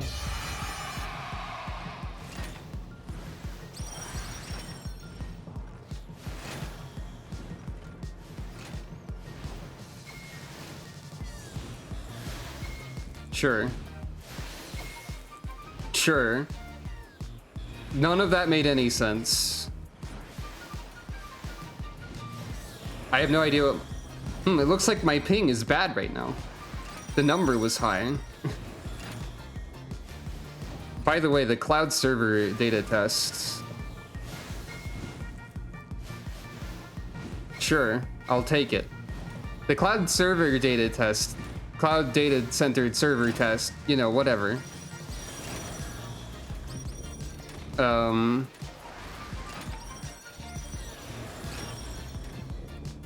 Seems like it was a surprisingly good ping. You know, I should have noticed. I should have figured that would happen. That's fine.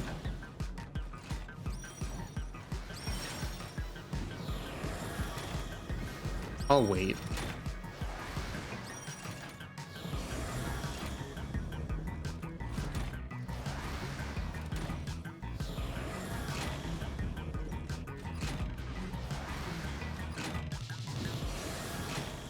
What?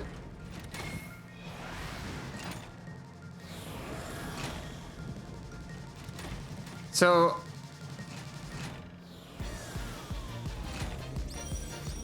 I think I'm demonstrating accurately the problems with this whole thing. Because it... Well...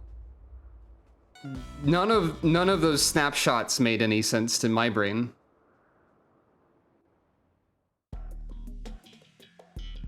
Also, then if you lose, you have to sit and look at this for a while.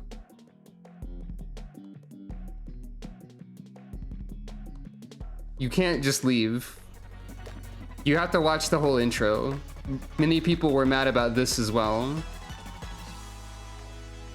Many people hate this. It's an awkward situation.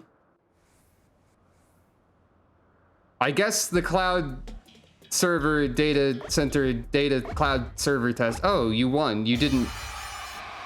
You won, and yet you said that those didn't make sense to you. I guess I'll follow along, because you can do this as a spectator. This is allowed. But I just got, like, hit arbitrarily for no reason. So I don't know.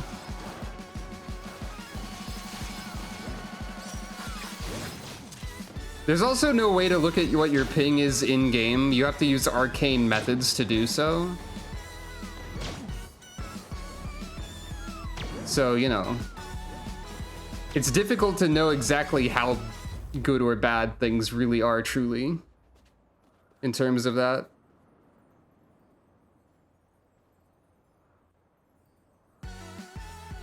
This happens also.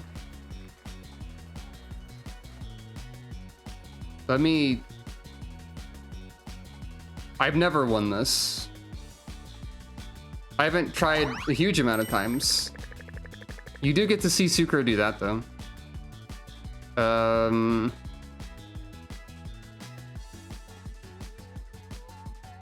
According to the arcane methods, my ping is only somewhere from like 60 to 100.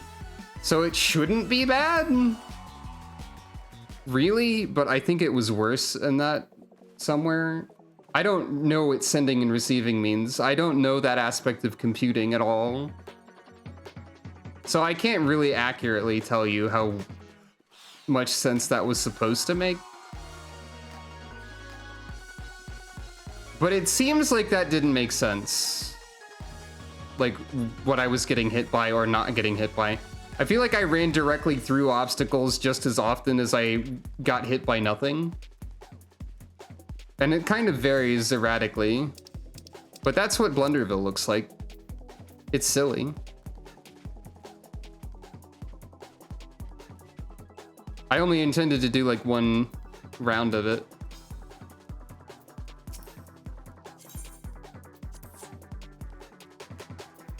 What do you think? What am I thinking about, you ask? Those beans, of course!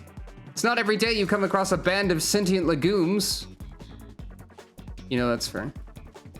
There's also a weird penguin, I guess. Fall Guys lore.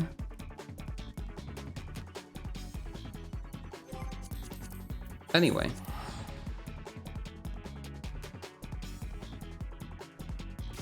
I was trying to say something, I think, about the cloud server data.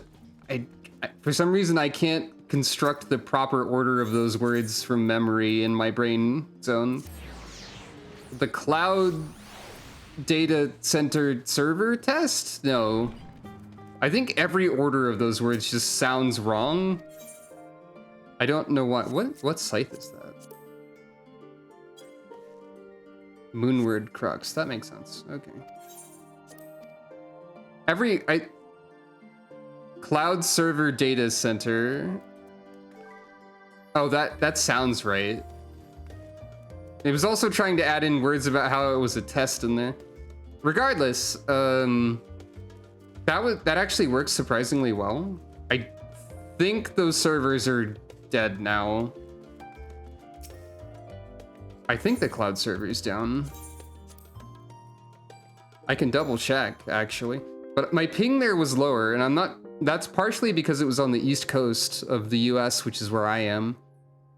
And they don't have an East Coast US server. Oh, it is there, actually.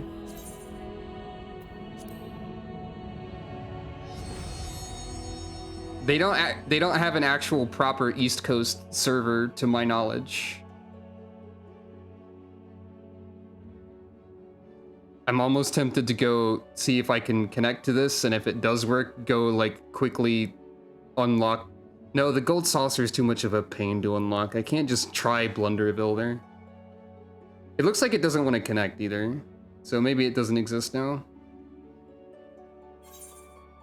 Yeah, I guess not. Anyway, oh, guess the game crashed from that error. No signal. Yay. So that was gonna be that was a weird end of the stream, but that's the end of the stream. Thank you all for watching in this ominous silence that we now have. That was the first part of the Alliance raids. I guess the next time will be the second part of the Alliance raids.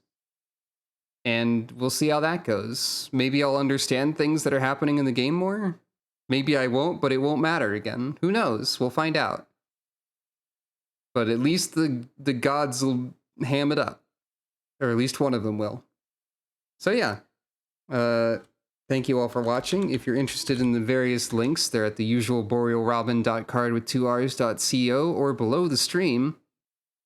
Following and subscribing is also helpful, and like spreading the word if you think anyone else would like the stream and all that stuff. Yeah. That's about all of the things I say. So, yeah. Hope you have a good rest of your day or night. I will see you at the next stream. Farewell and good morning. Am I going to make that a recurring thing that I say? I don't know. Bye.